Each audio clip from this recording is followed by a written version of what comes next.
Great to be in Radford. Wow.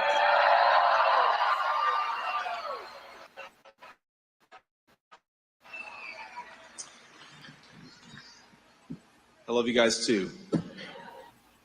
I grew up in a place a lot like this one called Middletown, Ohio. And that's where I learned the values of loyalty, family, duty, and honor.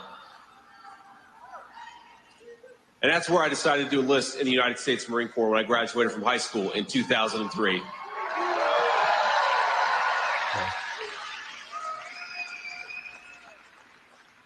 Now, it's also where I learned that if you grow up poor, come from a chaotic family, and get D's and F's in English, you can still, by the grace of God, write a best-selling book and become the nominee to be your next Vice President of the United States of America.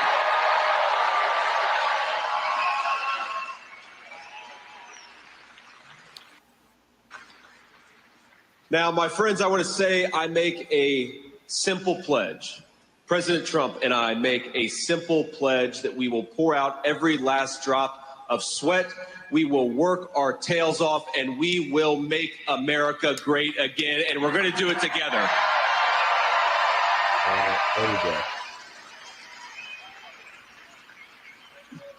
Now, we got to talk about the news of the day here, right? I was swimming with my kids yesterday, and my wife told me that Joe Biden had decided to withdraw from the presidential race.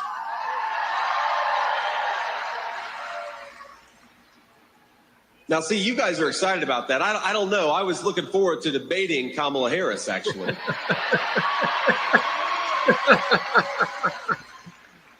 So to the Democrats who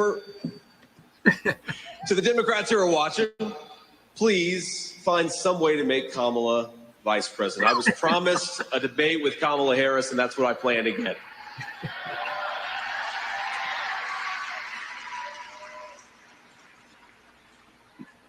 Now, history will remember Joe Biden as not just a quitter, which he is, but one of the worst presidents in the United States of America. But my friends, Kamala Harris is a million times worse, and everybody knows it.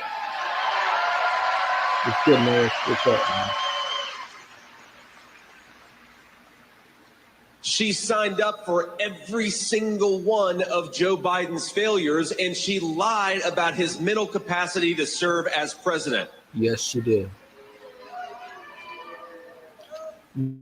No, she won't. Our country has been saddled for 3.5 years with a president who cannot do the job. And that is all because Kamala Harris. She has to get pretty much what Trump has. She has to get the nominee. She's not going to get the nominee.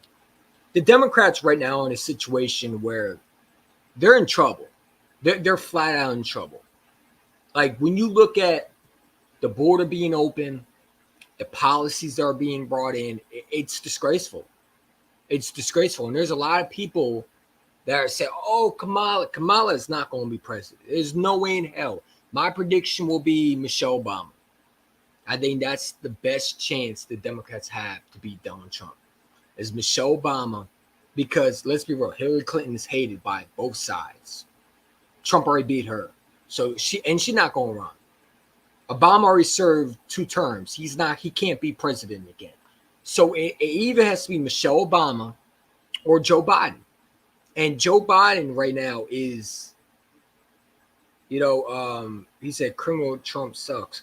Why do you think that?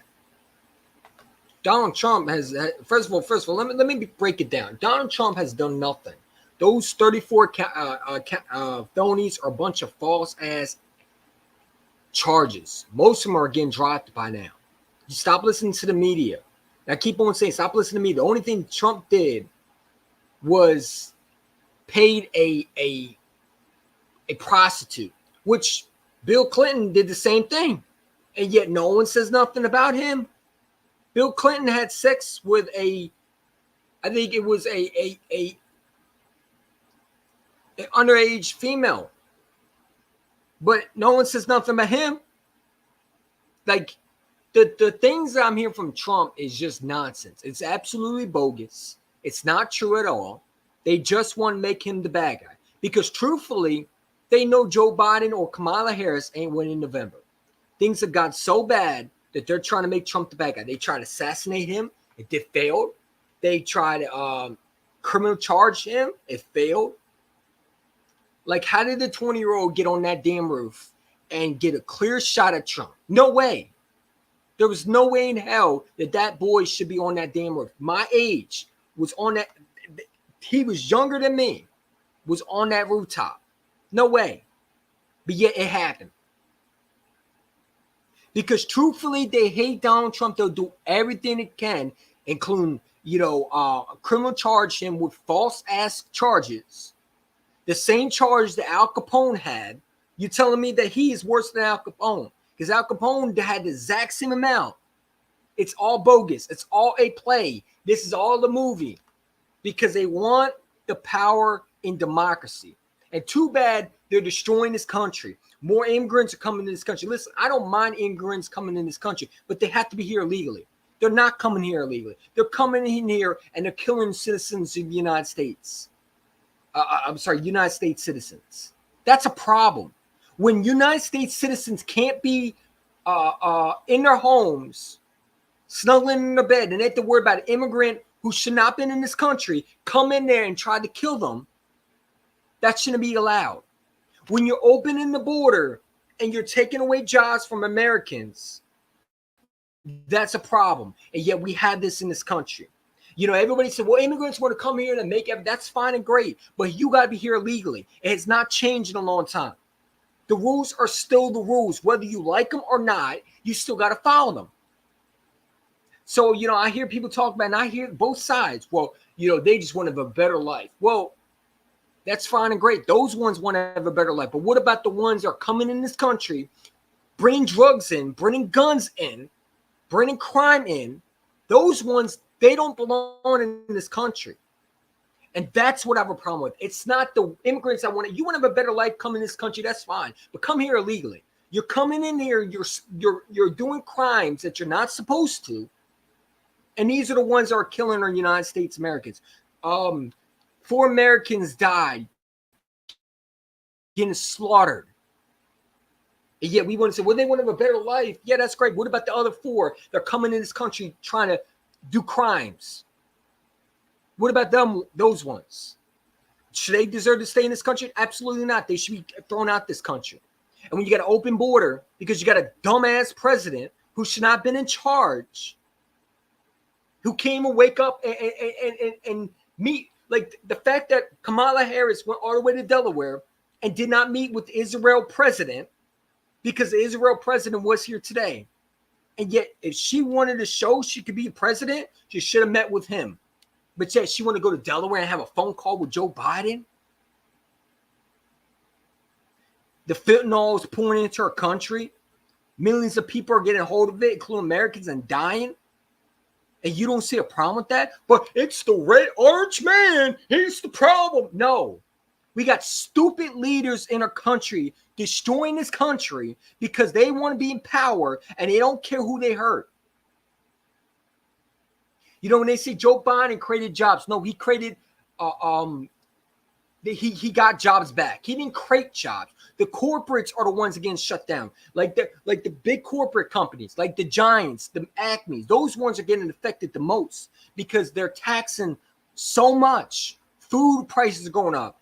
Gas prices. They blame Donald Trump, and yet Donald Trump 4 years ago, prices didn't go up. So wait, if Donald Trump's the problem, then how come 4 years ago when he did all that, when he was in power, no problems were happening, no food problems, but yet they want to say, well, Donald Trump made this, so now the food prices. No, that's a bunch of bullshit. You're just making shit up. Because 4 years ago, Donald Trump did the exact same thing, and no prices were going up under him. But yet, now magically they go up, right? Because he's out of the office. That's why I hear, well, Donald Trump did all this. Donald Trump did what? Donald Trump had the lowest prices for food. Gas was $1.50. What the fuck did Donald Trump do? Oh, you just don't like him because, well, he made a mean comment on Twitter. Not the fact that, I don't know, you hired a puppet as a Democrat who came and run this fucking country. And yet they'll still vote for Kamala Harris because they're brain dead sheep. Because they swore up down the orange man is the racist, not the fact that Joe Biden's been a racist for the last 50 years, calling black people predators and signing the crime bill that put black people in incarcerations. Doesn't matter. Kamala Harris putting a black man in jail for smoking marijuana, trying to put him in death row when there was no DNA evidence. She didn't want to give it up. Sleeping to the top of the way to the to be in charge of the vice president. She did all that. And you got people who are sheep trying to say, oh, she deserves it. Get the hell out of here. I'm sick of this country being so freaking woke that we got a bunch of liberal idiots crying because they're like, you got liberal idiots that should be in the mental. Listen, man, this country is garbage right now. It's terrible. It's disgraceful. What has happened in this country, it's should have never got like that. But you see, when you got people who are not thinking and they let their skin color do the talking, or they rather listen to the damn media, this is what's happening. Because people don't think. They're afraid of thinking, or they don't want to think anymore. They sort down Orange Man's the problem. Orange Man, all he wants to do is make things affordable, make things, he wants to have companies in USA. He wants to have the border secure. What's wrong with that? I don't see a problem with that. But they swap it down. He's the one that's caused it. He's the one that, is destroying his. If he gets back here, we'll lose America. We already lost America. America's not noticeable right now. We're a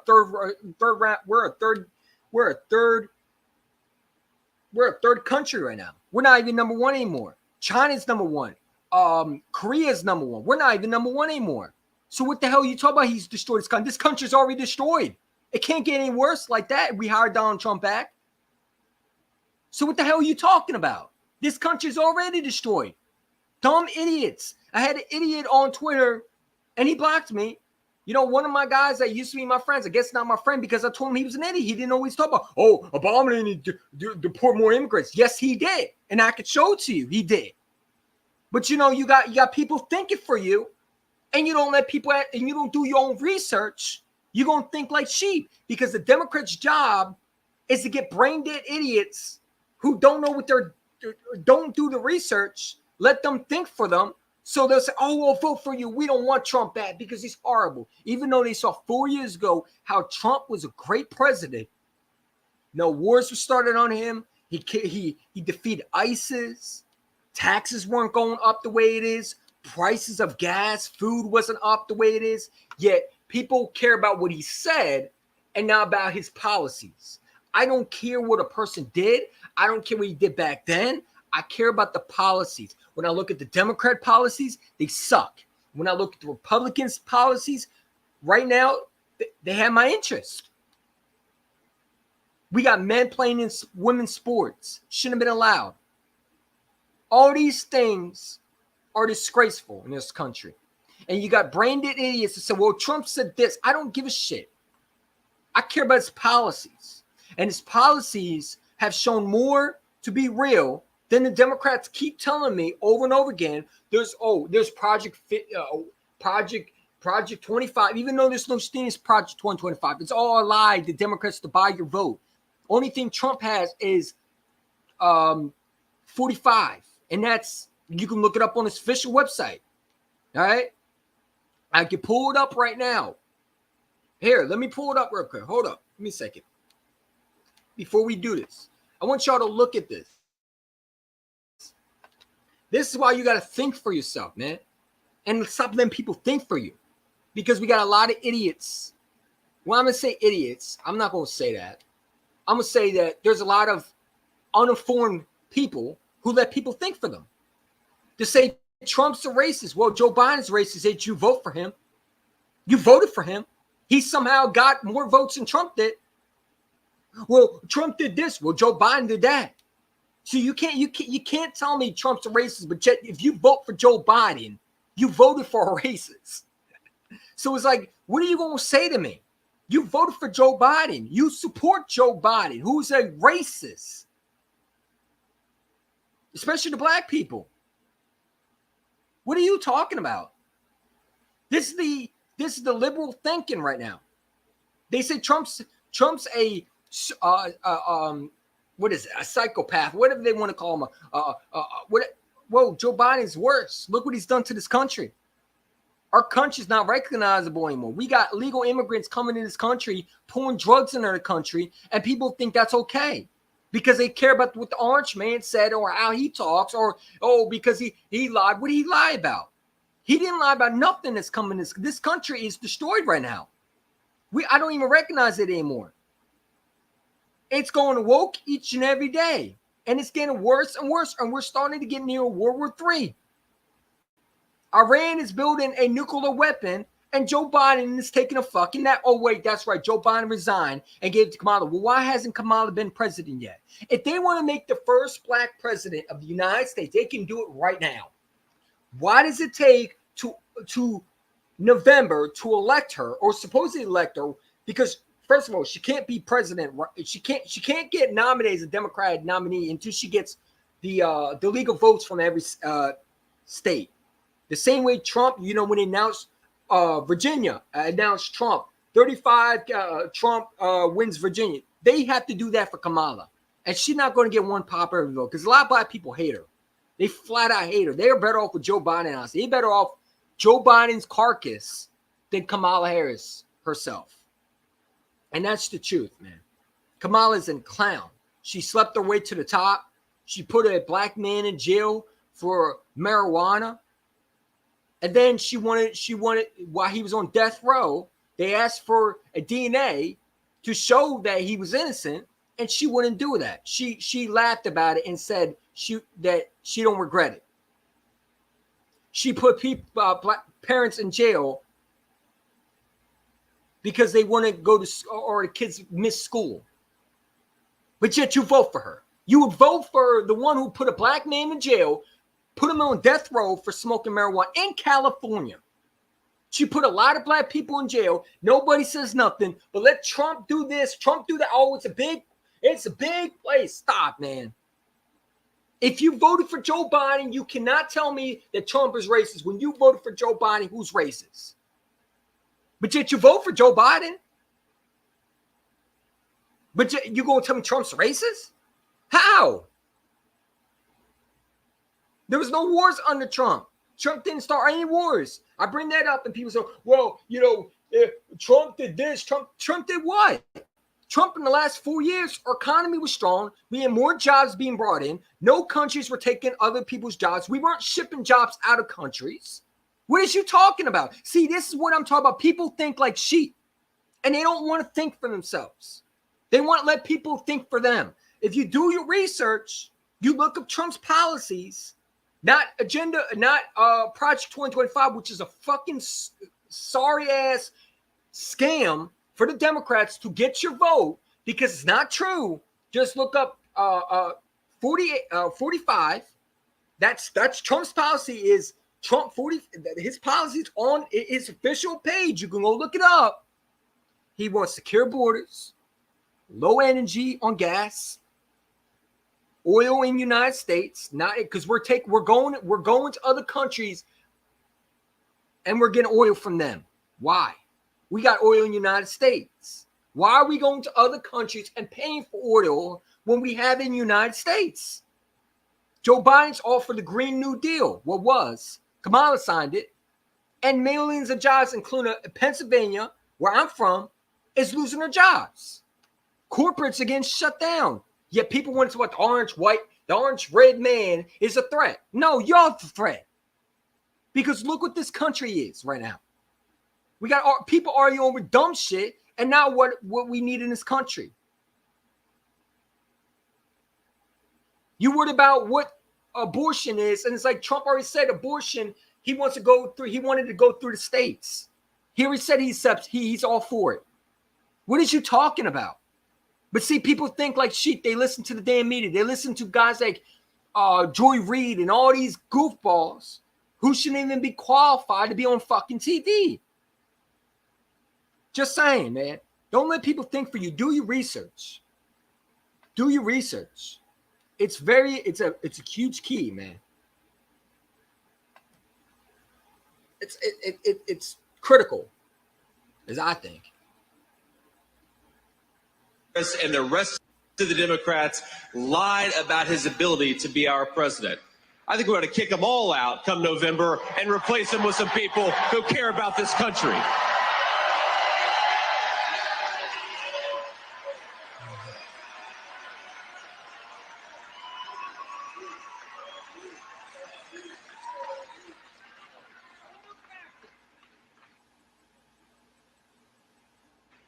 Now, remember this. Let's talk about some of those substantive failures. Sure. Kamala Harris is America's border czar. She was. And how's our border doing, ladies and gentlemen? She hasn't talked to the chief of Border Patrol a single time in her entire tenure as border czar. Remember, on her very first day in office, she and Biden suspended deportations. They stopped construction of the border wall, and they re-implemented catch and release. The border crisis is a Kamala Harris crisis. Let's not let her ever forget. Let's never stop reminding her of that fact, and let's never stop reminding people the fact that when President Trump was president, we had a secure border, and we put our citizens first.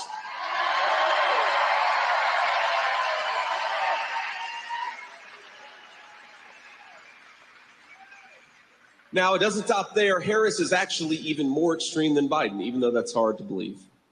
She wants to totally decriminalize illegal immigration. Well, Kamala, if you stop making it a crime to come into this country illegally, you're just going to invite more and more illegal aliens. And we know that communities like Radford and Middletown, we're the ones who suffer the consequences.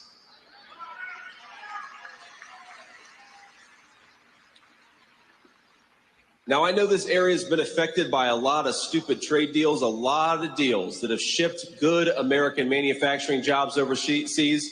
Well, Biden supported NAFTA back in 1994, but Kamala Harris voted to keep NAFTA again and again, even after it was obvious that it was a disaster for our people.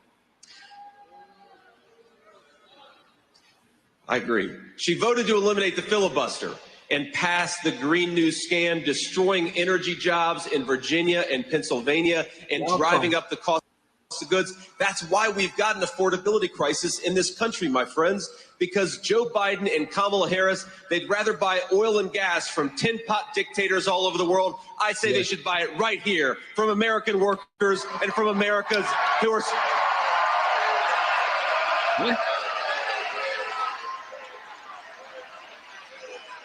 I like what JD Vance is saying. You know what I'm saying? I wasn't a fan of him when we first elected, but it was like when more and more I hear from him, I'm starting to get convinced, right? Because I already know who Trump is.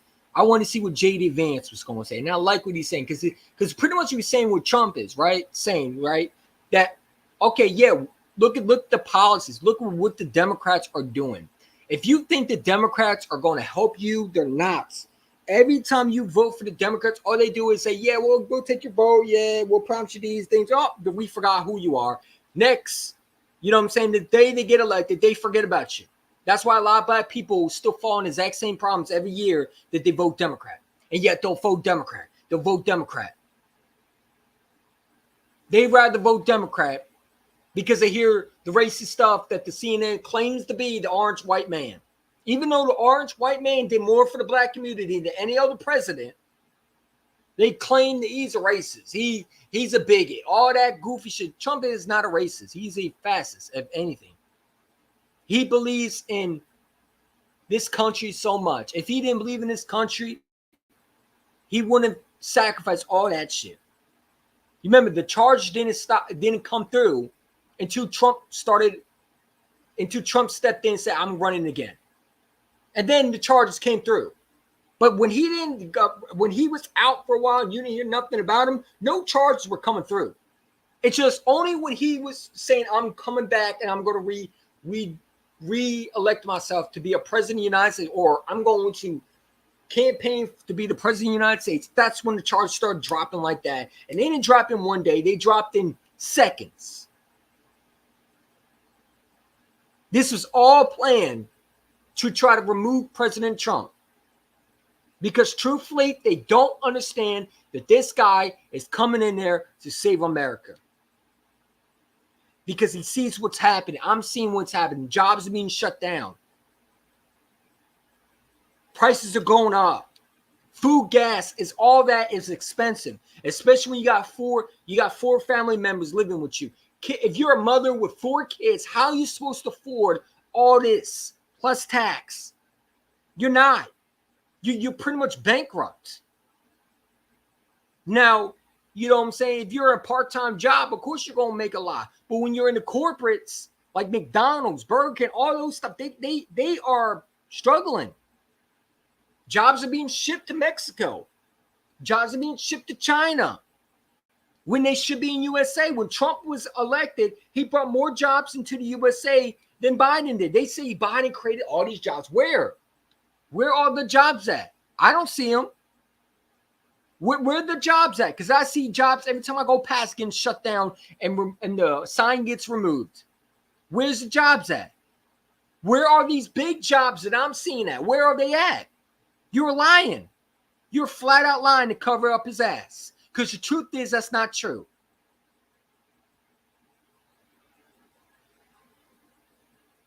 Where's the jobs at? That's what I want to know. Where are the jobs at? Where are the big corporates that Biden supposedly got back? No, the only jobs he got back is when after COVID, the jobs, they re-elect people. They brought people back who got let go. That's not creating jobs. You just bring people back to the former jobs. And that's what Biden did. But he didn't create jobs.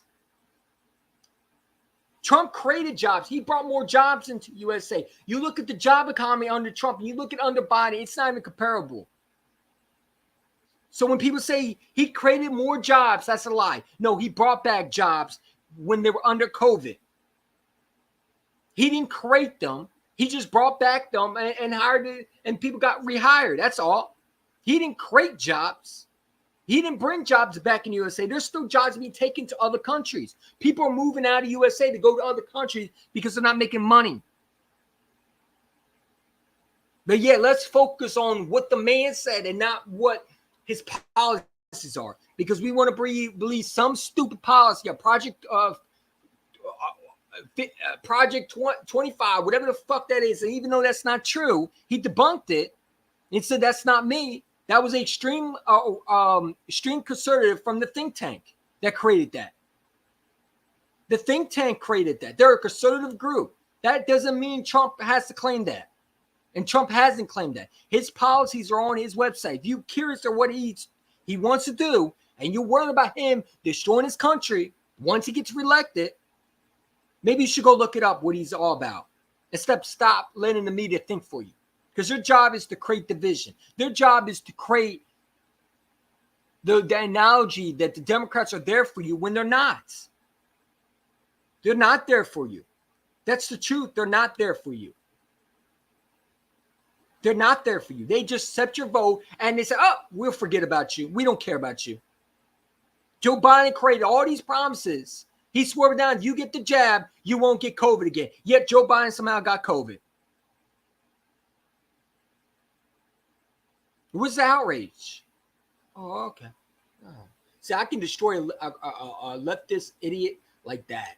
Because I got common sense. That's why they blocked me on Twitter. Because I got common sense and I can rip you apart. I'm just saying. All right, let's continue. What the fuck is going on?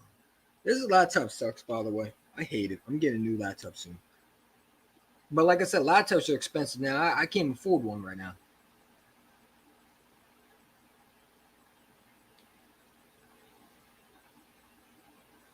Give me a sec. What the fuck is going on? Jesus fucking Christ, man.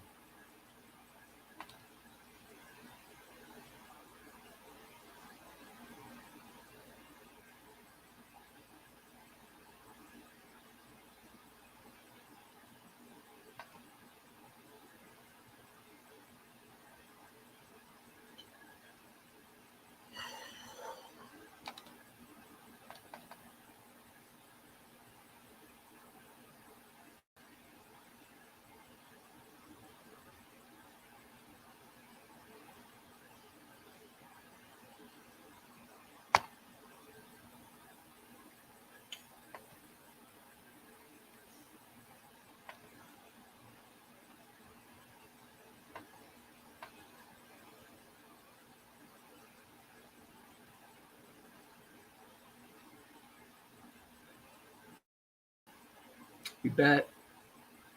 Bro, what the fuck is going on, dude?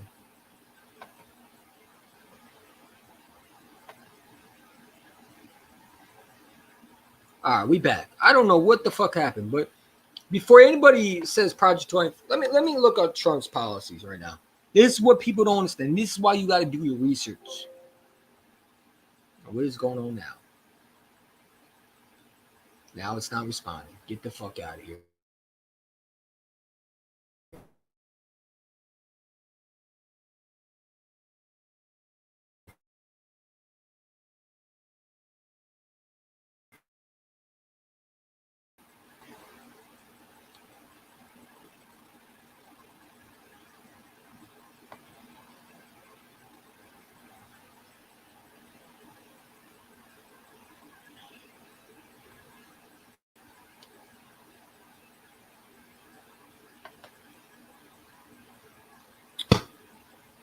Jesus fucking Christ, dude.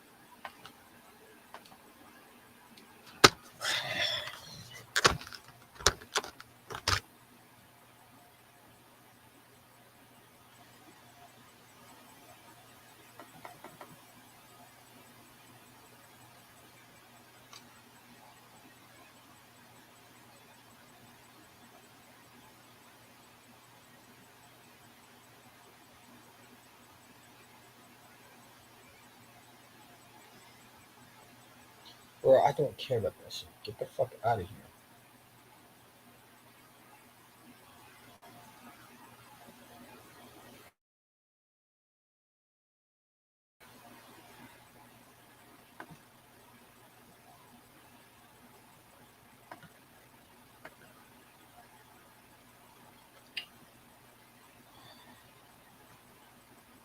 What?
We good. Sorry about that, guys. Sorry about that. But yeah, let's get back. Let's look at Trump's policies real quick.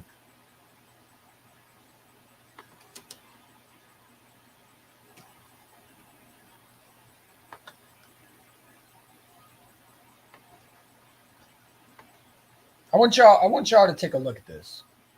God.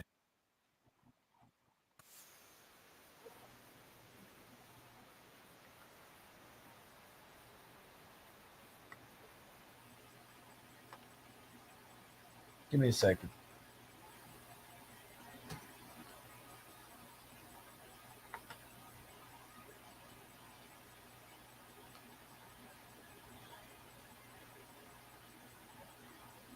Why is it being so fucking stupid today, man? Sure was.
All right, let's take a look.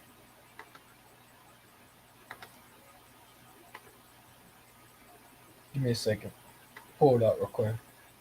So, everybody knows, well, everybody should know what Trump's policies will be if he becomes president. I want y'all to take a look. I don't know what's so bad about this. All right. So, Trump opposes most climate change. Okay. This is what he has. All right. This is Donald Trump's policies.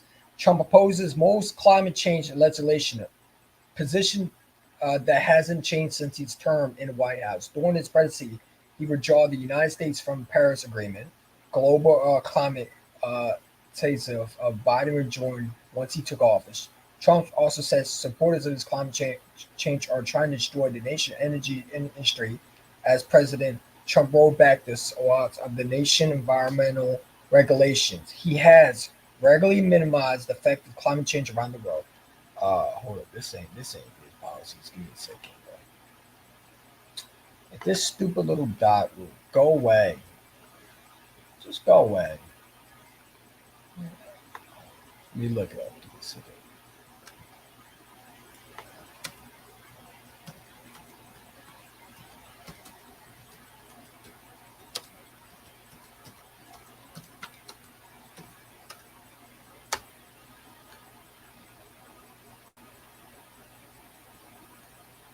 There you go. Let me see. There you go. All right, here we go. So this is Agenda 47. All right. Here. Education. Trump proposes for K-12 schools. Let's take a look at this real quick. All right. This is what Trump proposes for everybody who's just don't know anything about Trump. Trump proposed education. Trump proposed K-12 schools, including having parent-elect school principals cutting federal fundings to any school teaching critical race theory, ending teachers' tenure, creating new credentials body to only certified teachers who embrace patriotic values. I don't see a problem with that, right? Because when teachers teach, other than learning your ABCs, one, two, threes, your math, your reading, what you need, and you teaching a 12-year-old What sex? It's like what sex? What sex is all about? No, the kid don't need to learn that. He needs to learn his basic math and I think reading skills. So I like that.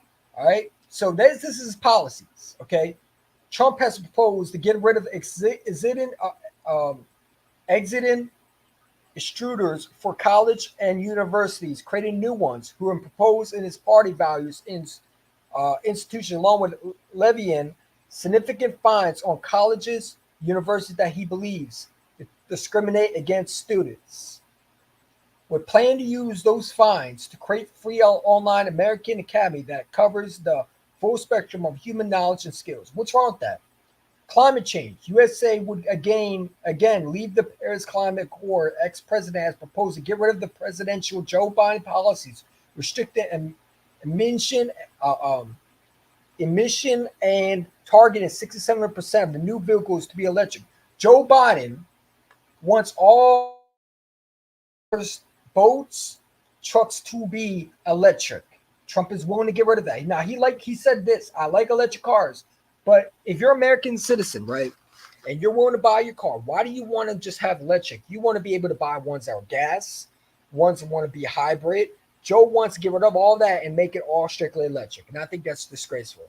I think any American should choose what car they should have without being forced to pick a electric car only. So I think that's cool. Justice Department. Trump has pledged to appoint USA attorneys who would be aligned with his policies, investigate some left learning local district attorneys, also pledging to establish the DOJ task force on protecting right to self-defense and fight purported anti-conservative bias laws, schools, law firms. Because the kids are learning not their 1, 2, 3s, not their ABCs, not their learning, reading and math skills, but all the other crap that has nothing to do with how to get a job, how to read and write, how to budget, and because that's what you need. You need to be able to budget. You need to be able to make it in this world. And the kids are not learning that. They're learning stupid crap like what is a why you should be transgender and what all that other crap that has nothing to do with getting a job, being educated, being able to budget, learning how to read and write. Those things are going to be in play for you to get a job, and kids are not learning that. Or learning race theories and all that garbage that has nothing to do with this country at all. Trump is willing to get rid of that, and I agree. Crime. Trump has vowed to invest in hiring and retaining policies, officers increase their protection from legal liability, push policies like stop frisk, and direct DOJ to dismantle every gang, street crew, drug network in America. The illegal immigrants are coming in this country, are bringing drugs, they're bringing crime into this country, and Trump is willing to get rid of them. I don't see a problem with that. I don't see a problem with that. Why is that a problem? Why is that a problem? You want to keep your kids safe and you want to keep your neighbors safe. Federal troops, including the National Guard, to restore law and order when local officers refuse to act and impose the death penalty for drug dealers, drug cartels, and human traffickers. Immigration. Trump plans to prohibit undocumented immigrants. You heard the word undocumented. This is very important because people are uneducational. Uneducated. And clearly they can't see the word. They can't tell the difference between illegal and legal. Okay? They don't know the definition of that. There we go with the dumb shit. My computer's so stupid. But here we go. You see legal immigrants out. He said the illegal, the ones that come into this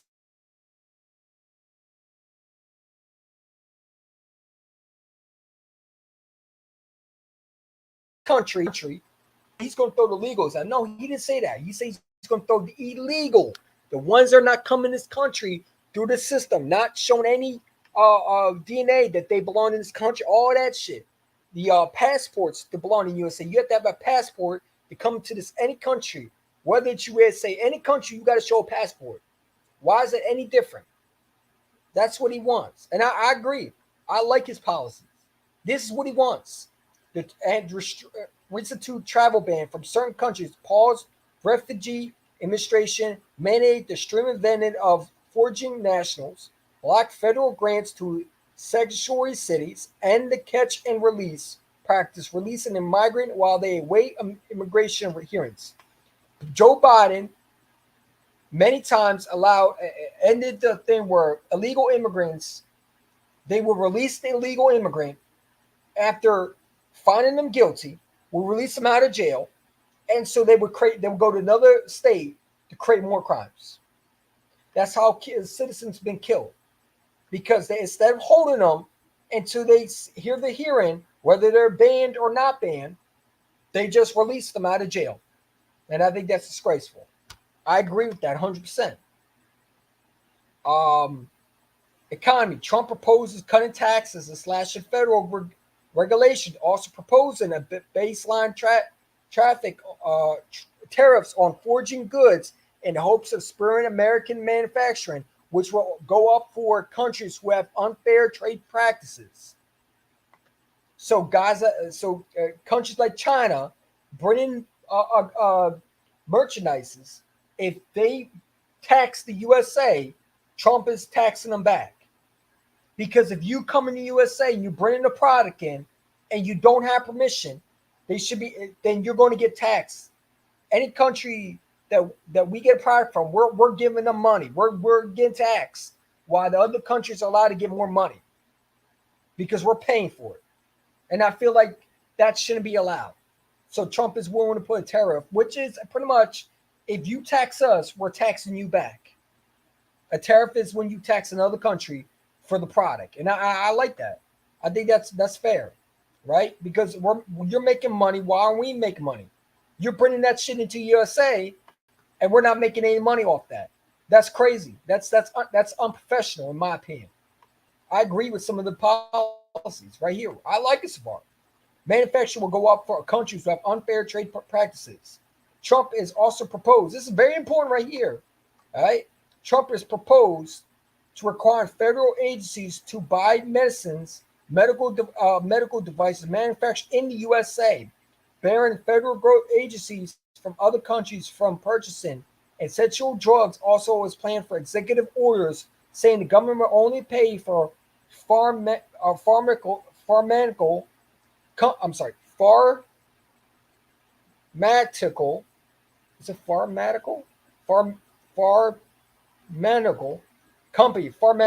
companies the best price they offer to foreign nations. So yeah, we're getting our medicals from China, who, by the way, that's where we get most of the shit from, and it shouldn't be allowed. And we're getting from other countries when it should be in the USA. And agencies are giving countries our products. Foreign policy. Trump and European allies, to pay back the USA depleted military stockpiles, sending the weapons to Ukraine, is also taking a hardline stance on China, calling a new restriction on Chinese-owned manufacturing USA. He wants to build a missile defense shield. I don't see the problem with that. Just Social Security in shift from some pre-Trump GOP politician views. Trump has said there should be no cuts to Social Security or Medicare under any circumstances. What's wrong with that? Homelessness. Trump's plans to work with states to ban public camping by homeless people instead of giving them the choice of receiving treatment or being arrested. It calls for creative large tent cities where homeless people would be relocated, which would have doctors, social workers on site, along with expanding mental institutions. What's wrong with that? Transgender rights. Trump takes hard stance against transgender rights, calling for any healthcare provider providing gender affirmation care for youth to be terminated from Medicare, Medicaid, stripping federal funding from any school where teachers suggest that child could be trapped in a wrong body. I agree with that 100%. I agree with that. Why should a kid learn that? That's not something the kids should be learning in school. All right.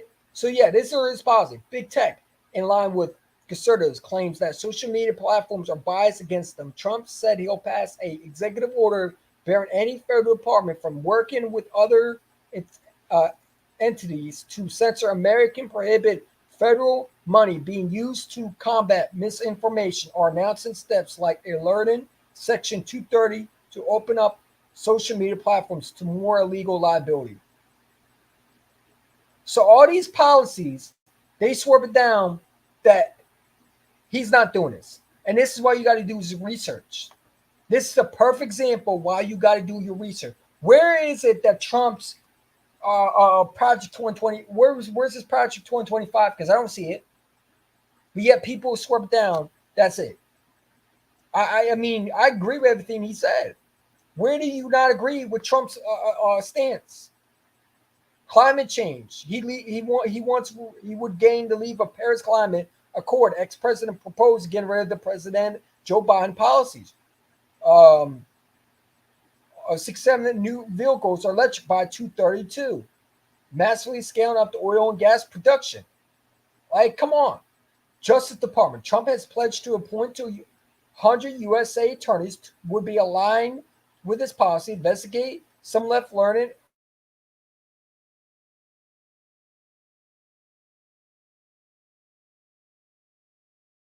local district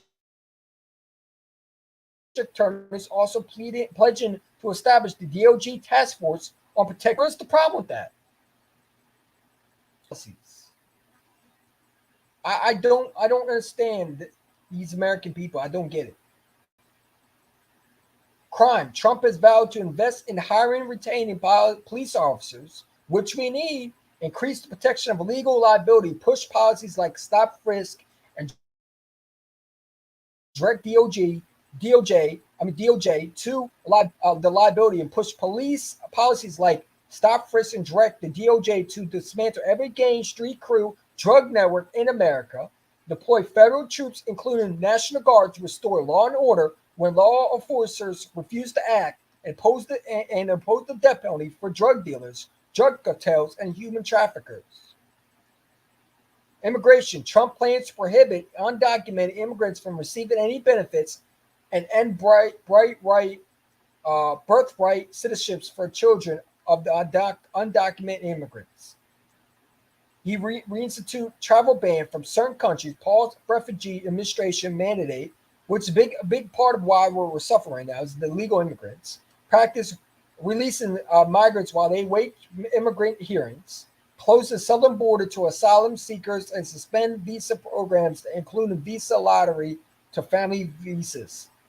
Trump proposed a cut of taxes, slashing federal regulation, also proposing baseline tariff on foraging goods, and hope that spur American manufacturing, which will go up for countries who have unfair trade practices. Where's a problem with everything that he has said? Let me know. Let me know where's the policy. Where let me make it bigger for you. Where's the outrage that you have a problem with Trump at all? All these things I have totally agree with.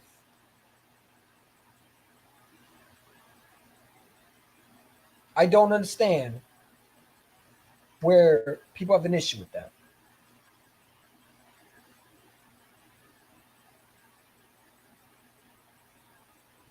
Where's the out? Why are people so mad?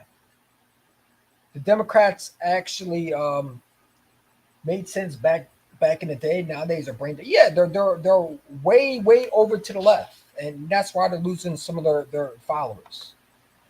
What a joke the Democrats are. Absolutely. And it's you are, but I get it. Yeah, seeing the price go up is scary, honestly. It is. It is definitely scary, bro. It's definitely in. Hey everyone, happy Monday. Happy Monday, Daniel, for sure.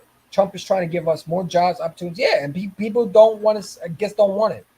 Honestly, fuck us. Honestly, fuck us. The government, let whoever win, either way, we are screwed. The government doesn't choose the president. It's electoral colleges. The government has nothing to do with the president. This American dollars is crumbling, jobs die. Absolutely. And see, this is what Trump is trying to stop. You look at his policies, and this is what he wants. Trump has vowed to invest hiring and retaining law and order. What's the problem with that? right? You look at the immigration. Immigration's a big, huge thing. Trump plans to prohibit undocumented immigrants. He didn't say we're going to throw illegal immigrants out the door. He said illegal, the ones that are not coming in this country illegally. Okay, now if you're illegally here, you don't got nothing to worry about. You're here in the United States. You have a passport. You're here illegally. You're going to stay. But the ones that are here that come in this country, eating the food, taking our gas, all that, taking our cars, getting houses. Joe Biden has hotels for them, while the American people suffer because Americans should be coming first, not any other countries. I truly stand with Trump for what he says.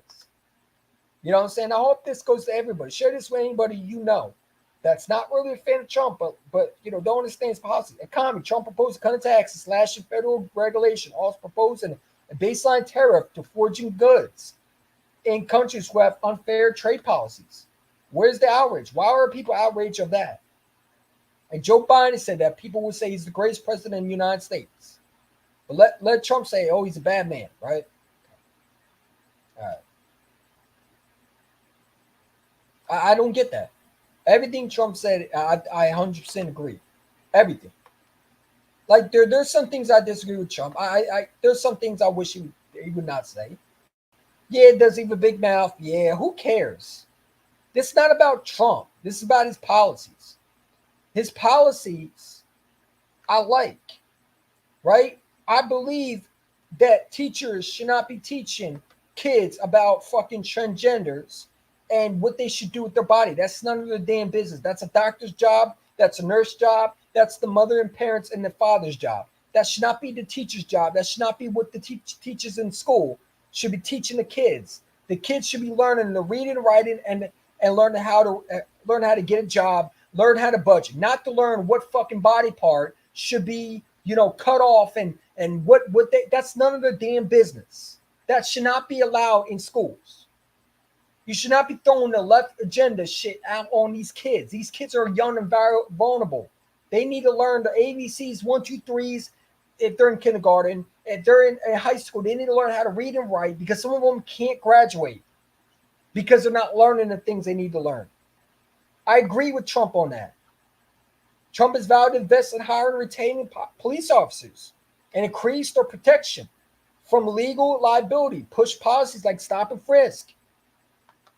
Where do people disagree at? I agree with 100% he says. Climate change. USA university. Trump proposed to get rid of the existing accelerators for colleges, university that created new ones. Here we go. Look at that.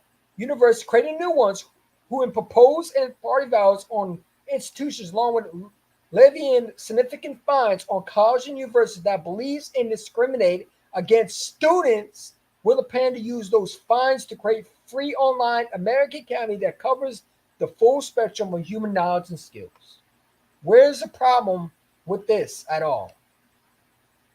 If Joe Biden did the exact same shit that Trump said, would people have a problem with that? No, they would not. Because Joe Biden would be the greatest president. Joe Biden did nothing, and yet people call him the greatest president. Trump in the last 4 years had a great economy. Everything was good under him. But people forget what he did. Where's the problem with his policy? And this, by the way, this is his policy. It's not agenda. It's not Project 25, which is a fucking hoax. It's not real. This is his policy. This is what he wants if he becomes America. The so-called, if he comes in here, he's going to destroy democracy. It's a total sham.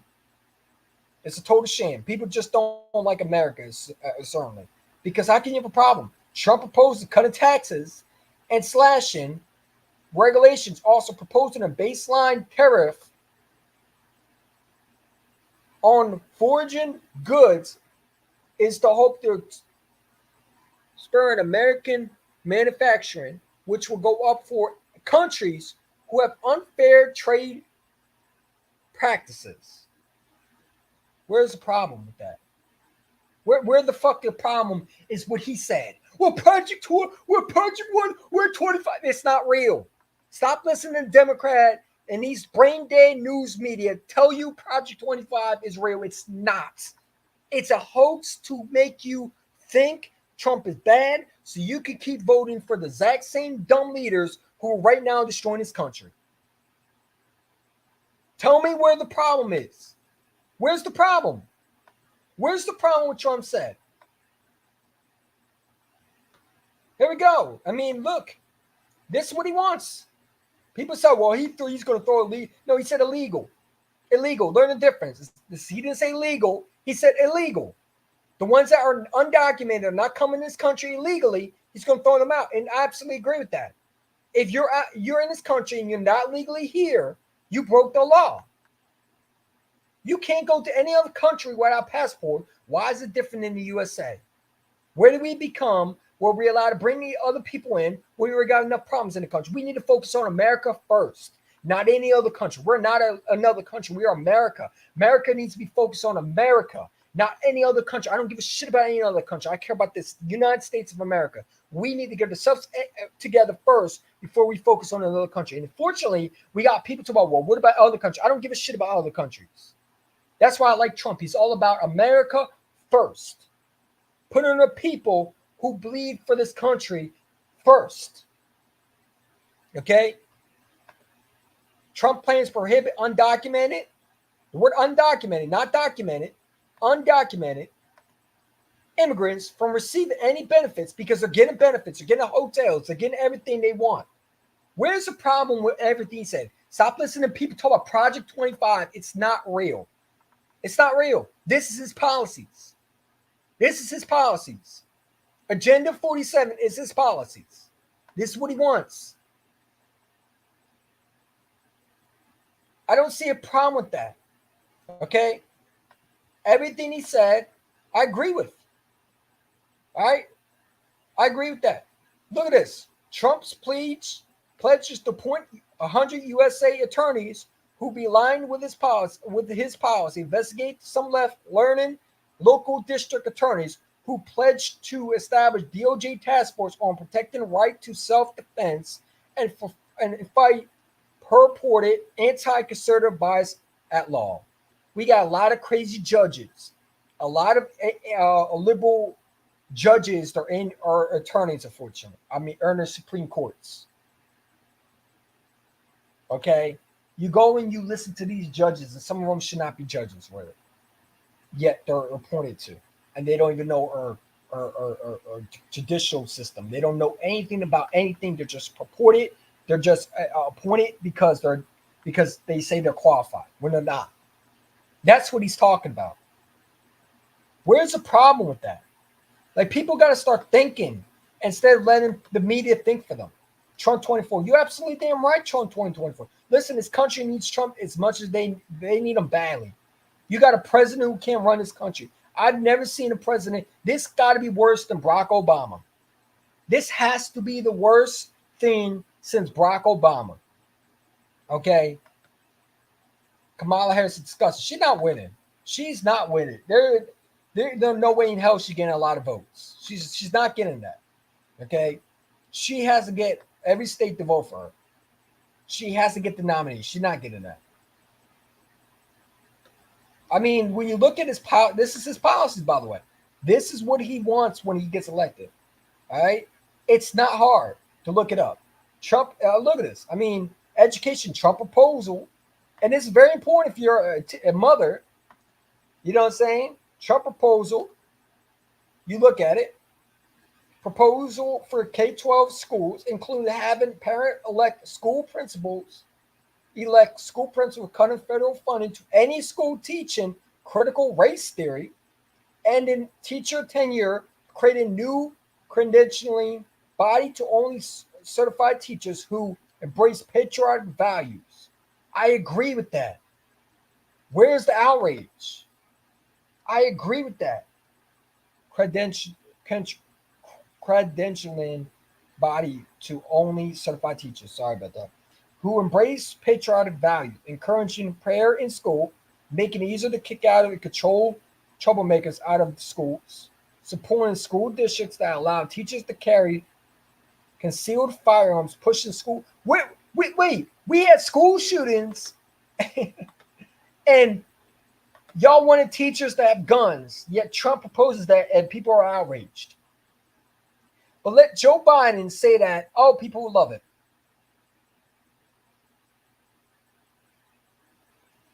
being a sermon. Thank you very much. I appreciate that. Like, I agree with that. You know what I'm saying? I agree with that. Trump has pledged to appoint attorneys that will be aligned. Oh, here we go. Climate change. I mean, this is what you should be worried about right here.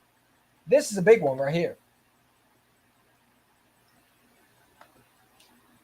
The USA would would again leave the Paris Climate Accord, and ex-president proposed getting rid of the president Joe Biden's policies restricting emission and targeting 67% of new vehicles to be electric by 2032.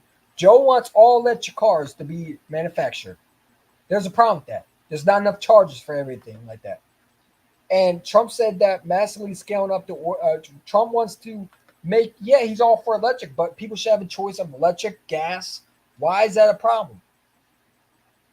But yet people don't want to say that. People don't want to say that. They're afraid of coming out and say, you know what, I support his policies. Social Security. If you're on security, this should be a big one for you.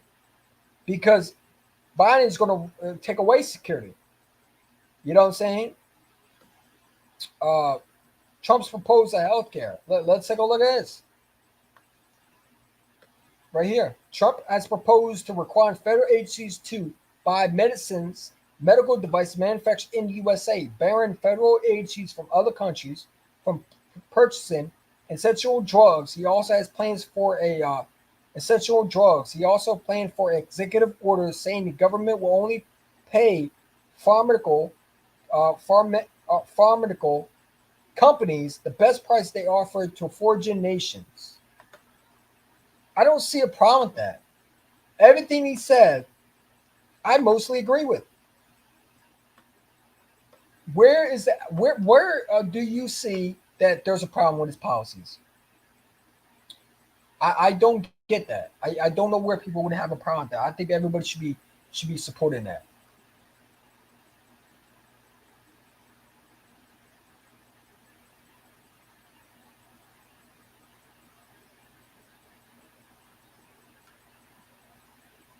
Where is the problem with that?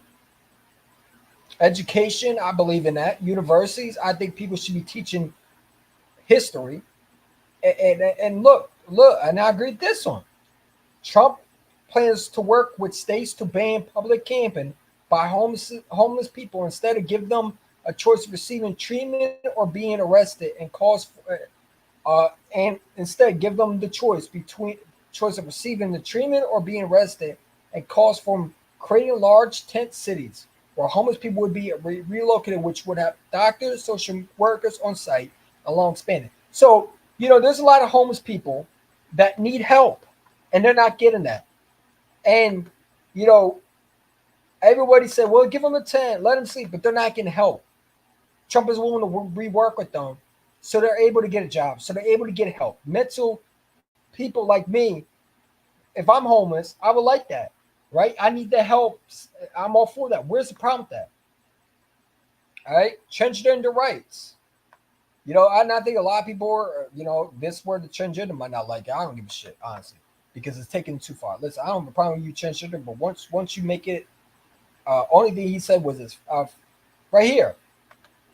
Trump has taken a hard stance against transgender rights. He's calling for healthcare providers providing gender information care for you to be terminated from Medicare, Medicaid, stripping federal funding from any school where officials or teachers suggest child could be trapped in the wrong body, and encourage Congress to pass a legislation saying the only genders recognized by USA government are male and female. They're assigned at birth. I agree with that. I totally agree with that. You're either female or male. You can't be both. This whole thing is starting to get out of hand.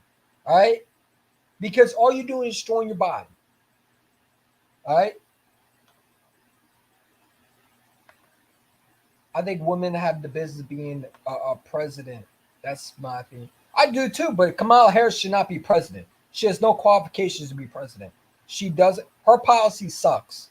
Her policy is destroying the United States. She put a lot of black men in jail for marijuana. She should not be president. I don't mind females to be president, but when you have a president like Kamala Harris, you're going to have destruction. And I'm sorry, just because you're a Democrat and you're a female, don't mean you deserve to be president. I'm still voting for Trump, regardless. I said it alone. I think Trump is the best president right now that we currently have. The Democrats are in trouble, and they're banking on Kamala Harris, and it's going to fall in the face. They're better off getting Joe Biden. They're better off keeping Joe Biden in the race. Honestly, them trying to kick him out was the dumb shit that they could do.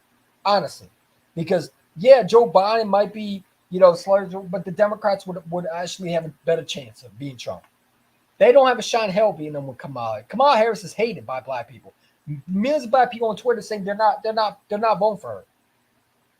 And that's a problem. The Democrats are in trouble right now.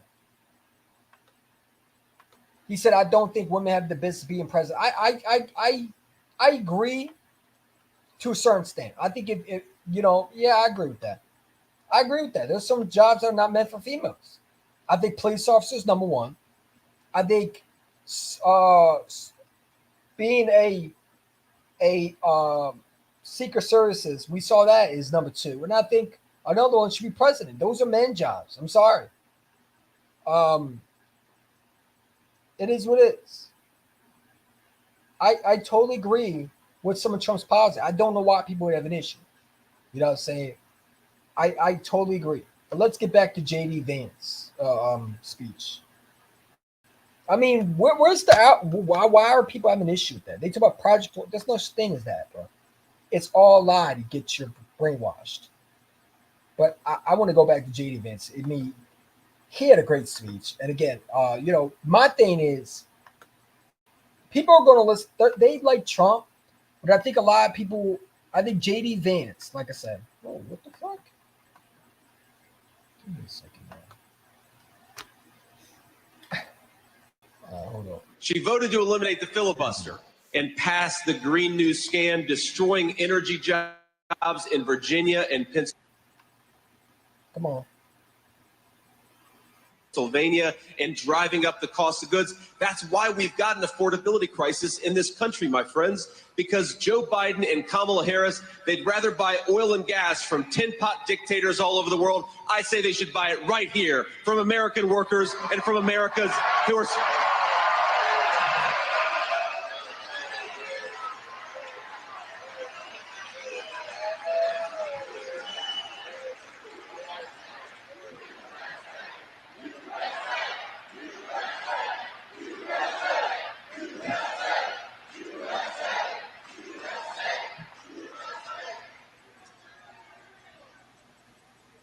It's simple. Drill, baby, drill. It's not that complicated. We've got it right here. Our own workers want to get it out of the ground. Why don't we just let them? It'll make our country stronger. We all know that's the case. It gets even worse. She supported abolishing ICE and wanted to defund the police. Even Joe Biden never went so far as to say he wanted to defund the police. Absolutely not. Now, of course, he supported all these policies because him or somebody else, we don't know who's been in charge of this country the last 3.5 years, but Joe Biden supported it every step of the way, or at least the person who's actually running the show. She wants to ban fracking. She said that. You can go and look it up. She said that she wanted to ban fracking. That is going to destroy hundreds of thousands of energy jobs all across our country. It's going to empower the very worst and the very most dangerous regimes in the world. This is crazy. There is simply no way that you can sit here and say the policies of Joe Biden have worked, which is to say that we got to kick Kamala Harris out of the Oval Office. Don't give her a chance. Go.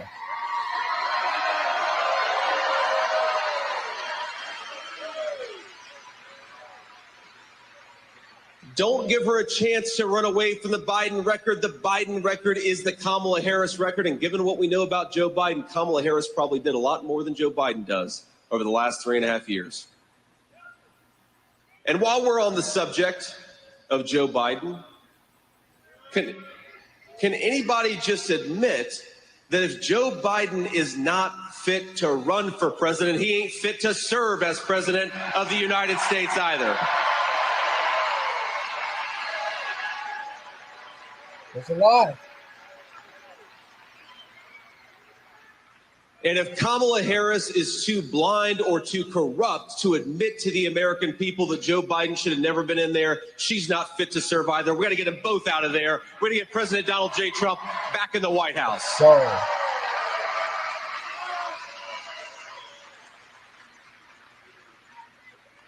They both have to go. It's that simple. It really is.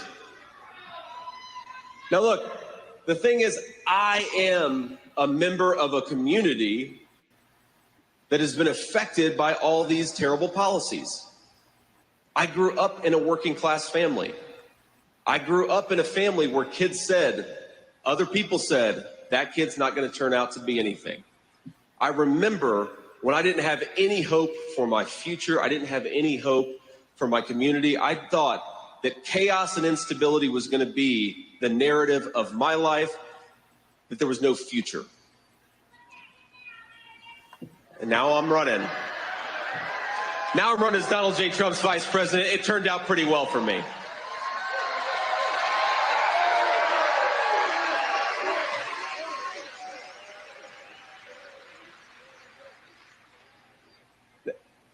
Now, here's the crazy thing. Speaking of President Trump, and by the way, I'll tell you a story. On Monday morning, when President Trump, I guess it was Monday afternoon, early afternoon, President Trump called to offer me the job as his vice presidential running mate, and I didn't answer the phone. Now, it went straight to voicemail or something. I never heard it ring. I was staring at my phone, hoping that he would call me, but of course I called him back and we had a nice conversation. Talk a lot about this. He put my son on the phone. He talked to my little 7-year-old boy. It was great. But the first thing he said, actually, when I called him back, is he said, JD, you just missed a very important phone call. And maybe I should offer it to somebody else. Now, he was messing with me, of course, because here I stand. And I'll tell you something else about President Trump. And I want to get to the fact that the media lies about him. And so many people don't realize the real President Trump. And here's the real President Trump. President Trump called me right before my RNC convention speech on Wednesday. It was a great time. And didn't my wife do such a good job? I was so proud of her for introducing me.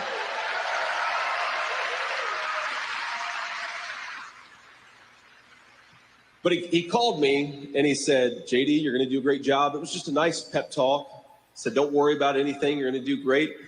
And then I said, sir, I agree with you. I think I am going to do a good job, but it's too late now. No takebacks. We've already gotten here.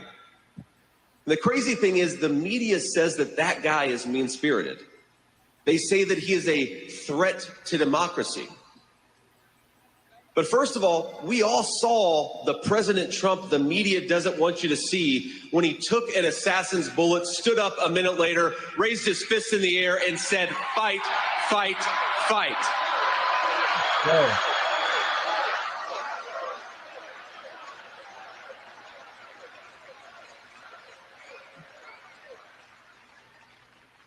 That's the President Trump I know, the guy who stood in defiance of an assassin's bullet and then just a few moments later called for national calm and unity. Yes, it did. And they say that he's mean-spirited. That's not the Donald Trump I know. That's not the Donald Trump that any of us in this room know. They also say that he's a threat to democracy. But if I recall, Donald Trump won the Republican primary in 2016, won the election, and won another Republican primary just a few months ago. Democrats are the ones who want to throw out 14 million ballots and not elect Kamala Harris, but select Kamala Harris. With a bunch of billionaires and Barack Obama and Nancy Pelosi making the decision instead of Democrat voters, it's disgraceful. And that's the threat to American democracy, that corruption and that broken process. It's a lie. Now, I'm obviously not a Democrat primary voter, and I imagine none of you are either. But if you are, welcome. Republican Party's happy to have you. But if you are a Democrat primary voter, they don't give a damn about you because they don't give a damn who you voted for. If you are a Democrat and you look at this corrupt process, I invite you to the Republican Party. We want to make America great again. We believe in elections. We believe in persuading voters, not lying to them for 3.5 years and then doing a switcheroo. Common sense again. It really doesn't matter who we run against, let's be honest, because every Democrat in leadership has supported these broken policies, and every last Democrat in leadership lied about Joe Biden's fitness for the office, about his mental competency, about whether he could basically function and do the job. And aside from that, every last Democrat contender wants open borders, more legal immigration. They want more trade giveaways, and they supported them from the very beginning. They want more endless wars and more criminals on the streets. Ladies and gentlemen, that is a crappy platform, whoever they put as the figurehead of the Democratic Party.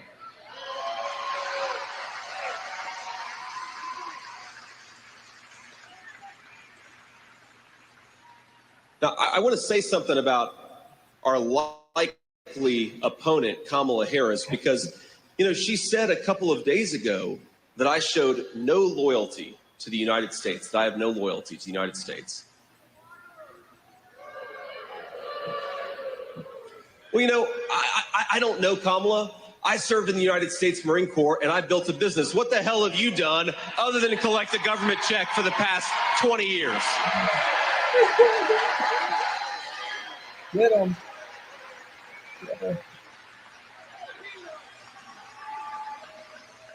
But I want to say, my friends, whether it's Kamala Harris or anybody else, it's the same Democrat machine. It's the same lies and corruption. It is the same broken promises, inflation crisis, border crisis. We don't need any of it. We need President Donald J. Trump back in the White House.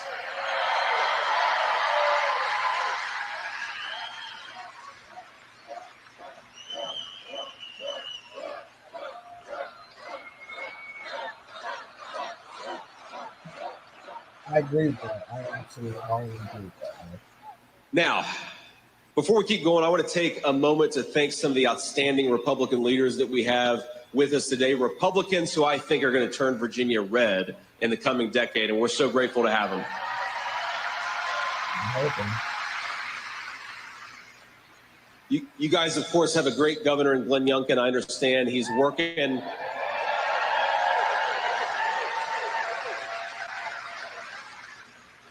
He's working on behalf of the state, couldn't join us today, but we do have Attorney General Jason Miyares. Thank you so much for being here, Jason. Thanks for your great service.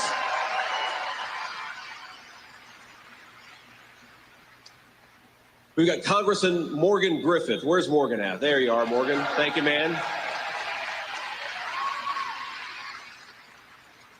Now we've got former Congressman Virgil Good and Bob Goodlad. Where there they are right here. Great. Thank you, guys. A guy I've gotten to know a little bit, an incredibly special veteran of our armed forces, a true patriot, and the next senator from the state of Virginia, Hung Cal.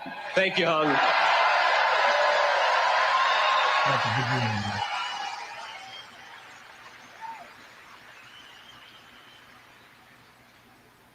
Now, these are great candidates, and of course, we're joined by members of the General Assembly and state and local officials who are doing fantastic work on behalf of this Commonwealth. And like I said, they're going to help turn Virginia red. Now, for those of you who don't know me, let me just give you a little bit of background on where I come from and who I am. I'm a former Marine. Hoorah. Semper Fi. I graduated from The Ohio State University and Yale Law School. I started a business to create jobs in places like the one that I grew up in, places that have been left behind by Washington's leadership, but still have a lot of grit, a lot of determination, and a lot of opportunity if we could stop screwing up in Washington, D.C.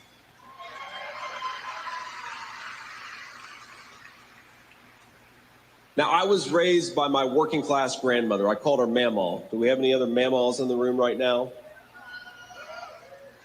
We're in Appalachia, right? We got a lot of mammals. I just want to say to all of you, thank you for everything that you do, especially those who are raising the mammals and papaws, the grandparents, the aunts and the uncles that are raising kids they didn't expect to raise. Because of this terrible opioid problem, trust me, it's appreciated. We love you and we're grateful to you. God bless you.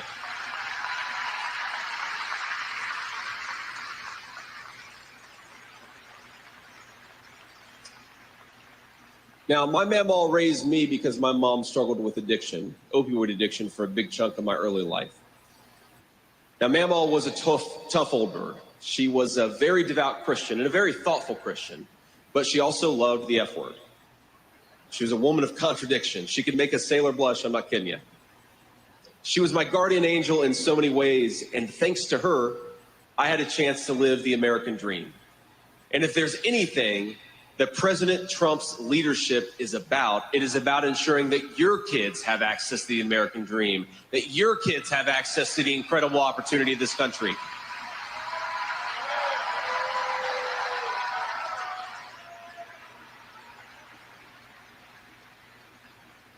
Now, for years, Washington insiders in both parties have sold out places like Middletown, Ohio, like Radford, Virginia. Both parties shipped millions of good manufacturing jobs overseas. They decided that we didn't need to make anything in America again. And now we're way too dependent on the communist Chinese to make the critical things that we need, from our weapons of war to the drugs that we put into the bodies of our children. You know, 95% of the ibuprofen in this country is manufactured in China. Guess where the majority of the antibiotics that we put into the bodies of our children are made? In China. That was a decision, ladies and gentlemen, by broken leadership that decided we didn't need to make anything in this country again. President Trump has a different vision. Let's make more things in America. Let's make our own country self-reliant, and let's do it with American workers making good wages. Isn't that simple?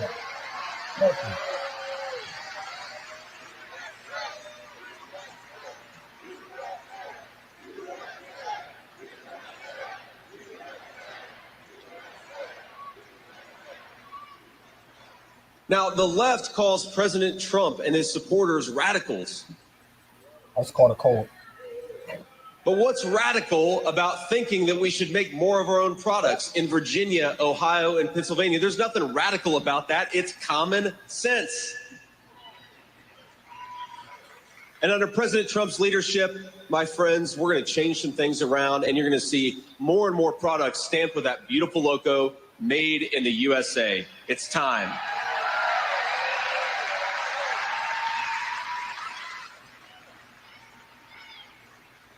Now, there's nothing radical about having a national security that is strong and smart. Who is sick of us sending America's sons and daughters off to foreign lands they have no business in? We got to focus on our own problems right here at home. I like that.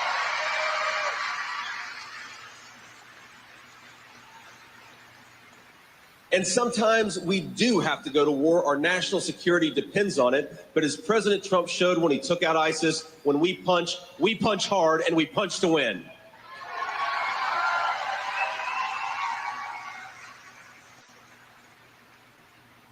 There's nothing radical about telling the drug cartels and the violent gangs, America is closed for business. We don't want you in our country. You got to go back. Obey the law and go back. Yes, sir. I totally agree with that.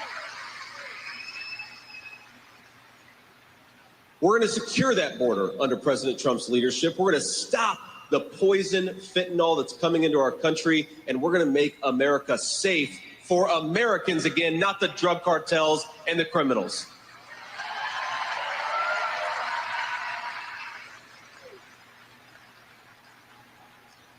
Now, I mentioned that my own mom struggled with addiction for a big chunk of my life. And I stand here and I'm very proud to say, and I don't know if you saw this at the RNC convention, but she had a really lovely moment. But Mom has been clean and sober for almost 10 years. It'll be 10 years in January. Thank you.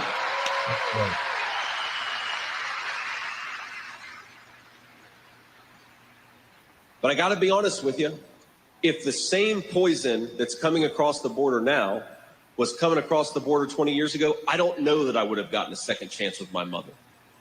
And there are a lot of families all across this country who are not getting second chances with their loved ones because the cartels are bringing poison across this country at a level we have never seen. We have got to shut that border down, make America safe again. It's common sense, it's not radical, and we're going to do it under President Donald Trump's leadership. What do they do with that?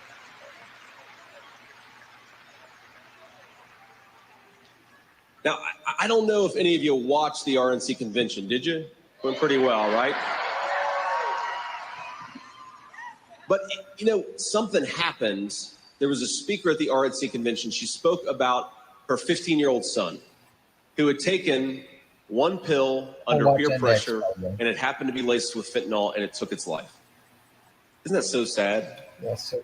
A handsome, gorgeous little boy, one mistake, and now his mother will mourn him for the rest of her life. That is the fruit of Joe Biden's open border, and I'm sick of it. I'm sick of allowing this stuff into our country. I heard people say after this woman gave her speech, really disgraceful, disgusting people say, well, maybe he shouldn't have taken that pill to begin with. And I've got 3 little kids myself. I've got a 7-year-old, a 4-year-old, and a 2-year-old. And we all know kids make mistakes. I want to grow up in a country, I want them to grow up in a country where a simple, childly mistake doesn't cost our kids their lives. Yeah.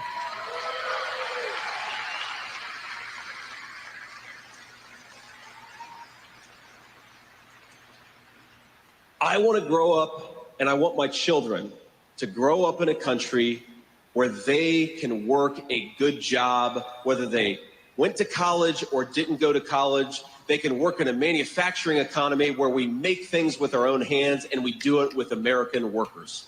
I agree with that.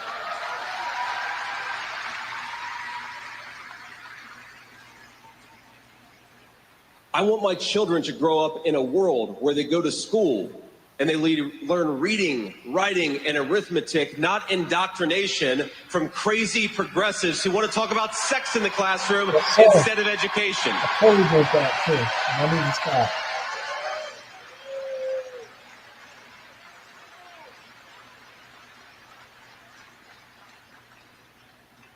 I want my kids to grow up in a country where the police are respected and they're empowered to keep our children safe and secure in their own neighborhoods. There's a lot with all this. Where are people outraged over it? I like it, some of the things he says. I want my children to grow up in a country where the leaders of this country put their citizens first. Let's go. Killing it right now. Cooking. And cook. And I want my children to grow up in that country, and the only way it's going to happen if we make better decisions in Washington, D.C. We have got to send Donald J. Trump back to the White House to do all these things and so much more. Okay.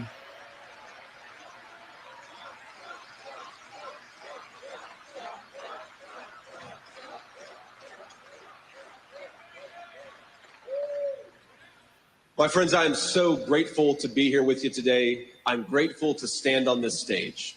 I'm grateful for the incredible opportunities that this country has afforded me, and I'm grateful to be President Donald J. Trump's running mate.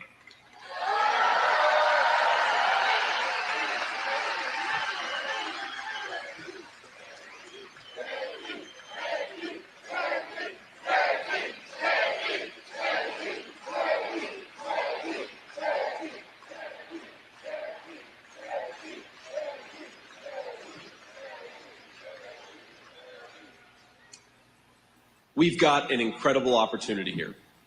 We've got an opportunity to win races up and down the ballot. We have the opportunity to reestablish American energy dominance, restore American manufacturing, defeat this crazy inflation, and kick the drug cartels the hell out of our country.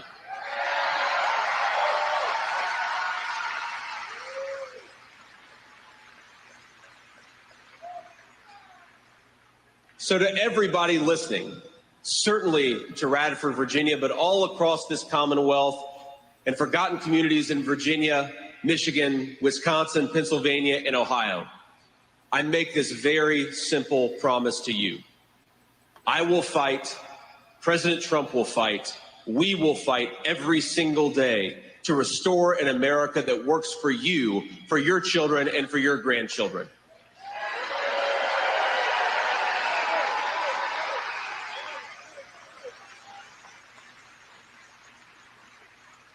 We'll fight to bring down the cost of groceries and housing. Isn't it a shame that our young people can't afford to buy a home in Joe Biden and Kamala Harris's economy? What will we make? We'll fight to bring down the cost of energy. We'll fight to close the border. We'll fight to get this fentanyl out of our communities. We will do all of these things, but the only way to do it is to re-elect President Donald J. Trump, President of the United States. Let's get to work, my friends. Let's do it together. I know that we can. Thank you all. God bless you, and God bless America.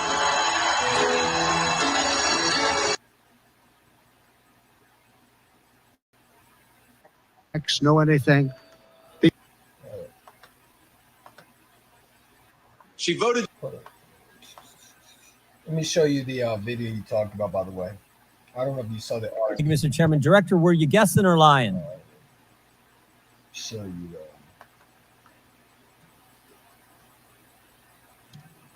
Day after President Trump is shot. Oh, come on, pause it.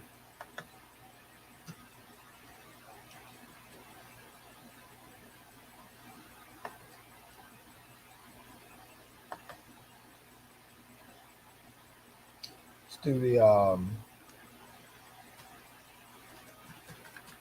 this one first. This one is sad, man. This is why it's so important. This one is sad, bro.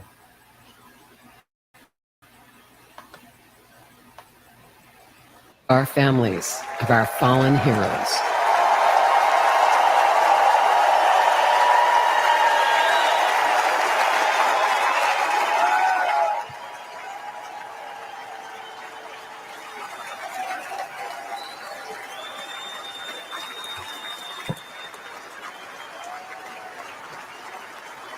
Let me find the one. This one. Which one is that? It's this one. This was the one. Is this the one?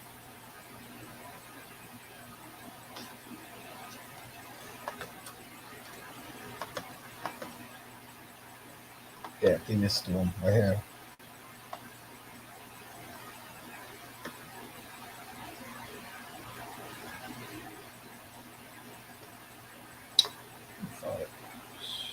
This one was sad, bro.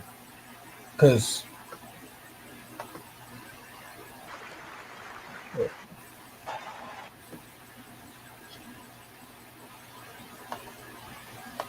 Ladies and gentlemen, please welcome to the stage the Gold Star families of our it's fallen Biden heroes. neglect, by the way. Where's President's version?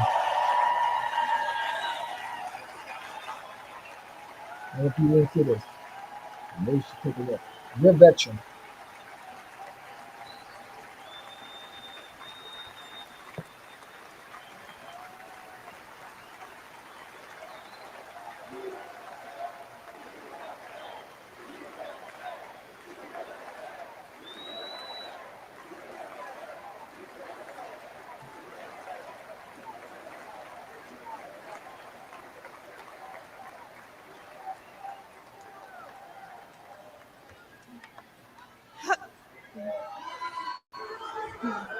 Hello, America. I'm Christy Shamblin. My daughter-in-law, Sergeant Nicole Leanne G.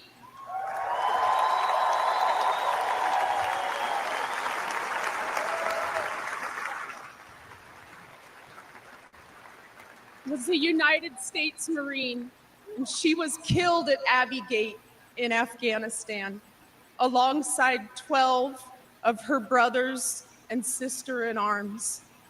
While Joe Biden has refused to recognize their sacrifice, Donald Trump spent 6 hours in Bedminster with us.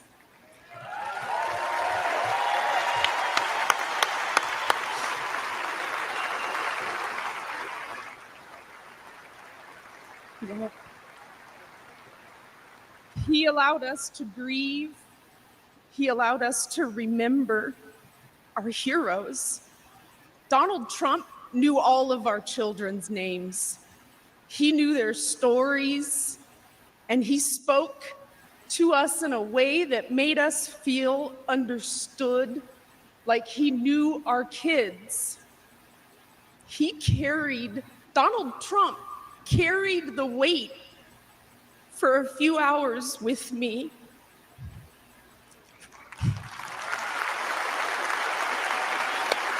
Yeah.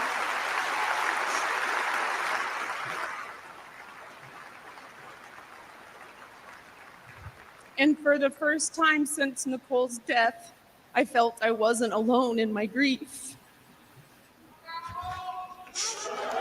Thank you.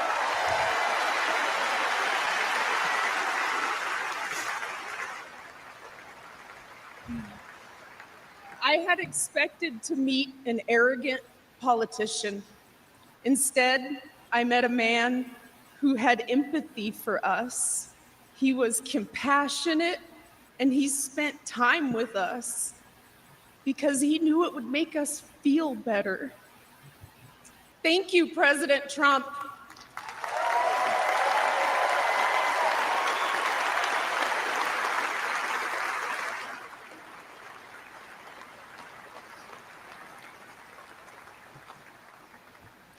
I'm Cheryl Jules, Nicole's aunt. Joe Biden said the withdrawal from Afghanistan was an extraordinary success. An extraordinary success. Look at our faces. Look at our pain and our heartbreak. And look at our rage. That was not an extraordinary success. The humiliation of our nation was not an extraordinary success.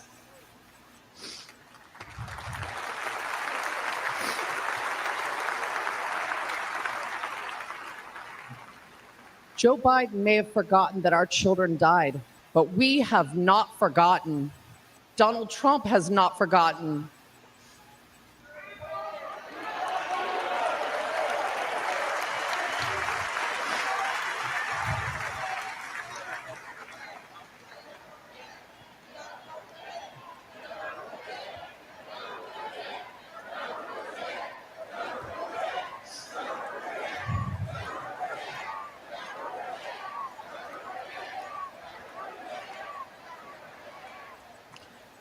Joe Biden owes the men and women that served in Afghanistan a debt of gratitude and an apology.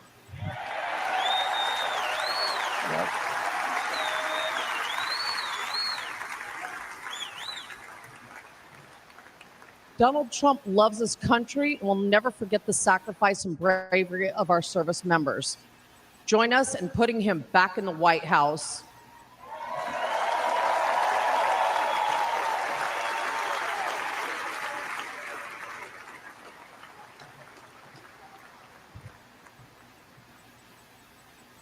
I'm Alicia Lopez, and this is my husband, Herman. Our son, Corporal Hunter Lopez, whose name Joe Biden has refused to say out loud, was killed on August 26, 2021. He died during Joe Biden's disastrous withdrawal from Afghanistan. Hunter was 22 years old and planned to come home to California after his tour to follow in our footsteps. Herman and I work for the Riverside County Sheriff's Office.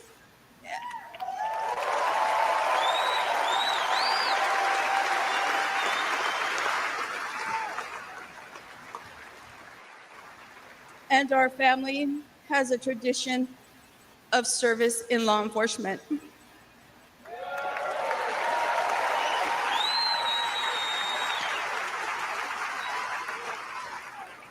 Hunter was excited to carry it on.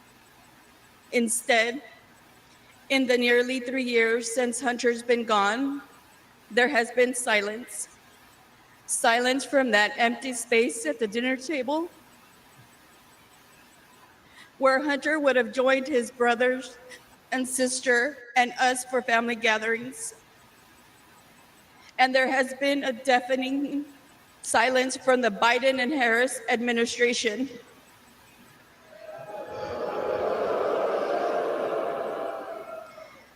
Despite our pleas for answers and accountability, they have pushed us away and tried to silence us. The Biden administration has not owned up to the bad decisions. They have not been transparent about their failures. And their so-called leaders work to protect themselves rather than our sons and daughters who took the oath to defend our country.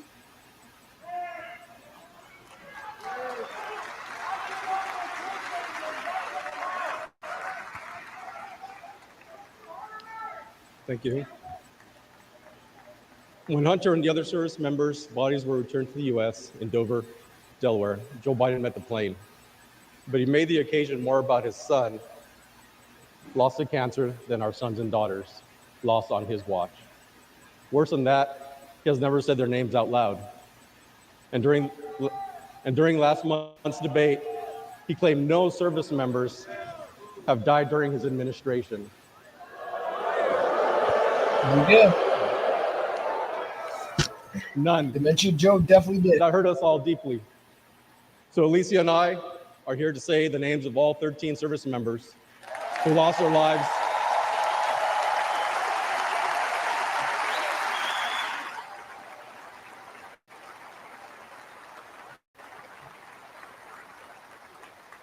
all 13 service members who lost their lives at Abbey Gate. David Espinoza.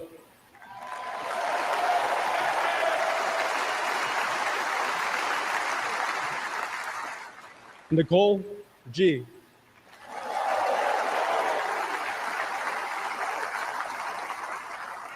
Taylor Hoover.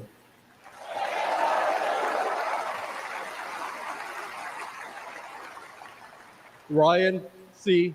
Knaus.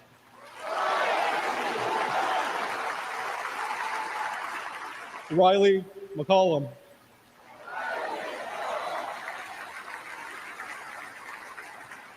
Dylan Marola.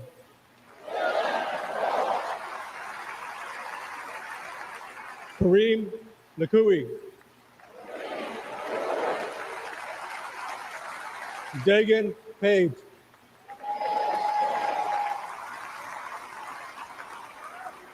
Johanny Pitardo.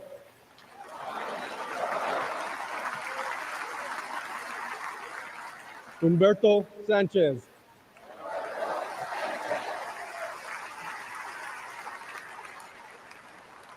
Jared Schmitz.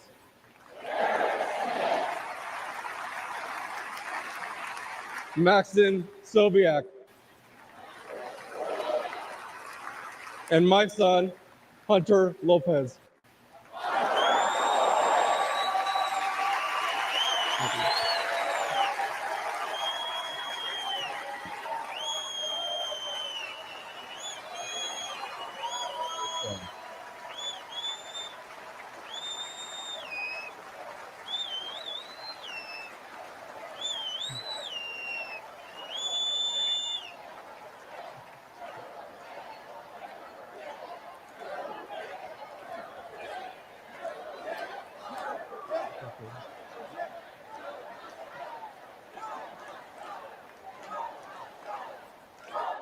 Joe Biden has to go. He failed the American people. He failed the Afghan people and our military service members. He failed our family, and he failed Hunter. Donald Trump has a proven record of keeping the peace and honoring those in uniform.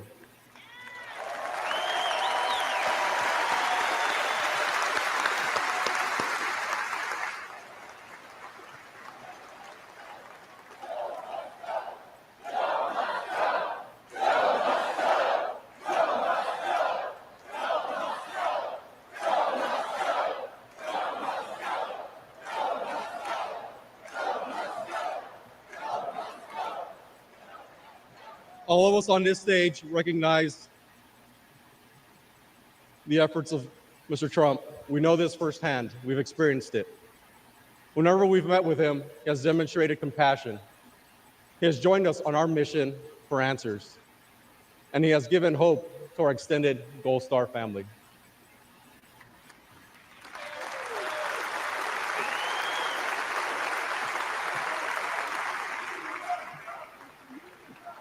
Now we have another son serving in the Army.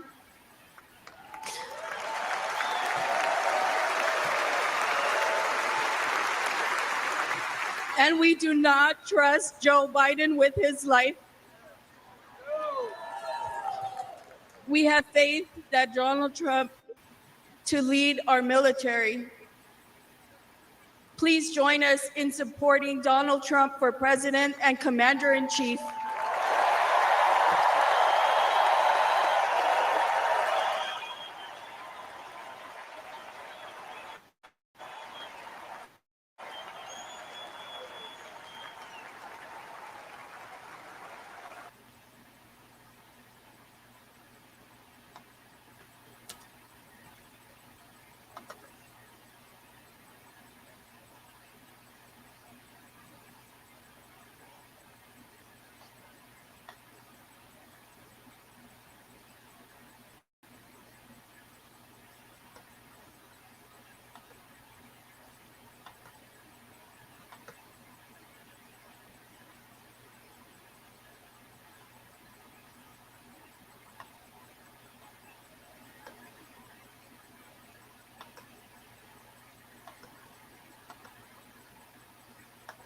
Go, Michelle.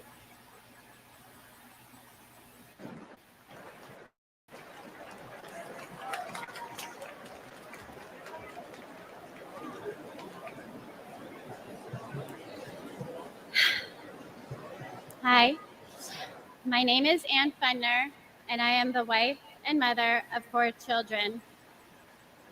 I'm standing here today to share the tragic reality of open borders. I'm here to share the story of my firstborn son, my everything, my Weston. My family and I were living in Southern California when President Biden took office and opened our borders. My Weston was 15. He was an amazing big brother to his 3 younger siblings. Weston attended church twice a week, played football and hockey, and he loved to surf. He had a big heart, and he lived to make people laugh. He had so many good friends. And I was always vigilant to be the best mother that I could be. I was room mom, school ambassador, and I attended all of his sports. We had family dinners and barbecues at the beach. And like most teenagers, Weston wanted to fit in. And in a moment of peer pressure, he tried something that someone gave to him, and it took my baby's life. We did everything right. I had those conversations with him, and fentanyl still found my son. And on February 27th, 2022, our lives were shattered, and our baby was gone. This was not an overdose, it was a poisoning. His whole future, everything we ever wanted for him was ripped away in an instant. And Joe Biden does nothing. I hold Joe Biden, Kamala Harris, the borders are, what a joke. And Gavin Newsom and every Democrat who supports open borders responsible for the death of my son.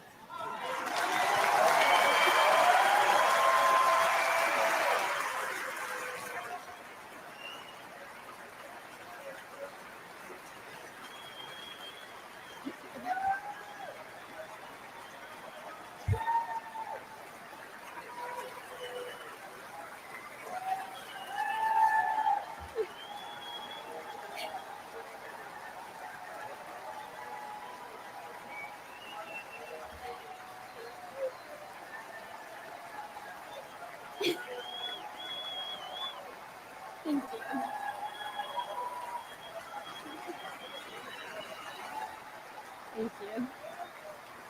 Thank you.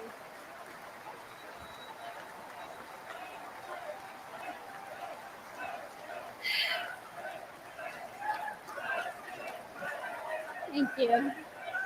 Thank you. Thank you. Thank you. And the tens of thousands of American innocent children. For that alone, they should be voted out of office.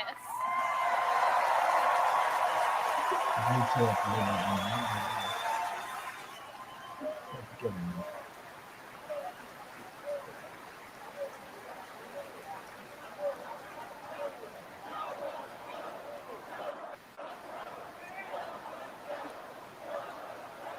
Yes. Joe must go. Yes, he must.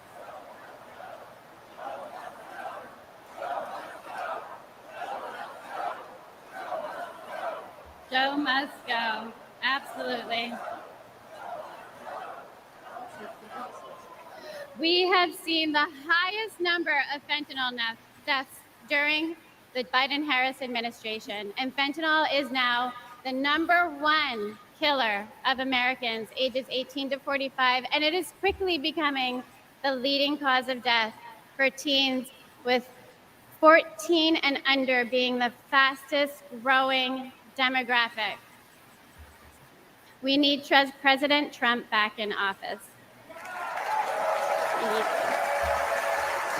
We need a president who will seal the border, aggressively prosecute drug dealers, and stop Communist China from poisoning our children.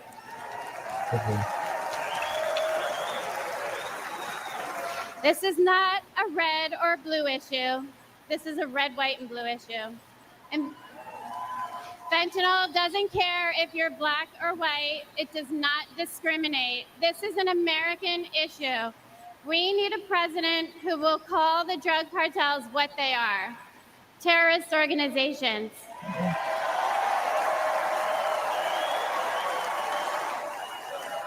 This fight is not for me.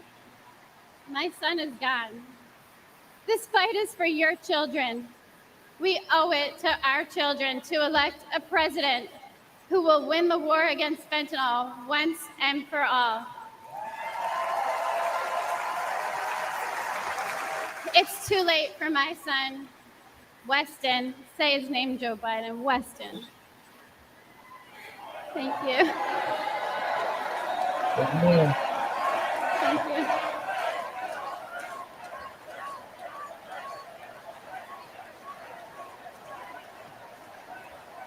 But we can change this for your children. We need President Trump back to save the lives of our kids. Thank you. Thank you. God bless America.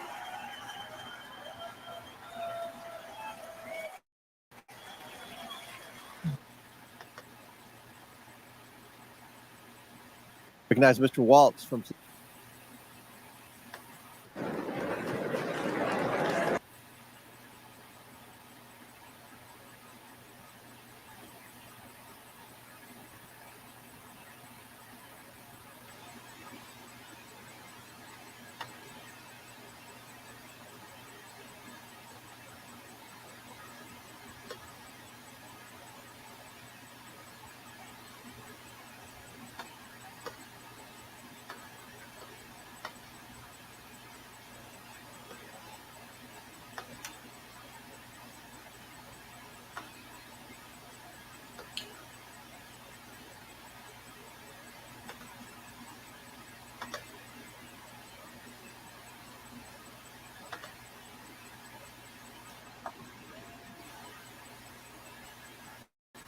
People who love this country, you wouldn't want to make president just because they love the country.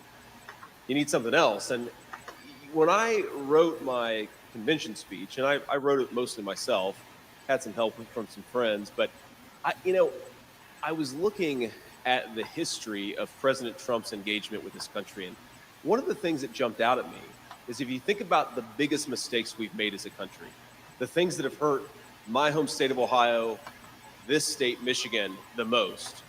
Of Michigan, next to you and defend her still today. 'cause there ain't no doubt I love this land. God bless the USA.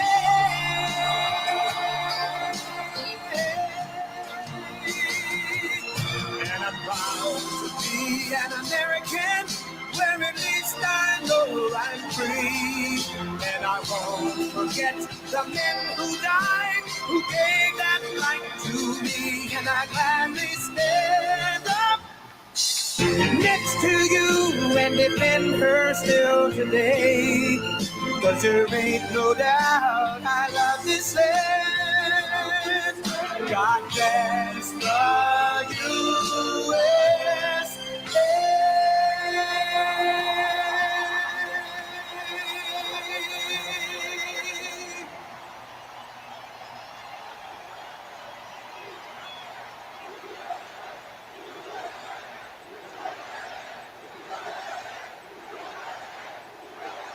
Let's go. Let's do this. Well, thank you very much. This is like a Michigan football game over here. This is pretty good. This is pretty good. I want to thank you, JD, for the introduction. You're going to be a fantastic vice president of the United States. And you know, I chose him because he's for the worker. He's for the people that work so hard and perhaps weren't treated like they should have been, but they were treated that way 4 years ago, I can tell you that. But we're going to get it back bigger, better, stronger than ever before. Thank you very much. This is some pride. I'm thrilled to be back in the great state of Michigan with thousands and thousands, and I mean lots of thousands up here. This is a hell of an arena. This is a hell of an arena.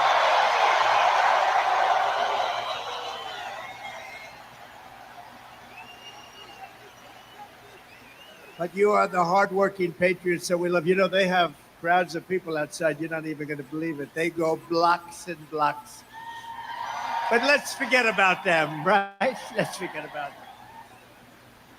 Let me begin this evening with a very special thanks to Americans nationwide, including all of you here today, for your extraordinary outpouring of love and support in the wake of the horrific last Saturday event.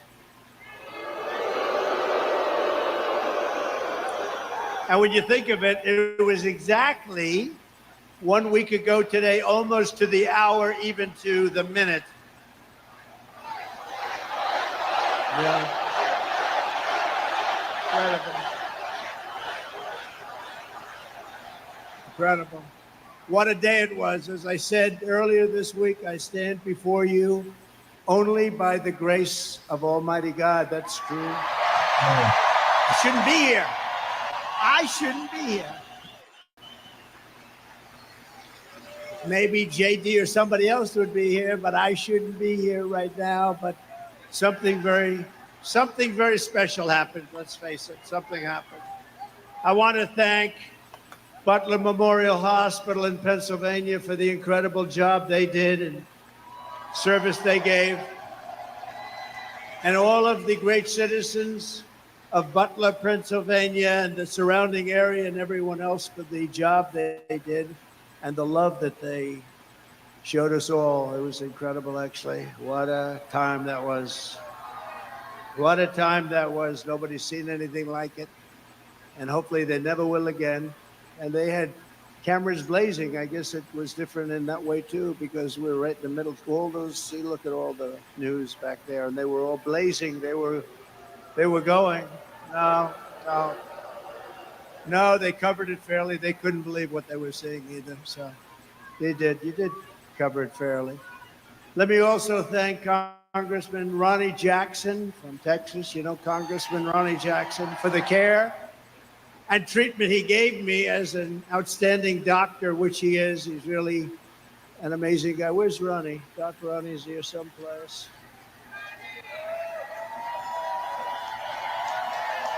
Thank you, Ronnie. Thank you very much. Great doctor. He was a great admiral, a great doctor. He's a White House doctor for Bush, Obama, and a guy named Trump. And they said, who was the healthiest of the three? He said, not even a question, Trump. And I said, I love that guy. I love that guy. When he said that, that was my doctor. Even if he's a congressman, that was my doctor. But he's been a great congressman. Thank you very much, Ronnie, for everything. We appreciate it. Ronnie Jackson. Oh. We continue to pray for the recovery of the two citizens who were wounded in that evil attack, David Dutch and James Copenhaver, two really incredible people. We remain in contact and send our deepest respect to the families.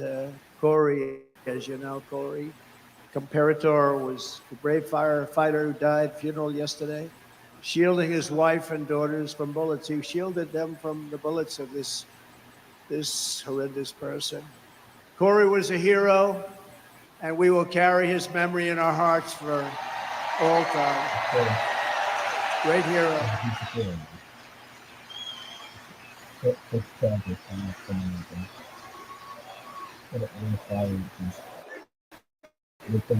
That's great.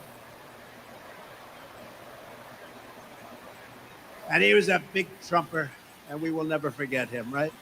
We're all together. We're all together. There's never been anything like what you witnessed the other day with the convention. I don't think there's ever been a convention where there was such unity and love. And even now I'll say it just for a second, the fake news even said it that way. I want to be nice, but the fake news reported it correctly. There's never been such unity, and everybody did a great job, and the speeches and everything. It was just an incredible event. And I'll tell you what, Milwaukee was a fantastic place. This was a beautiful arena, and they did a really great job. And Wisconsin is going to vote for us because we spent $250 million. And when they go into the voting booth, they're going to say, we love this guy, Trump. He gave us $250 million with jobs, and they're going to vote. Wisconsin's a very important state, as we know. But they really did. Wisconsin did a great job. Milwaukee. They did a great job, and the arena was fantastic. And it was just love. It was like a big, beautiful 4-day love fest. There was no fight. You know, there was no fight, no screams, no shouting, no get that guy off the platform. And in case there was, we had the Hulkster with us, right? How good was he? How good was the Hulkster? And Kid Rock called, he said, I want to get, you know, Kid Rock is big, and he wanted to get down, and he did an unbelievable job. He was great. But all of them, everybody. We had so many great people there. It was really an amazing thing to see, and it was really something I don't think there's ever been. A lot of people report. I think it's either party, there's never been anything like it. And now we have something coming up where they're going to go for the convention, and they have a couple of problems. Number one, they have no idea who their candidate is, and neither do we. That's a problem. But we'll see. Hopefully they get it worked out. Sort of interesting. This guy goes and he gets the votes, and now they want to take it away. That's democracy. They talk about democracy. Let's take it away from them. But now we go forward as one movement, and really we have a very special group of people, like the people here. You people built this country. It's one movement, and we're more united, determined than ever before. We've never been so determined. Bad things happened last time. We're not going to let them happen this time. Bad things happen. We will never stop working to deliver a magnificent future for our people, and together we will fight, right? And we will win. Right. Thank you.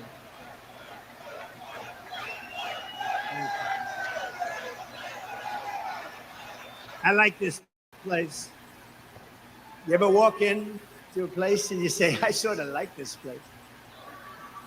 Less than 4 months from now, we are going to win Michigan. We are going to take back the White House in a monumental landslide. And with your help, we are going to make America great again. Yes, sir. Right?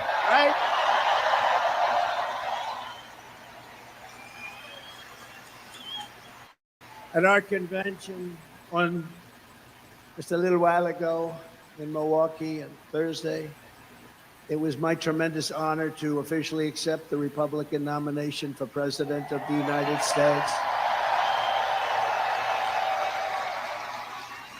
And I used to say it in 2016, and I meant it 100%, but I made it even more now because this country has gone wrong.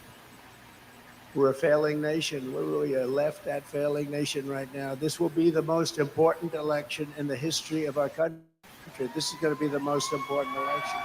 We cannot let it slip by. We cannot let people cheat. We cannot let this slip by, or we're not going to have a country. Because I do have other things I could be doing. It would be a lot easier. Although I'd rather be with you than sitting on some gorgeous beach watching boring waves coming in. No, I would rather be. Actually, I would. You know that. I think that's one of the reasons we've been so successful together. You know I mean that too. But we're going to make our country more successful than ever before. Yet even as we gather this evening, we will, and take a look, still the Democratic nominee, we're going to find out shortly, maybe, I don't know. Let's do this. Let's do a poll. You know, I love doing polls, right? Like I do a poll. I do lots of polls. Like, do you like Make America Great Again, or do you like America First, or do you like them both? I like them both, right? But let's do a poll on candidates. So I'll go. We're going to do a poll on a few candidates. The press will like this because they won't have to pay for the poll. You know, you do these crazy polls and they charge you $250. Look, there's Mr. Wall. This guy is the greatest guy. This guy. He must have a lot of money because he's at so many different rallies. And he was at the one, that was a tough one, wasn't he? That was something. You were right up in the front there. You saw that. That was something. We're going to do a poll, and it's going to be a very nice poll. And right? Who's your favorite candidate? Who would you like? Let's do it. Who would you most like to run against? Because, you know, you could say, who's the best candidate? We're saying, who would you like to? We'll start with Kamala Harris, and then we'll go, and then we'll go to crooked Joe Biden, and then we could possibly discuss a few. So, who would you like to most run against if you're us, if we want to win? Ready? Kamala Harris, crooked Joe Biden. All right. I don't think we have to go too much further. Well, you have a terrible governor here who did a terrible job. Whitman. I'd like to run against her, actually. I'd like to run against her. So she's one of the 20 that I mentioned. She's the one that gave her husband full right, title, and interest to everything, but nobody else could do anything but her husband. Her husband was sailing in the middle of your lake, your beautiful lake. He's out there sailing, and everybody else had to be locked up, right? Her husband. No, but things like that are mentioned during a campaign, little things like that. No, she's done a terrible job, but I'd be very happy with her. At this very moment, Democrat Party bosses are frantically trying to overthrow the results of their own party's primaries to dump crooked Joe Biden from the ballot. Couldn't happen to a nicer guy. And as you're seeing, the Democrat Party is not the party of democracy. They're really the enemies of democracy. The parties of corrupt insiders like Whitmer, special interests, and the failed political class. That's what they are. Under our leadership, the Republican Party is now the party of the people. We're the party of hardworking Americans of every race, religion, color, and creed. We become a very big party. We become, right, fellas? You know what I'm talking about. I love you guys. We love you guys. No, we become a very big party. We have increased in size. Nobody's ever, honestly, in history, there's never been anything like this movement. And that may be in the history of the world, but let's keep it down to the country for right now, because that's the thing. But there's never been anything like MAGA. When Biden says, we have to stop MAGA, we will stop MAGA. I said, he doesn't know what MAGA stands for. It stands for Make America Great Again. How can you be against that? How can you be against that? And you know, the other side's going around trying to make me sound extreme, like I'm an extremist. I'm not. I'm a person with great common sense. I'm not an extremist at all. Like some on the right, severe right, came up with this Project 25, and I don't even know. I mean, some of them I know who they are, but they're very, very conservative, just like you have. They're sort of the opposite of the radical left, okay? You have the radical left and you have the radical right, and they come up with this, I don't know what the hell it is, it's Project 25. He's involved in Project, and then they read some of the things, and they are extreme. I mean, they're seriously extreme. But I don't know anything about it. I don't want to know anything about it. But what they do is misinformation and disinformation, and they keep saying, he's a threat to democracy. I'm saying, what the hell did I do for democracy? Last week, I took a bullet for democracy. What did I do against democracy? Beautiful. Crazy. I like that. Yo, last week I took a bullet for democracy. Yeah, that's what he did. Hello, Chris. Here's our great campaign, man. Chris, are you having a good time? Look at him. He's back there, cool as a cucumber. You know, so far they're giving us great credit for the best run campaign they've seen in years. Isn't that nice? Mm-hmm. Thank you, Susie. Thank you, Chris. Look how cool he is. Just sits there. Thanks, Ed. Try doing it with another candidate sometime. They can't stop, right? Anyway, thank you very much. Great job, Chris, Susie, the whole group. We have a great group of people. They love this country. They want to save the country. That's what we're doing. With your vote in this election, the Trump-Vance administration, by the way, I made the right pick. He's so good. They were all good. They were all good, but he's really stepped up. But the Trump-Vance administration will begin rapidly reversing every single Biden-Harris disaster starting on day one. Yes, get my bills lowered. Then when you vote for Biden, you're probably voting indirectly for Harris anyway. Common sense, it's all common sense, right? We will end the inflation nightmare that you would have never had. We had no inflation. See, there's another thing. Biden always goes, I inherited 9% inflation. And even the radical left reporters up there, look at all of them. Whoa, they have a lot. They have a lot of them. They have a lot of them. Look at those cameras, but they'll start turning off as soon as I start mentioning it. I'll say, the red light just went off. No, but actually the radical left reporters, of which there are quite a few, I can't believe it. I don't know why they'd have them. But the radical left reporters say, the guy's right. You know, wasn't it until 2 years in that we became destroyed with inflation? Inflation is a country buster. It's a class buster. It busts everything, low income, middle income especially, and they get they're busted. The country gets busted. Look at Germany from centuries ago. Look at every country that's had inflation. And we had, I believe, the greatest inflation in the history of our country. They don't even report it properly because they leave the worst numbers out. They don't talk about interest rates that went to 10, 11, 12%, and you can't get the money. So what does that mean, 12% if you can't get the money? It means it's higher from 2%. We will seal the border, and we will stop this terrible invasion that's destroying our country. I'm all for that. Get that border sealed, man. We will crush migrant groceries. We're going to crush migrant crime. Oh, we have a new form of crime now. It's called migrant crime. The only good thing about these migrants coming in is they make our gang members and criminals look like the nicest people you've ever met. These people are much tougher. They come from all over the world, not just from South America. We're going to return law and order to our streets and restore patriotism to our schools. I'm all for that. We gave you already the largest tax cut in the history of our country, larger than the Reagan cuts, but now we will give you an additional tax cut, a number of tax cuts that will make it We took in more money after the tax cuts than we did prior. We took in billions and billions of dollars more after the tax cuts than we did. We had the greatest economy in the history of our country. Everyone knows it.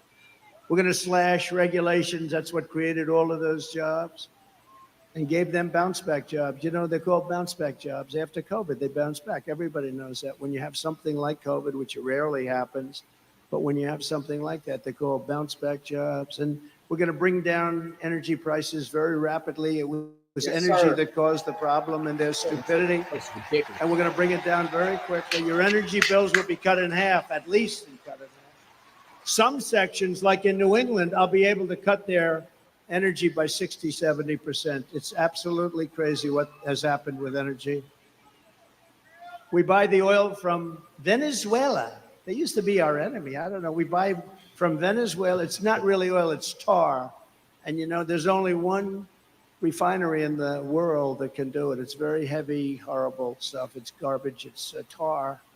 You lift it. I said, that's not oil.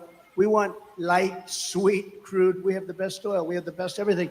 We go to Venezuela. You know where they refine it? In Houston, Texas. It's the only plant in the world that can refine that stuff. So we go to Venezuela. We pay them a fortune. We take that dictatorship. We make the dictatorship wealthy.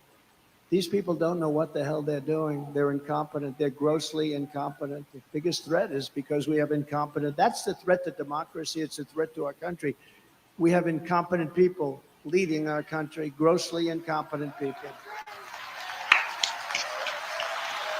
America's enemies will fear us. The United States will again command the respect that it deserves. Viktor Orban, the very powerful leader of Hungary, said, when asked what happened with the world that's falling to pieces, there are wars all over, he said, bring back Trump, it'll all end. It all ended. We had no problem in the world.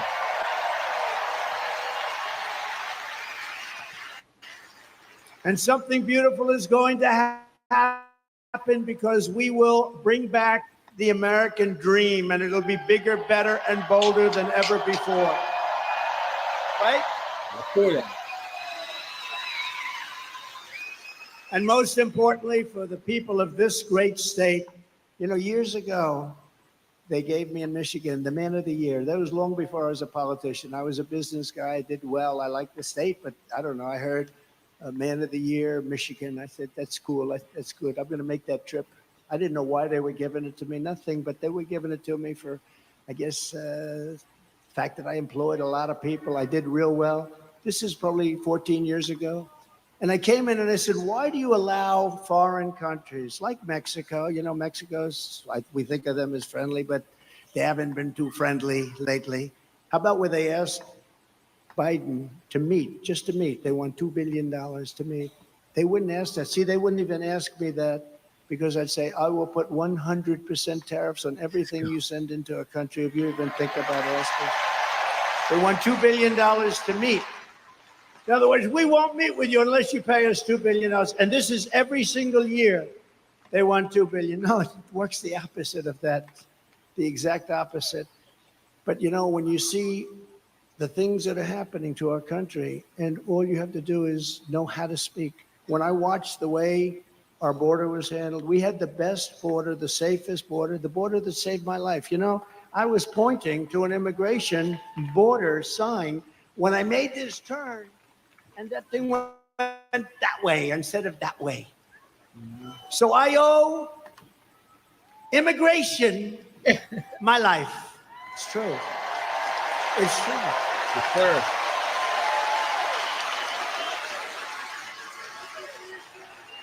Now think about it. I'm talking thousands and thousands, much more than even this. I mean, we're restricted because you're in this giant arena. That's the one thing about outdoor that's good. You can have unlimited, thousands and thousands as far as the eye can see. Nobody's over here or over here because there's nobody there. It starts like this, as far as the eye can see. And I said, look at the great results that we had on immigration. Just look at them. If I didn't say that, and it's because we had like a crane holding this massive sign, I call it the $1 million sign. They're expensive. But that sign was very good. I think I'm going to sleep with it tonight. Let me sleep with it tonight. I said, what was that? What was that? Ooh, then I looked, I said, that's not good. That's not good. So it was immigration, if you think about it, right? That immigration, I would have never been looking to the right, and I had to be. It was the only place that would have saved us. They do these reports in the New York Times and all over the place where they had, the shape, that if he turns this way, this way, this way, if every shot was no good for me except for the one direct. They came whizzing by, and I hope we have to never go through that again, everybody, because it's so horrible. But most importantly, for the people of your state, this great state, I will rescue the U.S. auto industry from obliteration. They're going to obliterate your auto industry. And anybody that votes for the head of the United Auto Workers, that guy doesn't know what he's doing. He's approved all electric cars. And Elon, I love Elon Musk. Do we love him? I love him. And I'm constantly talking about electric cars, but I don't mean I'm totally for them, but whatever the market says. And if it's 10% of the market, 12%, 7%, 20%, whatever it is, it's okay. But you can't have 100% electric cars. And so Elon endorsed me recently, the other day, actually. He's great. Elon Musk. He's a brilliant guy. Every time I call him, he's talking about, I got a new idea for a rocket. You have to hear this. No, it's true. The first time I ever saw this, I'm watching television like 3 years ago, and I see a rocket motor engine, come down landing, straight up in no wings, no nothing, and it's landing. I thought I was seeing things. What is that? And it's landing on a barge in the middle of the ocean. And then another one comes down, and another one. I guess 4 of them came down, 3 or 4, and they land upright. I said, what the hell was that? I've never seen that before. Now, if that were government, you wouldn't see that for another 50 to 100 years. But it was Elon.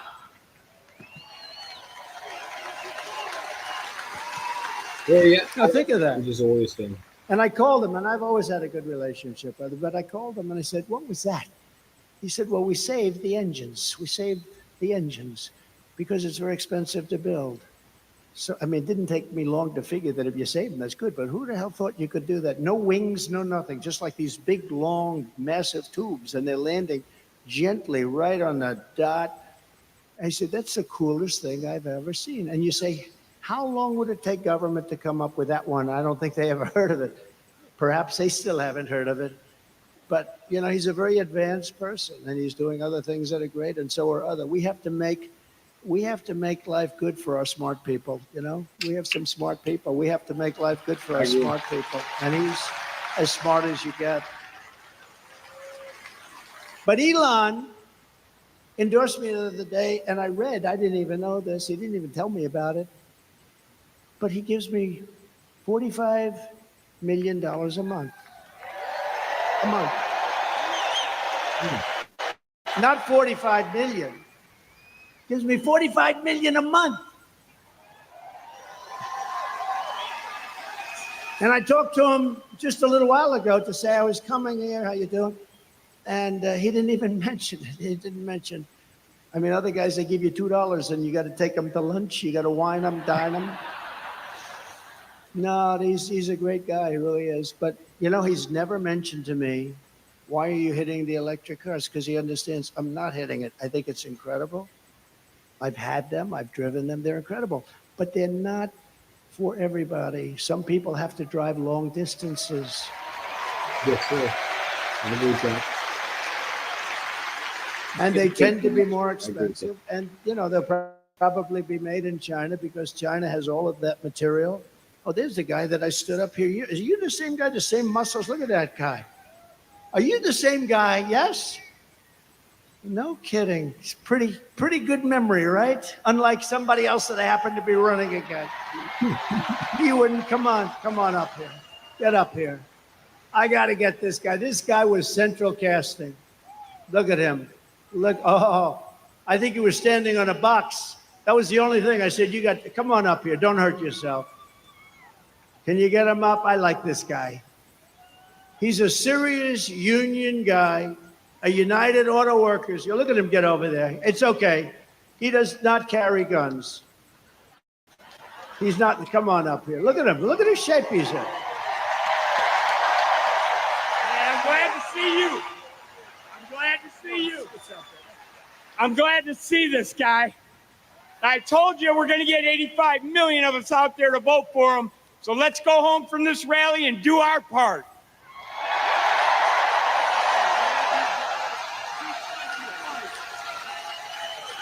Look at the arms on him. I may have height, but his arms are definitely more powerful. Huh? Look at that guy. No, last time I was here, I saw him, and he was so great. And he was he was agreeing with us on auto. We want to bring car manufacturing back. And what's the deal with this thing with the all-electric cars in 6 years from now? It's ridiculous. You know, in the Midwest, they open up chargers. They opened up 8 chargers. You read about this. $9 billion they spent for 8 chargers. That's like a gas pump. I guess it would be like the equivalent of a gas pump for electric, right? They spent $9 billion on 8 chargers. This is 8 little chargers. $9 billion. How do you do that? It would cost at that rate $5 trillion to create enough chargers so it could run. It doesn't work. And it doesn't work the trucks either. I was with Swift, big Swift company. How many trucks you own? 29,000, sir. 29,000? That's a lot of trucks. One of the biggest, I guess, like the biggest. I think he's the biggest, right? And he said, they want to destroy our business. They want us to go all electric. I said, so what's wrong with electric? I said, if you take a big, beautiful, like Peterbilt or one of the great manufacturers, how many times would you have to stop from New York to Los Angeles? None, sir. We go right there. We have some left over. Really? That's with diesel. I said, what about if it's electric? We have 6 to 7 stops, about 3 hours each. So immediately he's saying, that's not working too well. He said, but there are other problems. He said, the truck is so much heavier that you'd have to rebuild every bridge in the country. That doesn't sound too good, right? And then the third thing, he said that the battery is so much bigger than a tank, a big tank for the diesel or for the gasoline, but the diesel mostly. It's so much bigger that most of our payload would be holding batteries. In other words, we wouldn't have any room for the product. So let's say you hear those 3 minor details. Typically, you would end the conversation, would say that doesn't work. These people said, we don't care. We want you to go all electric. Can you believe these people? They're crazy. They're crazy. No, they're crazy. And they want boats to do the same thing. I was with in South Carolina, one of the biggest boat manufacturers of, smaller fishing boats from, let's say, 16 to 35 feet. And he said, we have a problem. They keep pushing, the beautiful outboard engines. You have Mercury and Evinrude. I guess they used to have, I don't know if they have it anymore, but those big, beautiful outboard engines they have, they work great. Or just interior engines run by a thing called gasoline. So he said they want us to figure out how to go all electric in a boat, right? All electric. I said, well, what is the problem? He said, we'd have to take the entire lower cabin where we have bedrooms, and we'd have to make that into a battery. But the bigger problem is, sir, it won't float because it's so heavy. It won't float. It won't float. And I always tell the story with like, well, what would you do? Because, my uncle was a great professor at MIT for 41 years, I think. He's the longest serving Dr. John Trump, she knows. He was great, very smart. We have a very smart family, actually. But he was a great guy. And I was very interested in this, but the press kills me all the time. They say, he keeps talking about sharks. I tell an analogy. If I'm in a boat, it's all electric and it starts to sink. I asked a guy, do you get electrocuted sitting over this? And then I say, and I don't think there's anything wrong with this, do you? Because it's an analogy. I say, They don't understand that, though. and if there's a shark about 10 yards away, right where they are, right where all the congressmen are, right over there, look at us. Well, they're sharks. They're sharks. If there's a shark about 10 yards away, do I get electrocuted or do I go with the shark? I said, because I will take electrocution all day long. Despite the I'm not good with the environmentalists that shark. say how wonderful sharks are. You ever hear these people? I We had I 3 don't know. I might killings go with by the a shark. shark I ain't this gonna lie. weekend, ripped people apart. And then It you would have be the nice. environmentalists It would be painful. well, they But didn't at mean least to I'd do die it. They quickly. really, Electrocution they might take 3 mistook them times. for seal. They didn't want to hurt the child. I might go with the shark. No, I don't want that. Common sense, right? I mean, how about they catch a shark, vicious that they've been after, and they take him to a little deeper water and they put him back in? I wouldn't do that. Would anybody do that here? Let me ask you, this is Michigan. These guys wouldn't do it.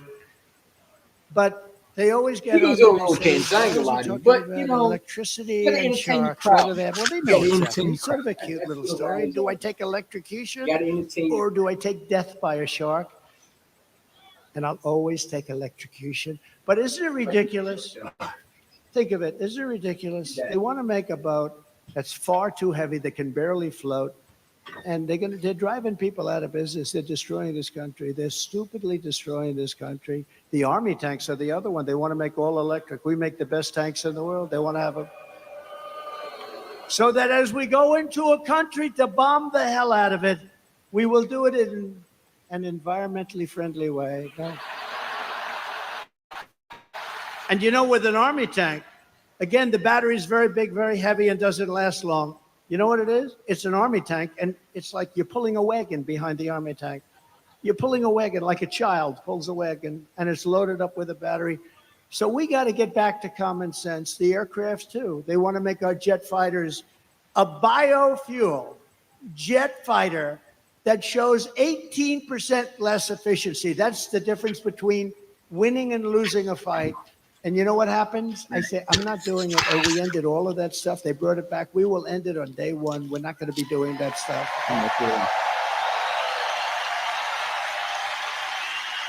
In 4 short years under my leadership, I did more for Michigan auto workers and manufacturers than any president in the history of our country. And just as I promised, I withdrew from the Trans-Pacific Partnership, which would have totally destroyed your auto industry. I ended the disaster known as NAFTA. That was the worst trade deal ever made. That was the worst trade deal considered by him. That was so unfair to us with Mexico and Canada, the worst trade deal ever made, and replace it with what they call the best trade deal ever made, the USMCA, Mexico and Canada. And I know it's good because Mexico and Canada are right now, as we speak, working like hell to try and renegotiate the deal. Don't do it, Biden. Well, he doesn't know what's going on. Don't do it. He's watching us now. He'll say, what's that trade deal they're talking about? Well, sir, they've been negotiating with us for about 2 years. I never heard of that negotiation. Where is Mexico anyway? Where is it? See, now the fake news will take the statement I just say, where is Mexico? And they'll put it on television. Trump didn't know where Mexico is. They do. It's very dangerous. The biggest threat I have to my administration is sarcasm because they play it against me. When I show that he can't walk off, he can never find the entrances off a stage, like one here, one there. He's sarcastic. 2 here. Some You people can don't jump like off the sarcasm. front, I guess. I like it. And whenever I imitate him, I called my wife. She's great. Our wife, she's great. Our great first lady. I said, and she looked great the other night. She made that entrance. She made a lot of entrances. She's just something. But she walked in. But I told her the other night, I said, how good was I? How good? This was at a rally a couple of weeks ago. How good was I? Well, you were really good, but not great. Why? Well, it showed that you didn't know how to get off the stage. Well, I was imitating Biden. So what they do is they show the imitation of Biden. They said Trump didn't know how to get off the stage. That's our fake news. So we have to be very careful. So I haven't done it in about 3 weeks. I'll do it again, but maybe not right now. It's too. Darling, you were great. I mean, I get these crowds, 50, 60, 70,000. In New Jersey, we're leading New Jersey by 4 points, by the way. Ooh. That's crazy. We're leading Michigan by 6 points.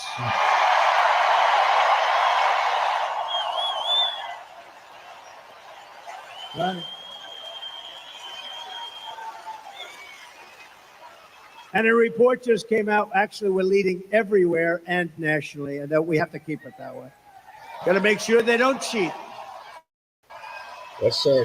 Got to make sure they don't cheat. I took on China like no administration in history, bringing hundreds of billions of dollars pouring into our treasury when no other president had gotten 10 cents. You know, China never gave us 10 cents. I got hundreds of billions of dollars from China. And I got along very well with President Xi. He was a great guy. He wrote me a beautiful note the other day when he heard about what happened. And he wrote me a beautiful, most of the leaders do. You know, a lot of them. I like how everybody talks about, well, why is Trump talking about, well, because listen, when you're in the United States president, you're supposed to get along with the allies. The fact that people have an issue with Trump, you know, they say Trump, well, Putin likes Trump. Well, Putin owns Trump. No. Putin wasn't doing shit. When Trump was in office, Putin was on his best behavior. So if anything, Trump really owns Putin because Putin didn't do shit to Trump. So it's like, it's hilarious how they put memes of Putin pretty much, you know, like the porn ladies, how the lady pretty much has a dude nude and he has a collar on her and pretty much owning him. Yeah, they show Putin pretty much owning Trump and he's fat and all that stuff. It's like, dude, like Putin didn't do shit to Trump. If anything, Putin is scared of Trump because Trump is very entertaining. One thing about Trump is he's imitating. He's very. If you play with him, you're done.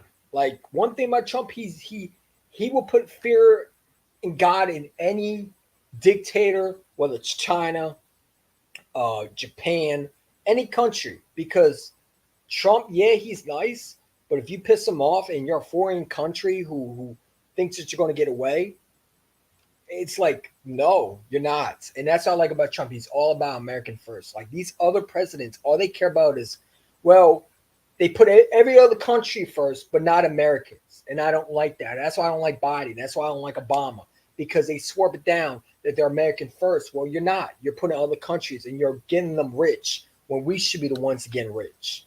You know what I'm saying? That you know, there's a lot of people talk about, well, the tariff, that's why we're in this debt right now. No, it's not. The tariff was the reason why we got rich in the first place, because we were taxing other countries for the products they were putting in this country. If you were putting the products that you're charging us, we're going to charge you back. And I agree with that. If you're going to charge us for the product and you're making us pay for it, then we're going to put tariffs on you. And I totally agree that these countries are ripping off American citizens. They're ripping off the United States of America. We got stupid leaders right now in our country. Well, I don't know who's leading our country at this point. Getting ripped off by China, and it should not be allowed. Biden is allowing China to get thousands of dollars for products when it should be in United States. We should have companies in the United States making the products, not going all the way to China. You know what I'm saying? And that's what we're doing. And I think that's terrible. No country should be ripping us off. We should be doing the business. If anything, if you come in this country and you're bringing a product, we should be the ones you should be the ones paying us, because you're putting a product in our country. Why are we paying you? I don't get that. See, there's a lot of people who are misinformed. They sort of down Trump is worse than democracy. No, our democracy is run by these type of people, the ones that don't put American first. And that's what Trump does. He puts American first. And a lot of people say, well, what about other countries? All about this, other. I don't give a shit about other countries. I don't care about China. I don't care about Japan. I don't care about Korea. I care about United States of America, my country. When my country's affected, that's all I care about.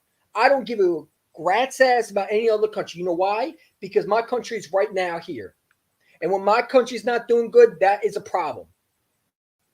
When my fellow Americans are on outside on that street and I got illegal immigrants in hotels and they're taking homes away from them, I got an issue. And that's why people are starting to go from Democrat to Trump, because they're getting sick and tired of not being first. We're a third nation country when we should be the first nation country. We're leaving military equipment in other countries when that shouldn't be allowed. We got presidents who are making stupid trade deals and don't know what the hell they're doing. And countries are getting rich off it. Iran was broke under Trump and now they're rich. And they're building nuclear weapons, which is a threat. This is why the election is so important. They said, why are you not focused on football? Because our country right now needs a president. And we don't got a damn president. We got two fucking bobbling idiots running this damn country into the damn ground. And they say, well, Trump is a racist, all this. I don't give a shit. I don't care about what Trump did. I care about him with his policies, and his policies match his words. When Trump was in office, gas was $1.89. It's now $2.50 under Biden. That shouldn't be allowed. All Biden had to do was not do nothing. All he had to do was sit your ass in that blue chair in the Oval Office and do nothing. And yet he did some of these things. But yet, America, you got people on Twitter saying he's the greatest president of the world. What the hell did he do? Except destroy this country, open the borders. And I don't mind you coming in this country. By the way, everybody said, why are you against illegal immigrants? I'm not against illegal immigrants. I'm against the ones that come in this country and do crime. If you want to be a provider for your family, you want to come in this country, that's fine. But you got to come here legally. That's fine. I don't give a shit. Right? You want the same American dream? That's fine. But when you come here and you do crime, you need to be booted out this country. I don't agree drug dealers coming in this country from Mexico, which is a big drug dealing corporation, coming in this country and selling our kids methamphetamine and pills that are intoxicated with methamphetamine. I don't agree with that. That shouldn't be allowed. Our children are not safe with the drugs being poured in, guns being poured in. And the president allowed the borders to be open, including Vice President Kamala Harris, where there's some dumb people who actually want to vote for her. Why? Instead of worried about what Trump said or what Trump hurt your feelings and where he hurt you, worry about the policies that he's going to bring. Look at the Democrat policies and just look at Trump's policies. And say which one will fit me the best. Don't worry about what he did or what he said. I don't give a shit what he said or what he did off camera. I don't give a shit about that. I care about what his policies are. That's all I care about. I don't give a rat's ass about anything else. But let's continue. Didn't like what I was doing to them, but they also knew it was about time. The jig was up, right? It was about time. Mm-hmm. But they wrote me, almost all of them wrote me notes. It was nice. No, I have a good relationship with all of them. That's a good thing. You know, a lot of times the press would say he gets along with Kim Jong-un, North Korea. He has a lot of nuclear weapons. I got along with him great. You were never in danger with me as your president. It's a good thing to get along, not a bad thing.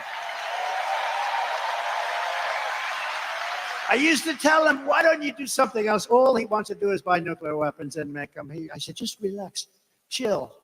You got enough. You got so much nuclear weapons, so much.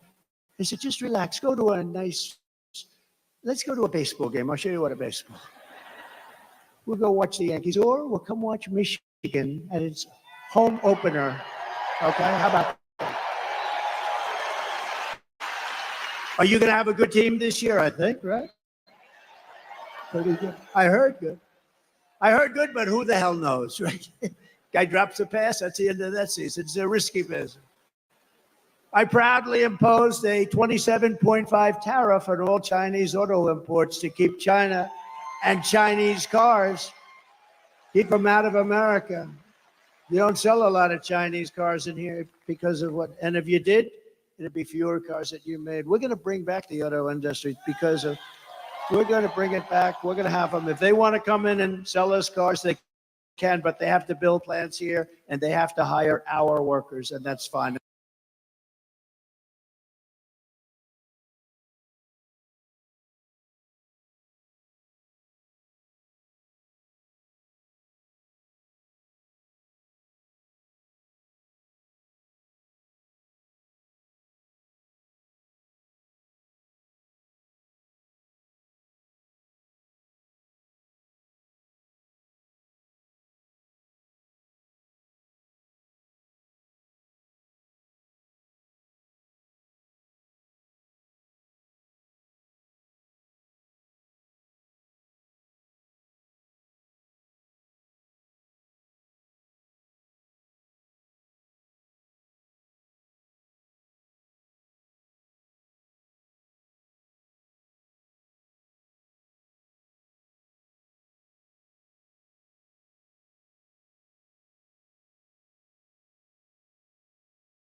But yeah, like I said, my country's getting ripped off.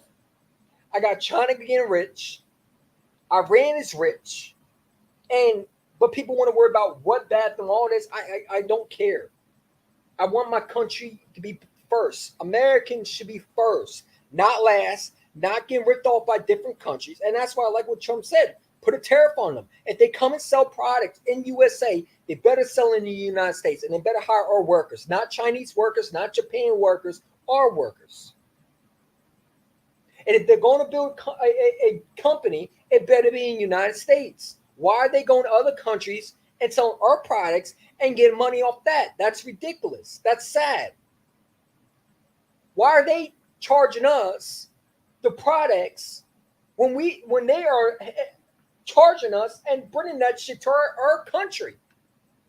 They're ripping us off, and we just sit there like bumbling idiots because that's what we have. And we just allow them to rip us off. And we're losing money.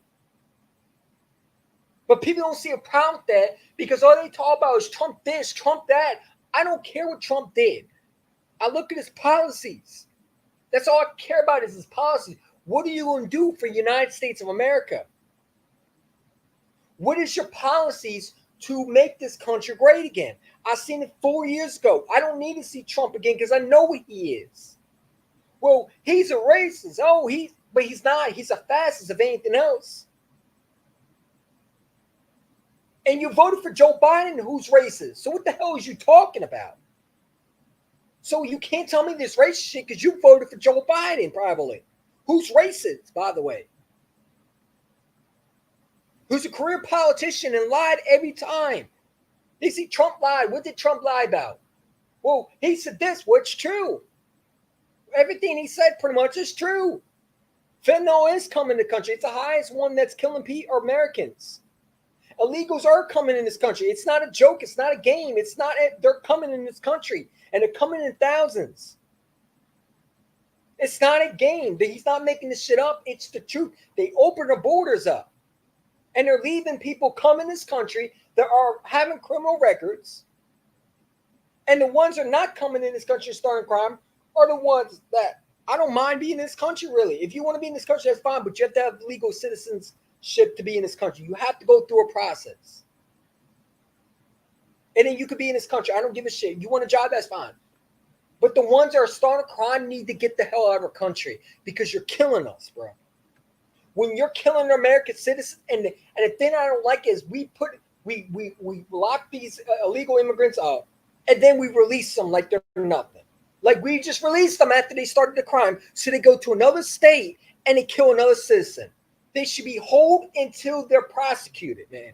Why are they getting released? And that's what Trump is talking about. We need to prosecute them. We need to get them out of our country. And the ones that want to come in this country, that want to feed their family, is fine. You got to go through a process to be a citizen here, and that's fine. You want to be a citizen here? I'm all for it. I don't mind you being a citizen here. I don't mind you starting a new life. But you got to come here legally. It's always been a thing since the white D. Eisenhower. It always has happened. I don't know why this is new for Americans. I don't know why people are so afraid to have closed borders. I don't get it. It doesn't make sense how many people are stupid and think like sheep. I'm sorry you can't use your brain and see what the hell is going on in this country and not want to straighten things out. But you keep voting for the same Democrats who lie to you for years, lie to you every single time. They promise you things, yet you vote for them. You vote for them. Joe Biden swore that if you got COVID shots, you weren't going to get COVID. Yet this man somehow got COVID. How is that? You promised the American people that if they got the shots, they wouldn't have got COVID. Yet you got COVID somehow. And people still get COVID no matter what. So you lied to American people to vote for you when you said, if you just say 6 feet, but yet Joe Biden had no mask. Joe Biden wasn't 6 feet away. Oh, okay. But yet Trump's the liar, though, right? It's Trump's the liar, not Joe Biden, not Kamala Harris, who opened the borders, pouring fentanyls in their country. We're getting ripped off by countries. But it's Trump. It's Trump. It's Trump this, Trump that. He's going to destroy his democracy. What democracy? You mean the one that the hell we're living in right now? You mean the ones that are raising our prices, raising our gas? That one? Oh, okay. People don't make sense sometimes. These left-wing idiots that I talk to every day. One of them blocked me on Twitter because he swerved down Trump deported a lot of illegal immigrants. No, Obama did. But he couldn't tell me, so he wanted to give me, let me educate you on this. You couldn't educate me if it depended on you, dude. You can't educate me because I know what the hell I'm talking about. I know what I'm talking about. I do my research, idiot. Just because you don't, and you live in on a fucking CNN and NBC and all these dumb idiots like Joy Reid, don't mean you can't educate me, sir. Just because you live longer than me, you've been here longer than me, don't mean you know more than me. Let me remind you something. You still vote for the Democrat, you still haven't learned nothing. Just saying. Because you vote for the same party that's going to promise you over and over again that they're going to change when they don't. You can't change a leopard with spots. You can't change a leopard with spots. You can't. They're still the same animal. No matter how many times you sit there and you listen to them, they lie to you and they promise you stuff, and you vote for them, they haven't done nothing for you. Yet you vote for Democrats. You vote for the exact same party that lied to you, that continuously lie to you, and you're not willing to expand your knowledge. Because you hear people talk about Trump's race, Trump that, but yet you vote for Joe Biden. How the fuck does that work? Explain me what the Joe Biden has done for you, except created more division in this country than we had. At least Trump, we didn't have that many division. They talk about January 6th. Okay. I don't agree with that. I don't like what they did. I thought that was horrible, and I'm the first one to say that. But what the Democrats did, I mean, look what they've done. They completely destroyed this country. It's not recognizable anymore. And if we get Kamala Harris like that, definitely it's not going to be recognizable. You better hope the damn Trump isn't in that damn office, because we won't have a fucking country. I promise you that one. I might not be here alive. I might be in the graveyard because nuclear war is going to start and we're going to get the one getting our ass kicked. But we want to worry about what bathroom and this and that and what can I do with my body, and we're not worried about the problems that are happening in this country. Explain me why Americans won't honestly look at the policies of Trump and what he has. I don't see why people shouldn't be on Trump. They talk about Trump's this. He's a threat to democracy. What is he threat of? He wants people to have prices to be low on groceries, gas. I agree with that.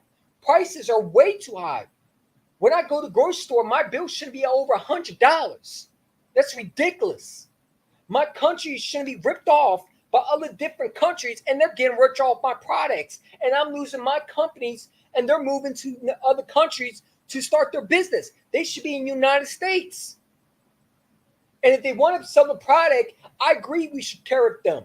I agree we should put a tariff on them. You want to come in their country and sell through a product through it, then you should be charged with that too. We should be charging you just like you charge us. Why are we getting charged? Why are we getting ripped off? I agree with that.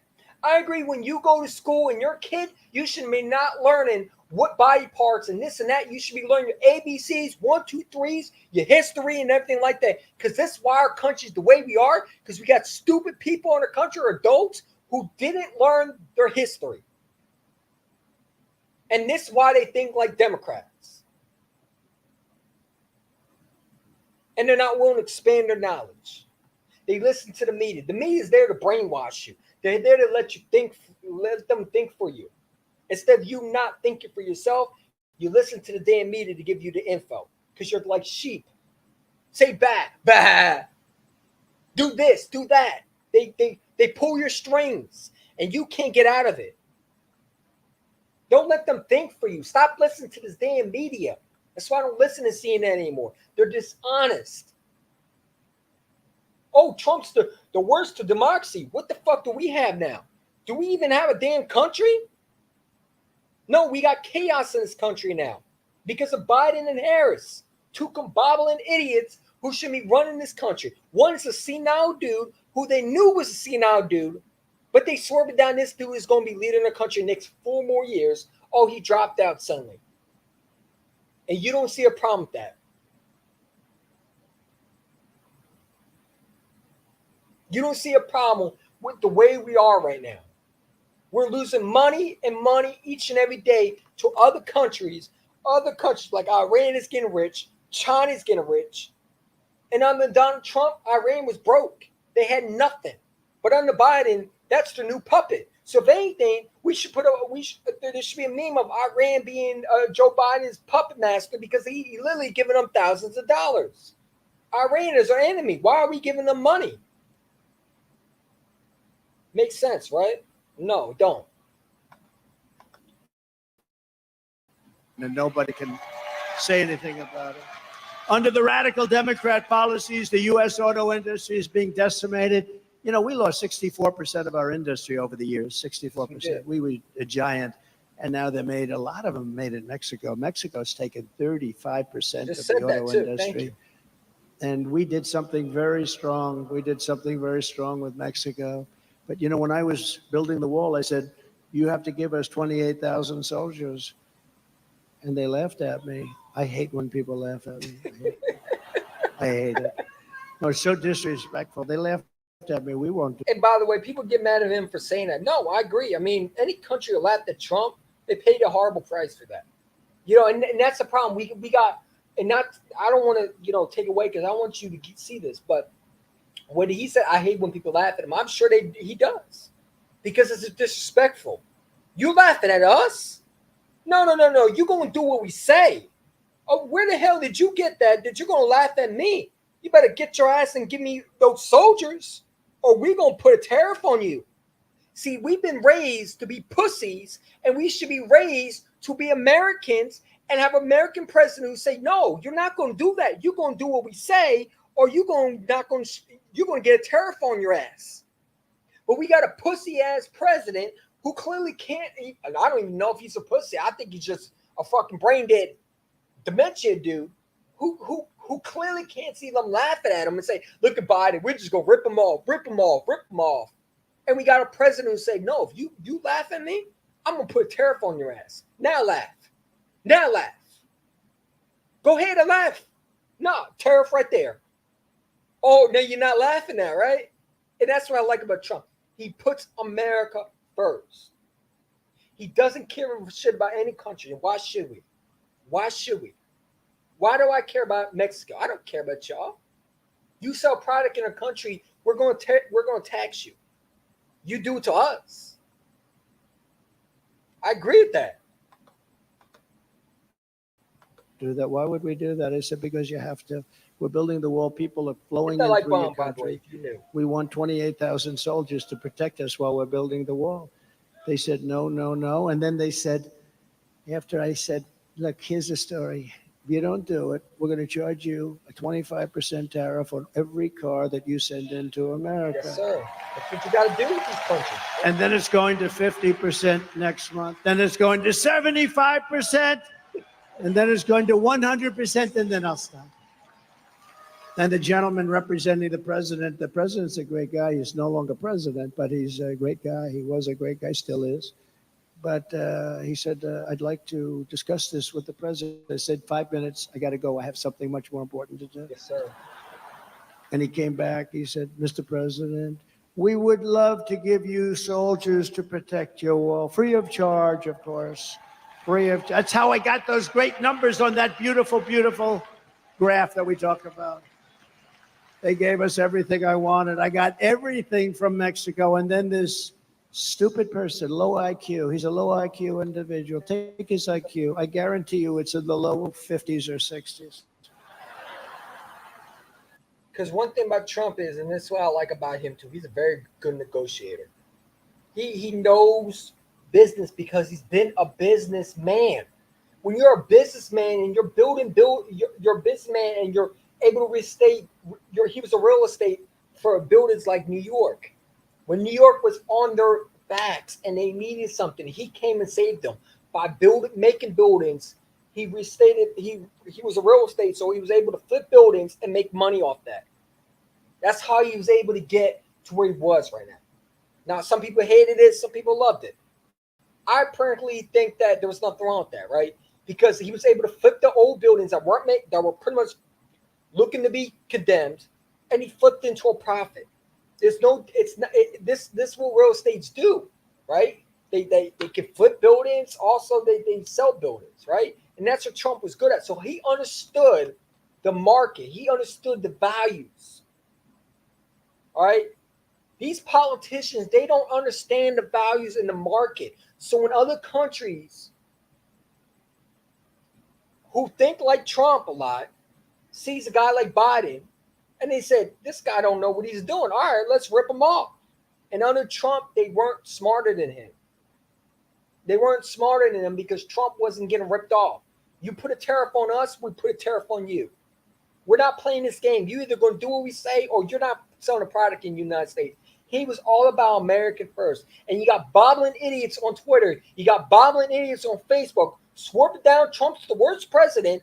Swerve it down. He's a racist. Swerve it down. They're not going to vote him because he's a criminal. Meanwhile, we got two criminal jackasses in the United States right now as president. Biden has an official criminal as a son named Hunter, who, by the way, has a laptop that was selling stuff to the United States. I mean, not United States, other countries. Biden is a definition of a criminal, but he couldn't be on trial because he wouldn't stay in trial. But yeah, he was able to run the United States. Come on, man. Just let people think. Don't let people think for you. And he's negotiating against Putin, President Xi of China, Macron of France, very smart guy. I told him he was going to do something very bad to our country. I said, that's okay, you can do it, but I'm going to put a 100% tariff on all wines and champagnes that come in from France. He said, no, Donald, you cannot do that. I said, I'm doing it. Donald, you cannot do that. That's not fair. He was going to charge our companies, American companies, 25% for doing nothing, for being in France. Big deal, right? Big deal. So I said, okay, that's all right. I'm charging you 100% tariff. I gave it to all my people, Mnuchin. They won't do it. They won't budge. I said, they'll budge. I called them up. And I talked to the president of France, Emmanuel Macron. He's a nice guy. I said, but he's, he likes France. I like the USA. Does that make sense? I said, Emmanuel, it's so nice to talk to you. I understand you're going to charge our companies 25%, Emmanuel. Yes, Donald. It was approved by whoever the hell approves the parliament. Whatever the hell they have over there, they were going to approve it. It's been fully approved. Yes, I'm so sorry. I said, well, that's okay. You can have it approved, but here's the story. Starting tomorrow morning at 7 o'clock, every bottle of wine and every bottle of champagne that's shipped into the United States is going to have a 100% tariff on it. No, you cannot do that. That is not fair. I said, not fair for you to charge our companies 25%. Fact. He said, you cannot do that. And that's what I like about Trump. He's there for America. We do not care about any country. You tax us, we're taxing you back. And we got leaders in our country right now that get taxed and they don't do anything about these other countries taxing us. So we're getting hit while they're not getting hit. No, if you tax us, we're taxing your ass back. You don't get to tax our Americans for your products that you're selling in the United States, and we're not going to tax you back. No, we're going to tax you, right? I think it goes both ways, and that's what I like about Trump. He's American first. He understands because, like I said, he was a real estate. He was able to flip buildings. He was able to make money off of it. That's how he was able to get the Trump name, Trump Towers, all that. He built all that. That was his name. He understood the values. He understood the markets. Okay? That's what I like about him. His policies is what we need in the United States. So that's how I was able to work with these other foreign countries like Japan, Korea, South Korea, Mexico, France, all these other countries that supposedly Biden is supposed to talk to, which I can't see, and they're just ripping us off. That's why we need a president who knows what the hell he's doing when it comes to bills. Because imagine Biden and Harris, or even Kamala Harris. Just imagine Kamala Harris talk to a guy like Putin, talk to a guy like Kim Jong-un, or whatever his name is. Like, I can't see her not laughing, like with that weird laugh as they talk business. Like, no, I need a president who actually knows what the hell he's doing, and not a goddamn dummy who clearly can't do what he's doing. Because we need to put Americans back on as a first and not last. And we got Americans who are last. We got the USA, who's a third nation country, and we should be first. Why are they getting rich while we're not getting anything? We're getting ripped off. The American people are getting ripped off. Our products are getting ripped off. Our jobs are getting sold to other countries. The corporates are shutting down, and they're moving to other foreign countries like Mexico, like Japan, like China, because they're not making money, because Biden's destroying this economy. Because he doesn't know what he's doing, because he's a fucking politician. And we need a businessman leading our country. Just like the Eagles with Howard Roseman. Why is he so good? Why other GMs can't do what he's doing? Because he's a businessman. He knows what the value. He knows what the market is. He knows what the price of everything is. That's why he's so good at his job. That's what you need in a president. You don't need a guy that's a politician. You need a guy that knows what he's doing in business. A businessman who knows the value and is smart. And that's what Trump is. Listen, Trump's not here to be liked. I don't give a shit if people like him. But you got to be able to understand his policies. Just look at his policies. You don't have to like him. You don't have to respect him. You might think he's an a-hole. I don't care, honestly. I don't care. I want my president to be a-hole, because that means that country ain't going to test him. Okay? That means that other country, I know my country's going to be safe when nuclear wars start, because my president is smart. My president don't care about if you like him or not. I don't think Trump cares, honestly.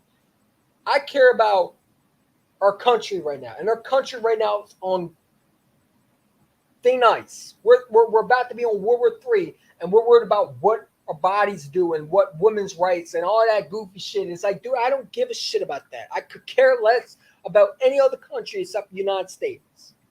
I don't care about what gender bathroom. I don't care about that. You want to be a transgender, that's fine. That's on you.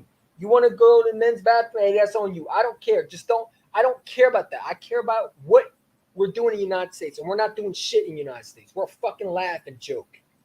I could care less about any other problem except the United States. We need to get back to being the first country to have a point. We need to go back to being the first country and not the last. And unfortunately, we're allowing other countries to get ripping us off and getting rich.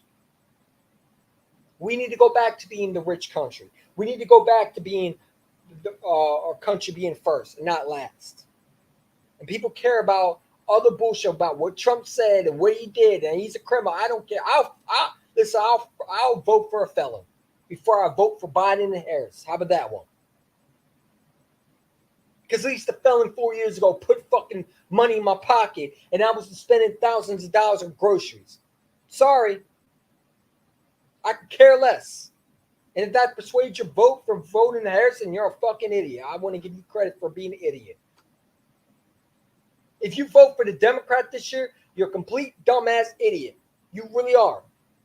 You're destroying this country more than you're helping this country. I'm going to be real. Why are you supporting Trump? Because he knows business.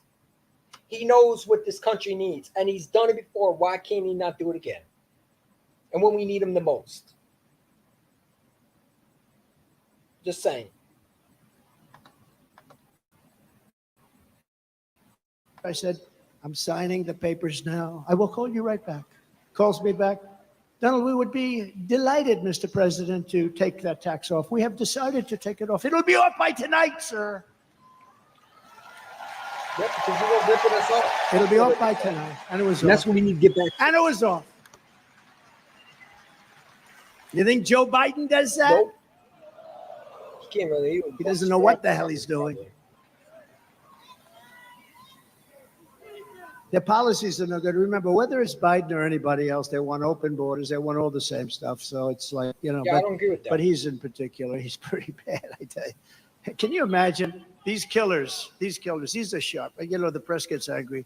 They said, is President Xi of China, is he a smart man? I said, no, he's a brilliant man. He controls 1.4 billion people with an iron fist. He makes guys like Biden look like babies. They don't even know whether they're coming or going. Yes, he's the next day headline. Trump calls him brilliant. How dare? No, okay. Let's say he's not a smart man. Okay, whatever makes you happy.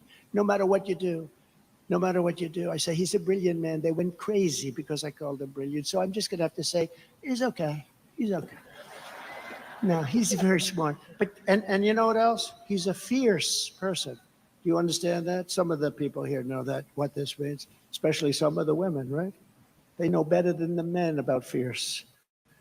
I know the women, they know better than the men. They're more fierce than the men.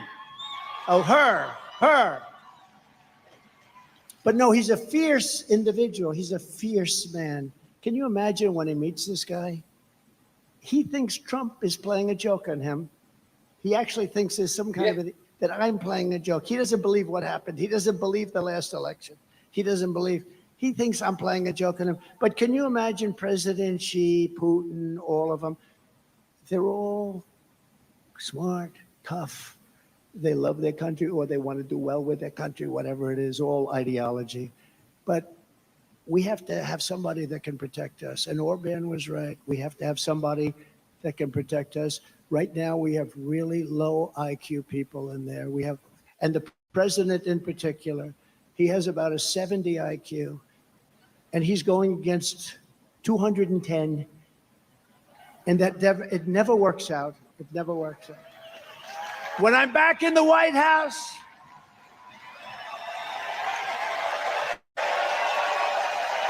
just imagine that, man. You got Putin, whatever the other four name is, and you got Biden, a guy who can't talk properly, or even Kamala Harris. Just imagine her with these leaders, man.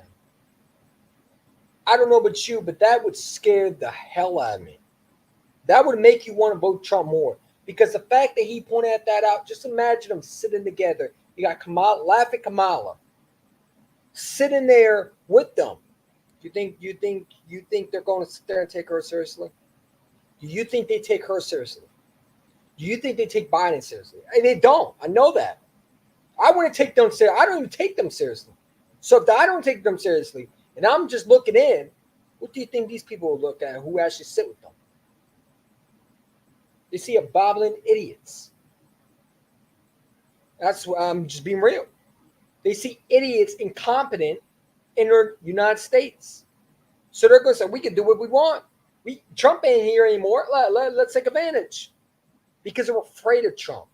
Trump was putting fear in the life of those other countries because he knew what the hell they were doing. When you were tariffing us, we were tariffing you back.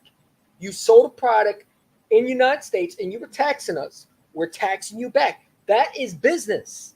He knew about business because he was a businessman. He knew the cost and everything like that. And that's what we need in the United States, not this other garbage that we have, unfortunately. And it's sad.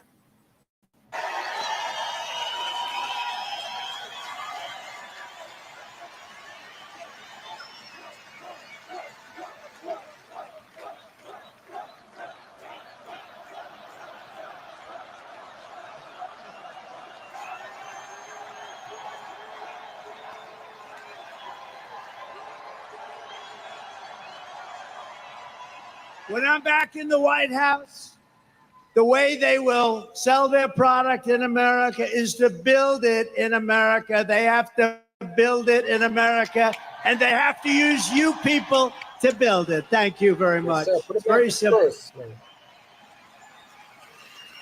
We will build American, buy American. We're going to hire American. We're going to get it going. We're going to get the auto industry back. It's ridiculous. I will revoke China's most favored nations trade. You know, they have a most favored nations trade status. They've had it for years. We had it revoked, and then we had that stupid election, that ridiculous election that everybody knows was ridiculous. But I will revoke it. They have a trade. They're saying we're just beginning. They're not just beginning. They're teaching our people too much. I will pass the Trump Reciprocal Trade Act, meaning if China charges us a 100 or 200% tariff or tax, we will charge them a 200% tax. Very simple. Called reciprocal. They charge, we charge. It sort of says, I shouldn't say this, because, you know, Franklin Graham, I told the story the other night, Franklin Graham, he's such a wonderful guy. Billy Graham was his father, the greatest. My father used to take me to Yankee Stadium to watch Billy Graham. The place was packed. And he would get up and he would rant and rave, and you left there and you believed that it was God, in fact, that helped me last week. You would believe it. You listened to Billy Graham. And Franklin Graham is right, probably, but he wrote me a beautiful letter. He says, President Trump, I watch your speeches and your rallies all the time. I love your storytelling. There's nobody that can do it like you, but please, you're hurting yourself very badly. Don't use foul language. It made me feel bad, actually, because I don't use much. I don't use much. And if it is foul, it's not really foul. You know, there's really foul and there's foul, and then there's a little off. Like some people they don't like the word hell. That's a bad word. You know, I mean, that's not good. Or the word bullshit they don't like, so I won't use it. No, it's true. But it's more descriptive. There's just no word to sort of. But he said, so please, so I've been really good. And for the last 4 or 5 times, I've really been good. But, you know, you lose a little something. But reciprocal trade, it basically means you screw us and we'll screw you. It's very simple. And I can't describe it. And I don't think it's foul. That's why you got to play it. But he's probably right. To further protect Michigan auto workers, I will end the Biden-Harris electric vehicle mandate on day one. It's going to end on day one. More for that. And I will immediately terminate the Green New scam, and we're going to use that money to build roads and highways and bridges. Yes, sir, we need that. The bridges Under Biden and the radical left Democrats, inflation is wiping out our middle class. Groceries are up 57%. Gasoline is up 69%. Mortgage rates have quadrupled. They've gone up 3, 4, 5 times. And they never include that in their stats. You know, they never include those things. They never include mortgage rates. And you can't get the money anyway. So what really is the number? And since Democrats took over, total household costs have increased by an average of $28,000 per family. Think of that. Under my leadership, we will throw out Bidenomics and we will replace it very simply with Maganomics. Maganomics. I like that. Meganomics. Let's do it. Let's get it. I'm excited for November right now, man. Let's get that dude back in all. I'm not for that. Make my groceries great again. You know, I have to just interject. If you would turn off those cameras, because I don't want this. See the screen up there of me? That's very severe, that comb over. That's a severe sucker. What's with that one? It looks okay from the other side. But that is very severe. I apologize. Man, I looked up there. I said, whoa. Look at that. Wow. That's like a work of art.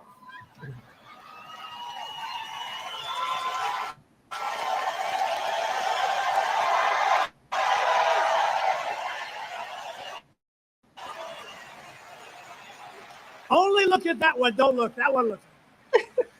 To bring down the prices of all goods, we will end the Biden-Harris war on American energy, and we will drill, baby, drill. We're going to start that day one. Under the Trump administration, we had energy independence, and soon we will have energy dominant. We will be more dominant than any country by far, and we were. Just 4 years ago, we started off at number 4, we got to number 3, and then we had to beat Russia. We beat them. Then we had to beat Saudi Arabia. We beat them. And we were like a rocket ship. And then we had this idiotic result. But we will be, and again, we have more, you know, Anwar in Alaska. It's probably the biggest find anywhere in the world, the size of Saudi Arabia. Some people say, who knows what it is, but it's massive. Ronald Reagan tried to get it, couldn't get it. That was easier in those days environmentally. They stop it with the environment. You know, the environment is very important to me, and environmental is very important, but, you know, you can't use it to destroy a country. And they stopped it. They stopped it for years based on the environment. I got it approved. It was totally done. This is after, since Ronald Reagan, who worked so hard to get ANWR, he wanted to be able to drill in Alaska. Think of it as the size of Saudi Arabia, approximately, bigger than Texas, bigger than everything. We would have had something that nobody else even comes close to. And on the first week in office, his Department of the Interior person, who was just put in Department of Interior, she outlawed, she said, we're not going to use it, stopped all work. They were ready to start drilling. It took them a while to get ready. They're ready to start drilling. The money would have been incredible. The prices were very high. We're the only country that stops drilling when the prices are at an all-time high. And we stopped drilling, but we'll get that back, and I'll get it back very fast. But ANWR, they cut it. Unbelievable. And I will cut taxes even further than we did before, and that includes no tax on tips, right? No tax on tips. All the government does is harass everybody over it anyway. It's like a big harassment operation. They hired 88,000 IRS people to go harass everybody. So if you work in a restaurant, if you drive a cab, or if you do anything having to do with tips, I hope you're going to remember, you know, bartenders, let's see, hospitality workers, a caddy, a barber. Barbers get tips. I don't give mine a big tip because I don't think they do a very good job. If you're a mover, a driver, or anyone else who relies on tips, the money is going to be 100% yours. You better go vote. If that doesn't get you out, if that doesn't get you off your ass to go out and vote for Trump, nothing will. Got to do it, right? Got to do it. And as we rescue our economy, I will also restore the sacred and sovereign borders of a place called the United States of America, right? United States of America. With Democrats in charge, the greatest invasion in history is taking place right now. This is an invasion of our country. You know, you remember during the time I was trying to get the wall, and I was getting all sorts of assurances, and you couldn't get it from Congress. It was incredible. So I did get a lot of money for the military. So I put an extra $10 billion. I put a little fund, an extra $10 billion. I then called it an invasion of our country, and I took it out of the military, and I got it built. And now we're going to build it larger. We have to close up the areas that weren't built. We have certain areas where we needed to have them open for a little while for getting all of our stuff back. I don't like leaving brand new bulldozers and everything on the other side of the border, right? We want to close it up. But we had certain areas we had to close up. And when they took over, they said, we're not going to close it. I said, these guys actually do. I thought they were kidding. I thought they were not being serious. Who would want an open border? Who would want an open border where people come in from prisons and jails and mental institutions?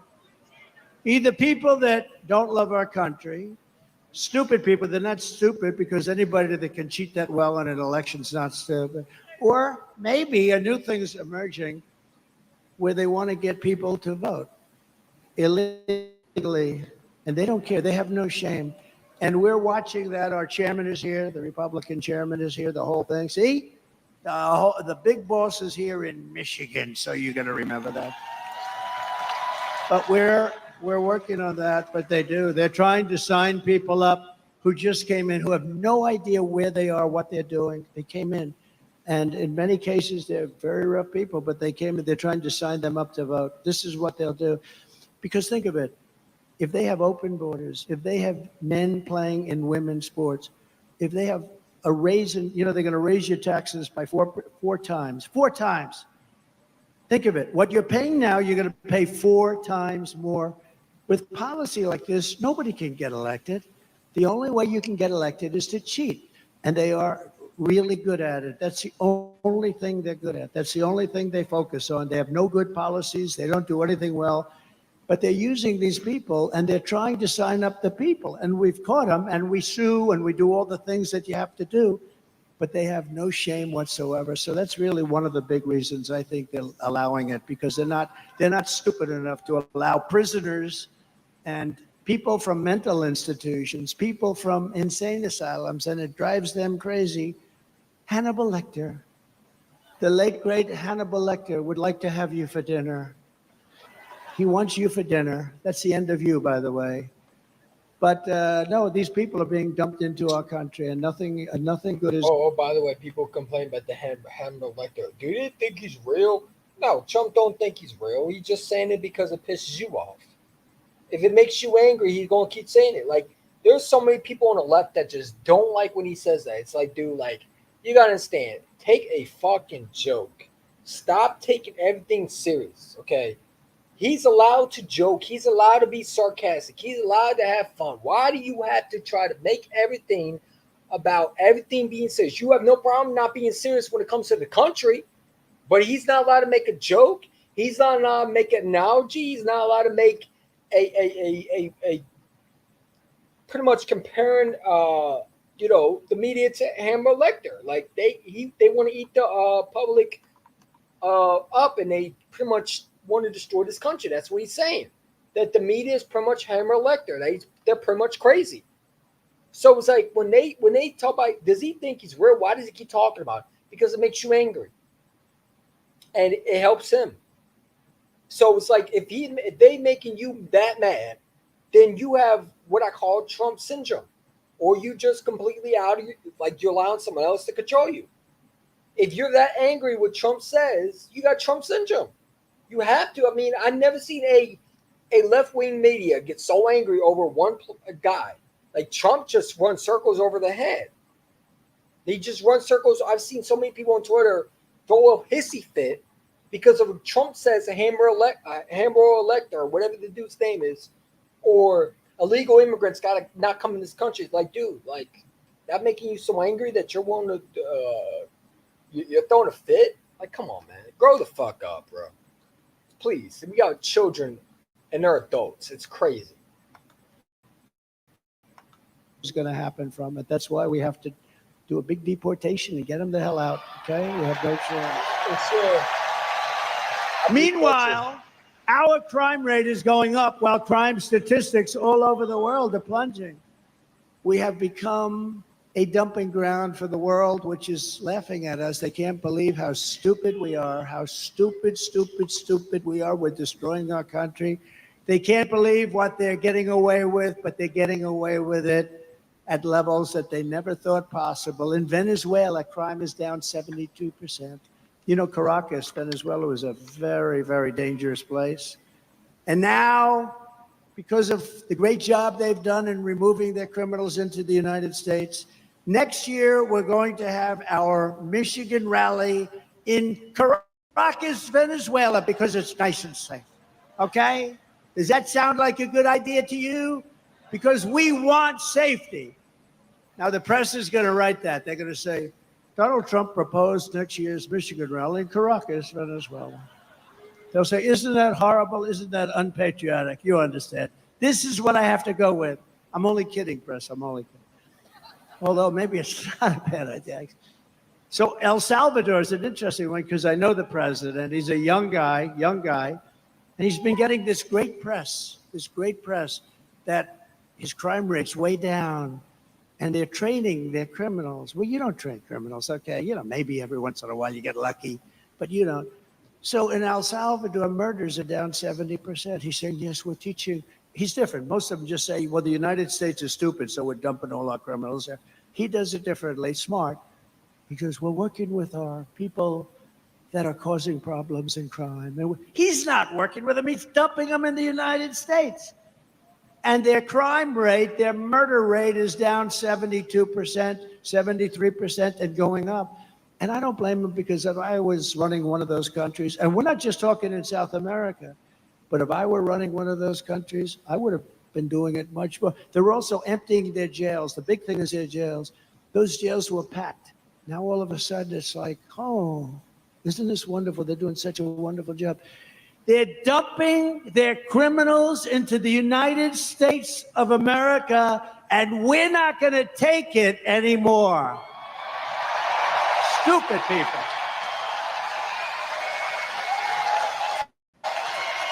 Love it, man.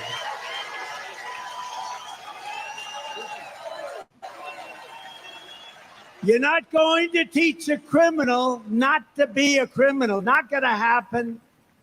And you don't have the time, you don't have the energy because you have to do other things. That is why, as soon as I take the oath of office, we will begin the largest deportation operation in the history of our country, even larger than that of President Dwight D. Eisenhower many years ago. He was a big deportation person. Under the radical left Democrats, Michigan communities are being overrun with migrant crime. You know that better than anybody, right? Does everybody agree? It's being unbelievable. In Oakland County, criminal squads of illegal alien gang members are hiding in the trees and breaking into Michigan homes after dark, looting them for jewelry, purses. You're taking the women's purses right out of their bedrooms. Electronics, cash, they're stealing, they're robbing the houses. Earlier this year in Kent County, does anybody live in Kent County here? Sounds good to me, but you're not gonna like this. A sadistic illegal alien, of which there are many criminals, was sentenced for executing a 22-year-old Grand Rapids woman while she was in her car with her 1-year-old baby, shooting her at least 5 times with a rifle at point-blank range, while the killer was wanted on an outstanding warrant for attempted strangulation of another woman. When I return to the White House, we will stop the plunder, rape, slaughter, and destruction of our American suburbs, cities, and towns. We will shut down deadly sanctuary cities. We're not going to have them anymore. And we will shift massive portions of federal law enforcement to immigration enforcement. We're going to get the bad ones out. We're going to get them out immediately. It's not going to take long. We're going to rely on law enforcement, and we're going to give law enforcement back their dignity, respect, and power so they're allowed to protect you.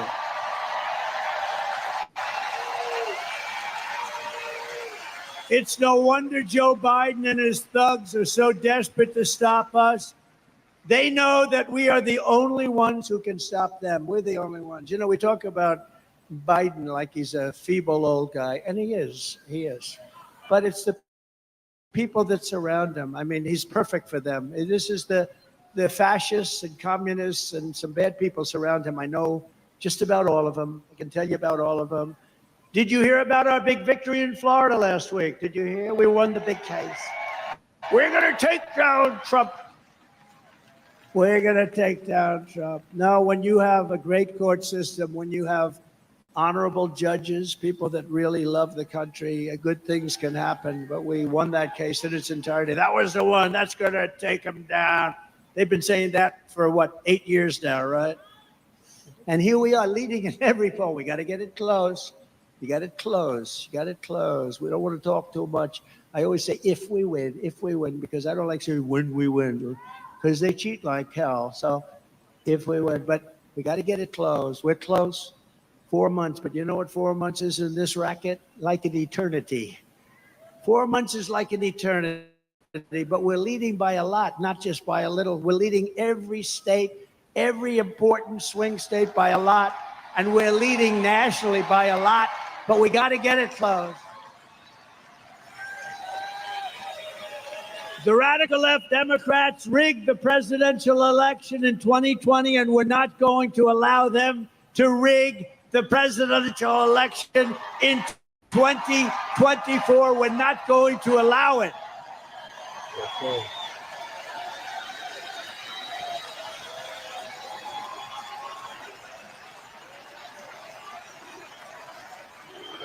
It's 4 years of fucking destruction. Every time the radical left Democrats, Marxists, communists, and fascists indict me, I consider it a great badge of honor. You know, I've been indicted more than the legendary Alphonse Capone, Scarface. He was a tough man. See that guy right there? Ultra MAGA. You're Ultra MAGA. He's tough as hell. But if Alphonse didn't like you, you would be in the foundation of a building rising someplace in your great state, right? He was a tough cookie, this guy. I got indicted more than Alphonse Capone. Think of it. My parents are looking down. I had wonderful parents. They never saw this for me. They never saw, let's see, I'm voting for, oh, I don't want to even read that one. Thank you. Thank you. I appreciate it.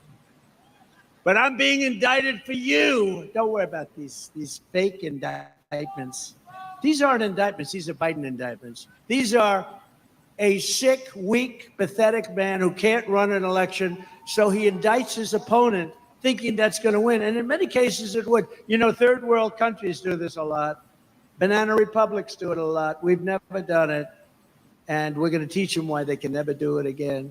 Because it's actually hard to believe. It's actually driven our poll numbers way up. And then we had the debate. Did anybody watch the debate? Poll. Who won the debate? Biden or Trump? Poll, free poll. I just say $300,000. Isn't it something these pollsters, they go, oh, I have Tony Fabrizio and McLaughlin back there. I got to be careful. But I just say 300,000 doing that poll. They interview like 97 people have been interviewed. And Trump is leading by a little smidgen. I got 25,000 people here or something. They got so many people outside. I wish we could include them. I'd love to get them in. Would anybody like to leave now and let the other people come? That's not nice. Never forget, our enemies want to take away my freedom because I will never let them take away your freedom. They want to silence me because I will never let them silence you. And in the end, they're not after me, they're after you. I just happen to be standing in their way, and I always will. Right? I always will, fellas.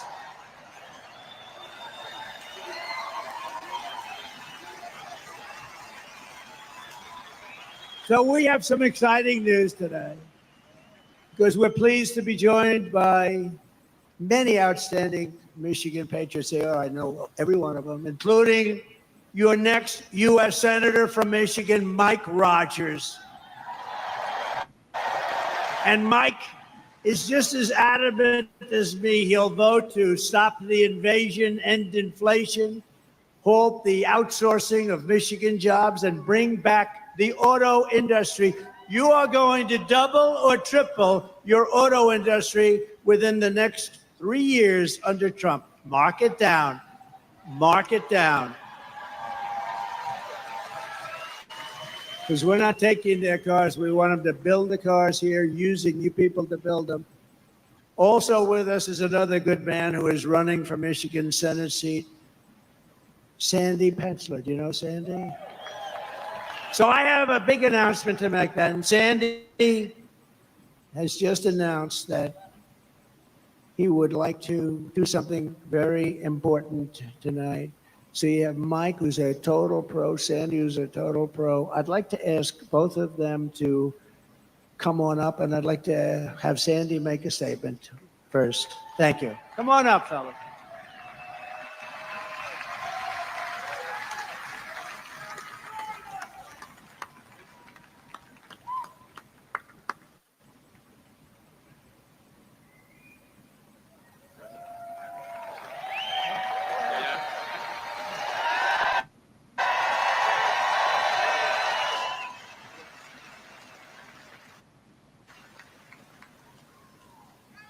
Thank you, Mr. President.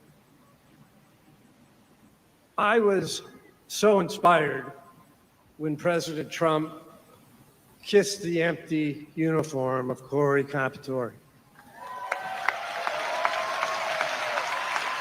I flashed back immediately to a couple days after 9/11 at the local firehouse where I hugged the lone remaining survivor and looked out at 12 empty uniforms. Thank you for honoring all of them as well.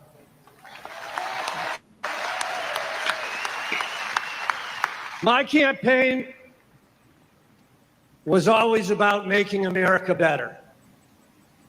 The best way to do that is to enact President Trump's policies. Let's go, Trump! Let's go, Trump! To do that,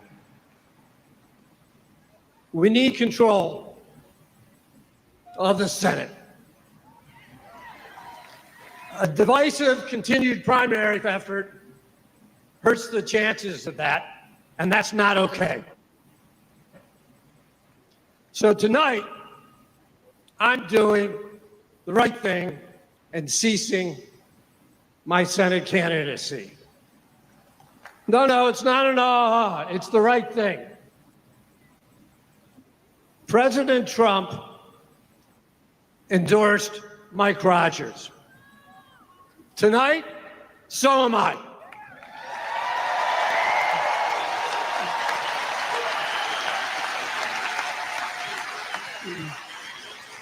Mike's gonna make a heck of a senator. So I want you guys to look around the room tonight, because everything goes through Michigan. The presidency, the Senate, the House, and the State House. Look around, make a pledge to each other. We're gonna fight like hell to save America and elect Donald Trump, Mike Rogers, and the rest of the ticket on the Republican Party. Thank you.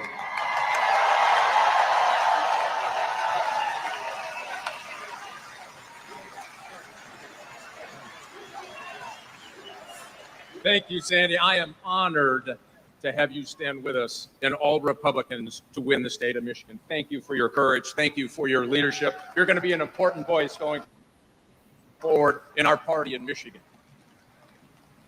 And Mr. President, I want to say this, as a former law enforcement guy, it wasn't that the bullet took you to the ground. It was the fact that you got back up for America. Cool.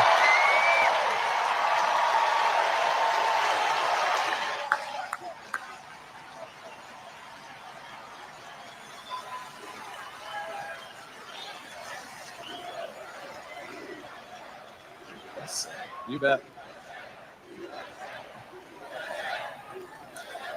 I have spent my career working to protect America as an Army officer, as an FBI agent working organized crime in Chicago, as the chairman of the House Intelligence Committee. I have never seen a more unsafe America because of the Democrats over the last 4 years.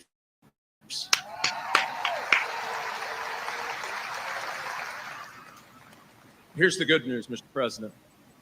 You will have a partner in the United States Senate that will bring manufacturing back to Michigan. We are the arsenal of democracy. We will be again in this great state.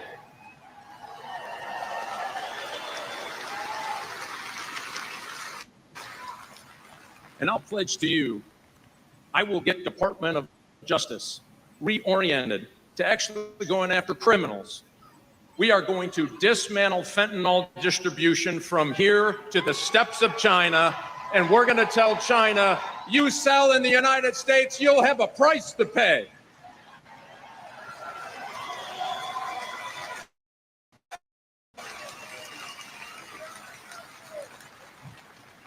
Mr. President, I'll guarantee you this as well. With your leadership, winning the state of Michigan, winning for the United States, putting America back in Washington, D.C. versus Washington, D.C. and the rest of America, we will make America respected again.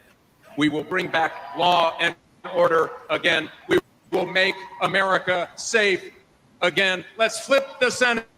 Let's elect Donald J. Trump and Mike Rogers to the Senate, and let's get busy. Thanks, Mr. I wish I was in this crowd. It's still big red right now. Wow. If you were sitting like right here. We're unifying the party, and that was beautiful to watch. Thank you, Sandy and Mike. And Mike, good luck. You're running against somebody that's such a bad senator. You don't even, I was there for 4 years plus. even remember meeting that particular person. This is not a senator for Michigan. Mike Rogers is going to be a great senator. He's got gravitas. He really knows his way, highly respected in Washington. And I think, I mean, it should be an easy race. Nothing's easy, but it should be an ezy race. So good luck. Good luck. Thank you very much, Sandy, Mike. We're also joined by members of Congress, and they're great people, friends of mine, warriors. Jack Bergman. Jack? Thank you, Jack. Great job. A real friend of mine, somebody I was very much in favor of right at the beginning, John James. Thank you, John.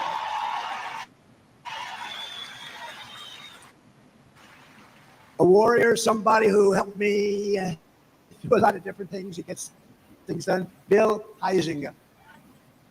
Thank you, Bill. Thank you very much. And another one.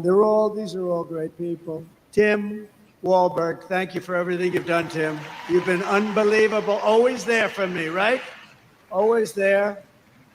And a man from a slightly different location, a little bit down. You're not going to get there with an electric car, but unless you want to stop a few times. But comes from a state known as Florida, a great place, and he's so respected. He's such an incredible man.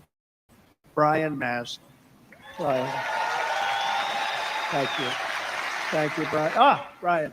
Thank you, Brian. What a guy he is. He's a warrior. He's a real warrior. Thank you, Brian. Michigan House Republican leader, Matt Hall. Thank you, Matt. Good job you're doing, Matt. Are we going to win, Matt? Will you please make sure? We need these local ones, right? That's right. Michigan Senate Republican leader, Eric Nesbitt. Thank you, Eric. Great. Thank you. Good job. A congressional candidate who I hear is doing very well, Tom Barrett.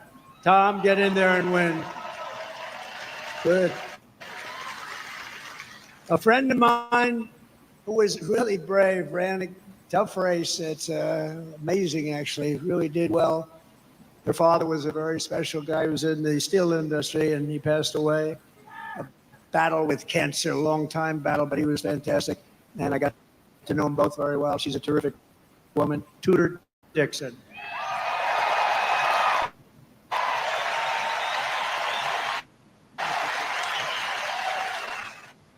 Thank you, Tudor. Ambassador Joe Sella. Thank you, Joe. Good job you're doing, Joe. Very important person in this room, Michigan GOP chairman. Where are you? Okay. Pete Hoekstra. Oh, there he is. I fought like hell for him to take that job, right, Pete? I said, Pete, you got to do it. How are we doing, Pete? How are we doing? Huh? We're doing good. If you're in charge, he's going to, when he was a congressman, a really good one, respected, he left. I made him ambassador. He was a great ambassador. And I then said, Pete, you got to do it. He lives here. I said, you got to do it. And we appreciate you doing it. Both of you, thank you very much. We appreciate it very much. RNC chairman, he put on that show with a person named Laura Trump. How good is she? How good is she? She's unbelievable. She made a great speech. And her husband made a very good speech the other night, didn't he? Eric and Don. I don't want to talk about anyone else, only my kids, you know? But they all did well. Everybody did well, honestly. I do think Hulk Hogan, I thought he was incredible. I hadn't seen him in a while. And I'll tell you what, I'm not going to mess with him. We're not going to mess with the Hulkster. But he was fantastic the other night. All of them, every single one. My granddaughter did very well. Look, and she scored. What about, who said that? Who said my granddaughter? Wow. Kai. Kai is great. Great golfer. She's a great golfer. But we have another man who's very important, and the RNC chairman, Michael Watley, who's been incredible. Wherever Michael. Mike. Thank you, Mike. Great job. I said, Michael, you have one job. We got so many votes, we don't know what to do with them. You got to guard the vote. When those votes get put in, they can't be missing. They can't throw them out. They can't stuff ballot boxes. They can't cheat. make sure. And, you know, he headed up North Carolina. And on that night, a while ago, that certain election night, that miserable where we thought it was won at 10 o'clock in the evening, and then all of a sudden, additional votes have been reported in various places. We don't have to get into it. North Carolina held totally steady. He had 603 lawyers working. Other people didn't have lawyers working. And bad things happened, but this guy held, and I said, that's the guy I want to run the party. And Michael, I know you're doing a great job, and you're going to do something very special. We don't need votes. We need to guard the vote. You ever hear the expression, too big to rig? The more we get in there, the harder it is for them. My daughter and her husband, Tiffany and Michael, where are you? Tiffany and Michael, you're around here someplace. Two great people. Fairly recently, thank you, Tiff. Great people. And Michael's father's here tonight, highly respected guy, great businessman, and a highly respected guy. From the moment we take back the White House from crooked Joe Biden and Kamala, I call her laughing Kamala. You ever watch her laugh? She's crazy. You know, you can tell a lot by a laugh. No, she's crazy. She's nuts. She's not as crazy as Nancy Pelosi. Crazy Nancy. Crazy. Did you see Nancy Pelosi is selling out Biden now? Did you see? She turned on him like a dog. Well, I don't know if he should continue. All of a sudden, where did that come from? She was 100%. All of a sudden, she's not sure. Not sure means he's gone. But she's crazy as a bedbug. She's a crazy person.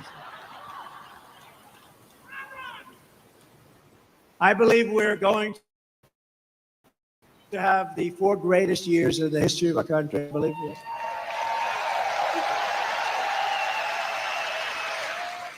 And I believe that Michigan is going to have the greatest of all of any of the states because I'm going to bring back your auto industry. I'm not going to take this. You know, in Mexico, they're building among the largest plants for auto manufacturing anywhere in the world in Mexico, near the border. They think that they're going to make cars and sell them into the United States and lose all our jobs. It's not happening. And you know who owns those plants? China. China owns them. And we're not letting it happen. We'll put 200% tariffs on 400. I don't care what would. Whoever is building your plants, we're not allowing any of those cars to come into the United States, okay? We'll tell you that to Mexico right now. If you want to build those plants, a friend of mine who builds plants, that's all he can do. He's a great guy, but his strength is plants. If you say walk across the street, he's not that good at it. But to build a plant, he has no problem. He builds great auto plants. So I said, I'd like to see one. Take me. He goes, well, we'll have to go to Mexico. I said, what about the United States? No, not so much. He goes, there are actually some of the biggest in the world being built right now in Mexico. I said, this happened over the last couple of years with this stupid president that we have. Stupid. He's a stupid person. And I can say it because, you know, once he weaponized justice, you know, I would never talk about a president like that. Once he weaponized justice against me, I said, oh, wow, that's really incredible. That's never been done before. I can do it. And I'm knocking them out. But sometimes you have crooked judges. We have some real crooked judges, too. That's the only way. The only way I can lose is crooked judges, but we'll get it overturned, anything that happens. But once he weaponized, I wouldn't talk that way. In fact, before this happened, before he did this, I treated him not nicely, but I treated him with far more respect than I do right now. It's one of those things. But we can't let these companies come in and steal our wealth, steal our jobs, destroy our companies, and end up building it 10 miles across the border and think we're going to allow them to get away with it. We're not. They have to build it over here, and they have to use our people. So it's going to happen. And Michigan will benefit more than any state in the union because they stole your auto industry, and we're going to bring it back, and it's going to be at a level that it was in its height. Okay? Sure. You hear that, John James? You hear that? We're going to put John James in charge.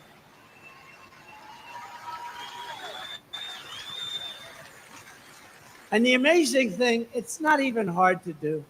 It's not even hard. It's so crazy. You know, if you want to build something in China. You're building it here and you send it over there. We don't want it. They'll charge you like 250% tariff. We don't want it. Then you get an invite. Build your plant over here. So these companies, they go over there. Harley Davidson did it in India. They couldn't sell. They had a 200% tariff on motorbikes. I had them in the office in the White House, the Oval Office, and the head of Harley Davidson.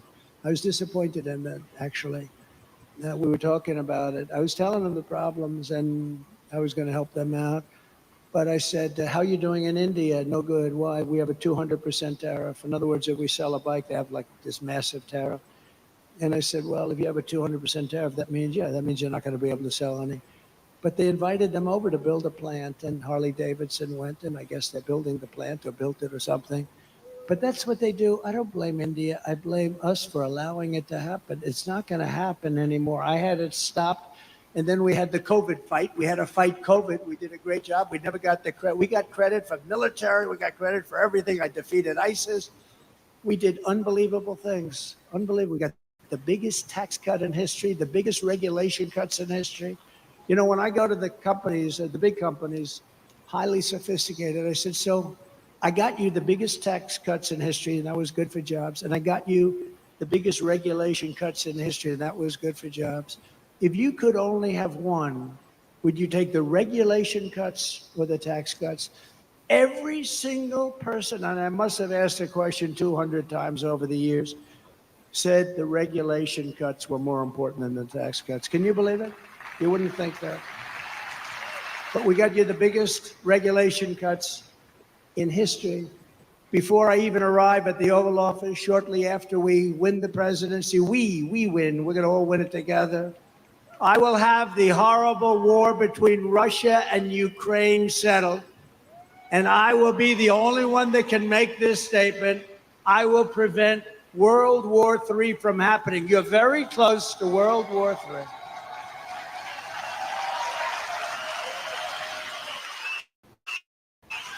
If I was president, the Afghanistan disaster, which probably caused Putin to go in, by the way, he wouldn't have gone in with me. He would have never gone in with me. And he didn't. And by the way, he didn't. But the Afghanistan disaster, not the fact we're getting out. I was getting out. After 21 years, you get the hell out. But I would have kept Bagram. It's 1 hour away from where China makes its nuclear weapons. We gave it to them so stupidly. It's one of the biggest airfields in the world. We built it many years ago for billions of dollars. We were going to keep that. We were going to man it, keep it. Think of it, 1 hour away. You know who has it now? China has it. How stupid are we? Should have kept that. And you know the lift should have been done at Bagram, not their little local airport where they had riots all over the place, and then the bombs started going, killing 13 of our great people, obliterating, I heard the number this morning, 47. That's maybe the right number because we're looking at 47, you know that, right? Obliterated 47 great young Americans, their legs gone, their arms gone, their face just wiped out. And hundreds of people besides, hundreds of people. The worst catastrophe, the worst, most embarrassing disaster, I think, ever that happened ever in this country. And because of that, I think Putin looked at that, the incompetence, the stupidness of Milley and these guys that don't know what the hell they're doing. And he looked at it and he said, this is a great time to go into Ukraine. But he would have never done it with me. If I was president, the Afghan disaster would have never happened. Ukraine would have never happened. And October 7th, the attack on Israel would have never happened. Remember, Iran was broke. Iran had no money. They were broke. Now they have $250 billion. But we'll get along with Iran. We'll get along with whoever we have to get along with, but it would have never happened. All of the things, and you know what wouldn't have happened? Inflation wouldn't have happened because I had energy low. Inflation was caused by energy going up twice. I will restore a thing called peace through strength. That's what we have. Remember, I'm the only president in 80 years that I started no new wars. I finished some. Totally defeated the ISIS caliphate. In my next term, we will build a great Iron Dome missile defense shield over our country, a dome the likes of which has not been seen. And it will be entirely built in the USA and much of it will be built right here in Michigan. Why shouldn't we have the same protection that other countries have, Bill? Why shouldn't we have the same protection that Israel has and that other countries have? And Ronald Reagan wanted to do this many years ago, but honestly, we didn't have the technology. Now we do. 301 missiles were shot at Israel, and almost every one of them was knocked out of the sky. It's an unbelievable technology. And it's our technology, and we're going to use it for our country, and we're going to be a lot safer than not having it. The Iron Dome, we're going to build the great Iron Dome, the latest and the greatest, and much is going to be made right here in Michigan, as you can imagine. And we will not cut one penny from Social Security or Medicare. And they are really, they want to raise the retirement age. Biden wants to raise the retirement age and they're going to. You know why? All of these immigrants coming in, they're trying to put them onto Medicare and Social Security. So not only do they want them to vote, they want to destroy Social Security and Medicare. It's not going to happen. And we're not raising your age. One day, he's going to destroy. First of all, he doesn't have any idea what the hell he's doing. But I kept that promise 4 years ago. Remember, they said, he'll come in and raise Social Security. I went through 4 years. It was never even a topic that was allowed to be discussed. Because we have, between the liquid gold under our feet and all of the other things and the growth mechanism that we have in this country, we don't have to cut Social Security, which people have earned, and we're never going to cut it. And when you hear that stupid guy, that low IQ guy, get up and say, I inherited 9% inflation. False. He inherited 1.4, but really nothing. And when he says he's going to raise Social Security, no, false. He's going to raise it because he's stupid. That's why he's going to raise it. Don't believe it. They have this line where it goes one after the other. But one thing, it's very simple. They're going to raise your taxes 4 times, and that's there because they don't want to renew the tax cuts that I gave. It's approximately a 4 times increase, and they don't want to renew them. But you can't believe these people when they get up. Biden and I watched Camilla the other day, brilliantly put on Fox. I don't know why Fox does it. Please, Fox, will you please get smart? Will you please get smart? And she's ranting, right? He is going to destroy Social Security. He's going to destroy Medicare. He's going to destroy this. I mean, just made up. It's just sound bites. It's disinformation. That's the other thing they're good at. They say anything they want to say.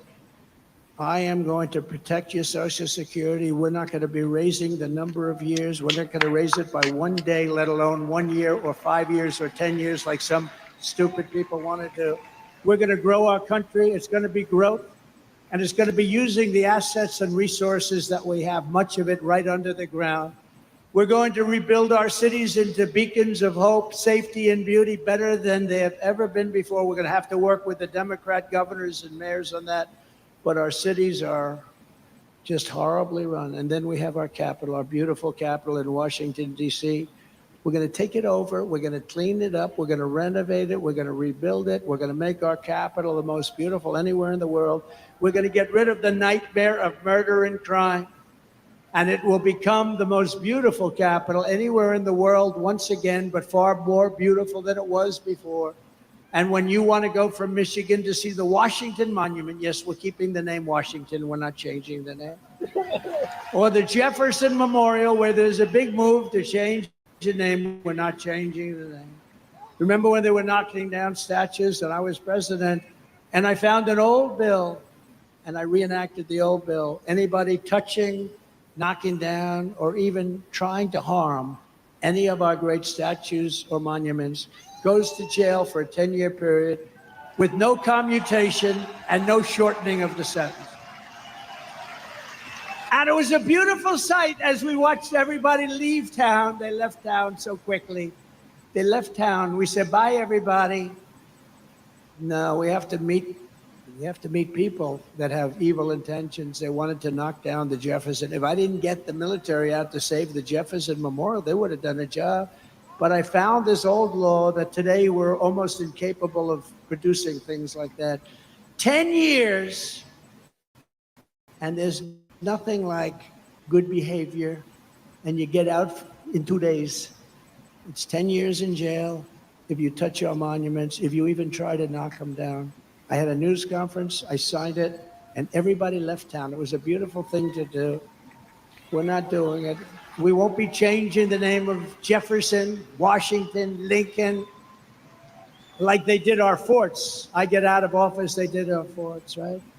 We won 2 world wars in those forts, and now they have different names, many of them. Fort Bragg, and the people that live next to Fort Bragg are not happy. They're not happy. They changed the name. We won 2 world wars out of Fort Bragg, and then they decide to change the name because they think it's politically correct. On day one, I will sign a new executive order to cut federal funding for any school pushing critical race theory, transgender insanity, and any other inappropriate racial, sexual, or political content onto the shoulders of our children. Yes, sir. Get them kids. And I will not give 1 penny to any school that has a vaccine mandate or a mask mandate. And I will keep men immediately, day one, out of women's sports. Yes, sir. And I will fully uphold our very important but under siege Second Amendment, as I did for 4 years. And I got the full endorsement from the NRA. You saw that. They gave us their full, strongest endorsement. No, for 4 years I protected, and it was not that easy to do.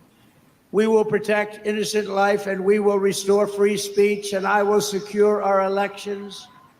Our goal will be one-day voting with paper ballots, proof of citizenship, and voter ID. It's very simple. But until then, Republicans must win. We have to win, win, win, win, win.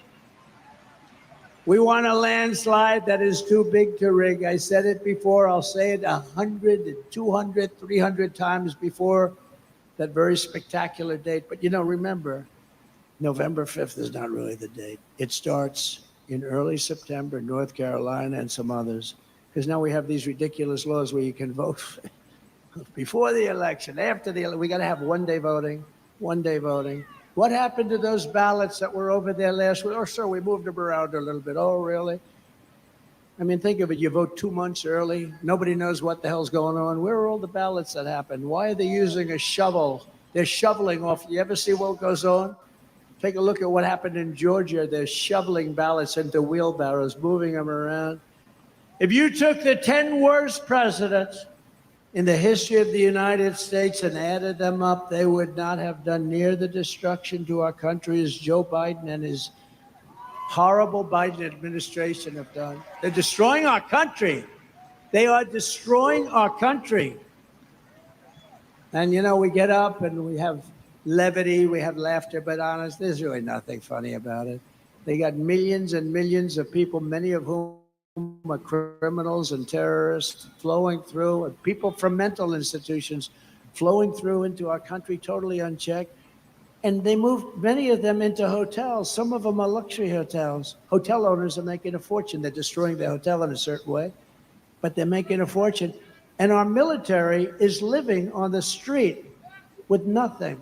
And yet they're putting these people into luxury hotels. So if you want to save America, get your friends, get your family, get everyone you know, and vote. You got to vote early, vote absentee. I don't care how you vote. They all say, oh, sir, we have to vote early. Well, a lot of times you vote early. That's God. You got to vote, and you got to follow your vote. Make sure it doesn't get canceled out. You can do it. Vote on election day. I don't care how you vote. You've got to vote. Vote early if you want. Everyone's saying vote early. I don't. But look, you got to vote. And you got to get out and vote. You got to protect your vote. That's what Michael's doing. He did it better than anybody else in the country in North Carolina. That stayed right here. When Georgia went down, when Pennsylvania went down, it stayed right there. All of a sudden, in certain states, they found all these votes. A totally rigged election. We're never going to let it happen again, because this time if it happens, we're not going to have a country. We won't have even a semblance of a country left. And if you want to help us ensure election integrity, sign up. It's called protectthevote.com. Protectthevote.com. Sign up. And that's on election integrity. You got to watch and watch very carefully. So in conclusion, from Marquette to Midland, from Lansing to Flint, and from Detroit to right here in Grand Rapids, we've had great victories in Grand Rapids. Remember when we won the state of Michigan? Now, we did much better the second time, but I won't mention that. But remember, and I was at Grand Rapids, and we came in, and we had a crowd like nobody ever saw late in the evening. Remember that? You were there? And we had a crowd like nobody's ever seen before. I said, why would we lose Michigan? And we ended up winning Michigan. I was right. Actually, Bill Clinton told Hillary that he was in Michigan. You're going to lose. You know, he's a good politician. You had a natural instinct. He said, you're going to lose Michigan. You're going to lose Wisconsin. They said, whoa, why are we listening to this man tell us this? And he was right. Wisconsin and Michigan. I said, why are we going to lose? We had 49,000 people show up. She had like 300 people show up. I said, why are we going to lose? And we won. We won Michigan. And then we did much better the second time, but bad things happened. We're not going to let that happen anymore. We stand on the shoulders of the brave Michigan patriots and tough Michigan workers who manned the first assembly lines. You remember that? Does anybody remember that? It's a long time ago. Anybody remembers that? They're extremely old. Is there anybody that wants to admit they revolutionized industries and turned the state into a manufacturing powerhouse like no other? And we're going to bring it back. And we're going to bring it back. I'm not talking about lots of other industries. I'm talking about the auto industry because it's such a big industry. I can say we're going to bring back cement.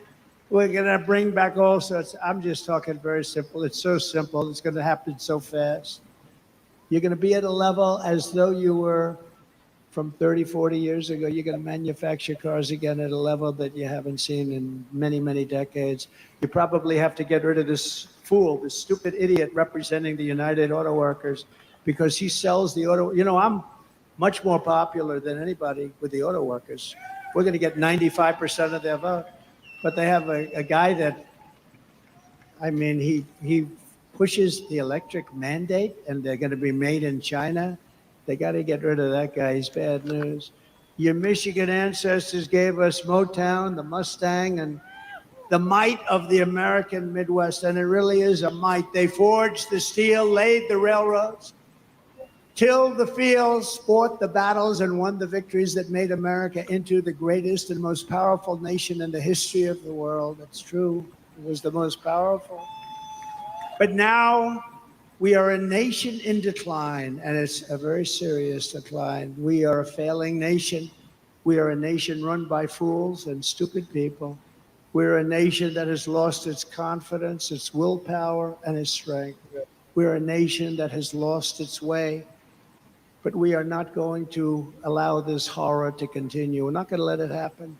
Less than 4 years ago, we were a great nation, and we will soon be a great nation again.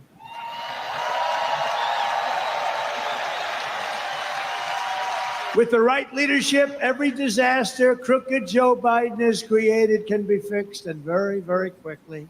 Every problem can be solved, and every wrong can be rectified. By this time next year, America's borders will be strong, sealed, and secure very easily. Get ready, Tom Homan. Inflation will be in full retreat. Our economy will be roaring back. Optimism will be surging. You will have your confidence back. We don't have any confidence. That's like an athlete that can't sink the shot, can't hit the ball, lost his calm. We're going to have you hitting the ball again. We're going to have you playing at the top of your game. The American dream will be thriving again for citizens of every race, religion, color, and creed. Law and justice will reign all throughout our land. Freedom will be restored. The flame of liberty will be burning bright. Crooked Joe Biden, the worst president in the history of our country, will be a fading memory of the past. And our great silent majority, including the once forgotten men and women of our country, will be the one shaping America's magnificent future when I am the 47th president of the United States of America. Thank you.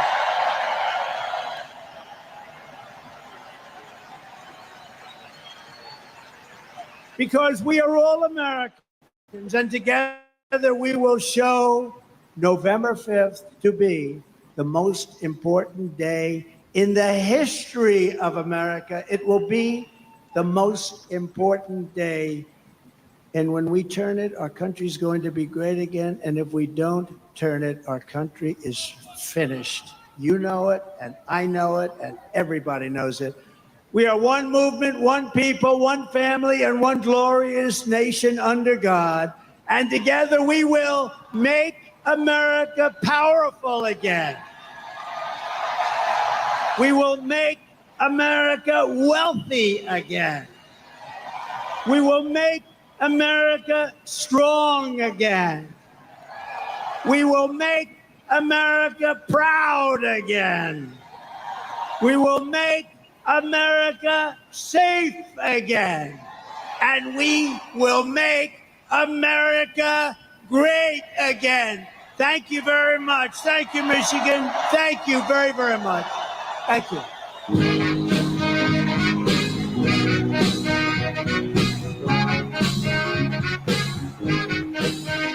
Don't you ever be sad.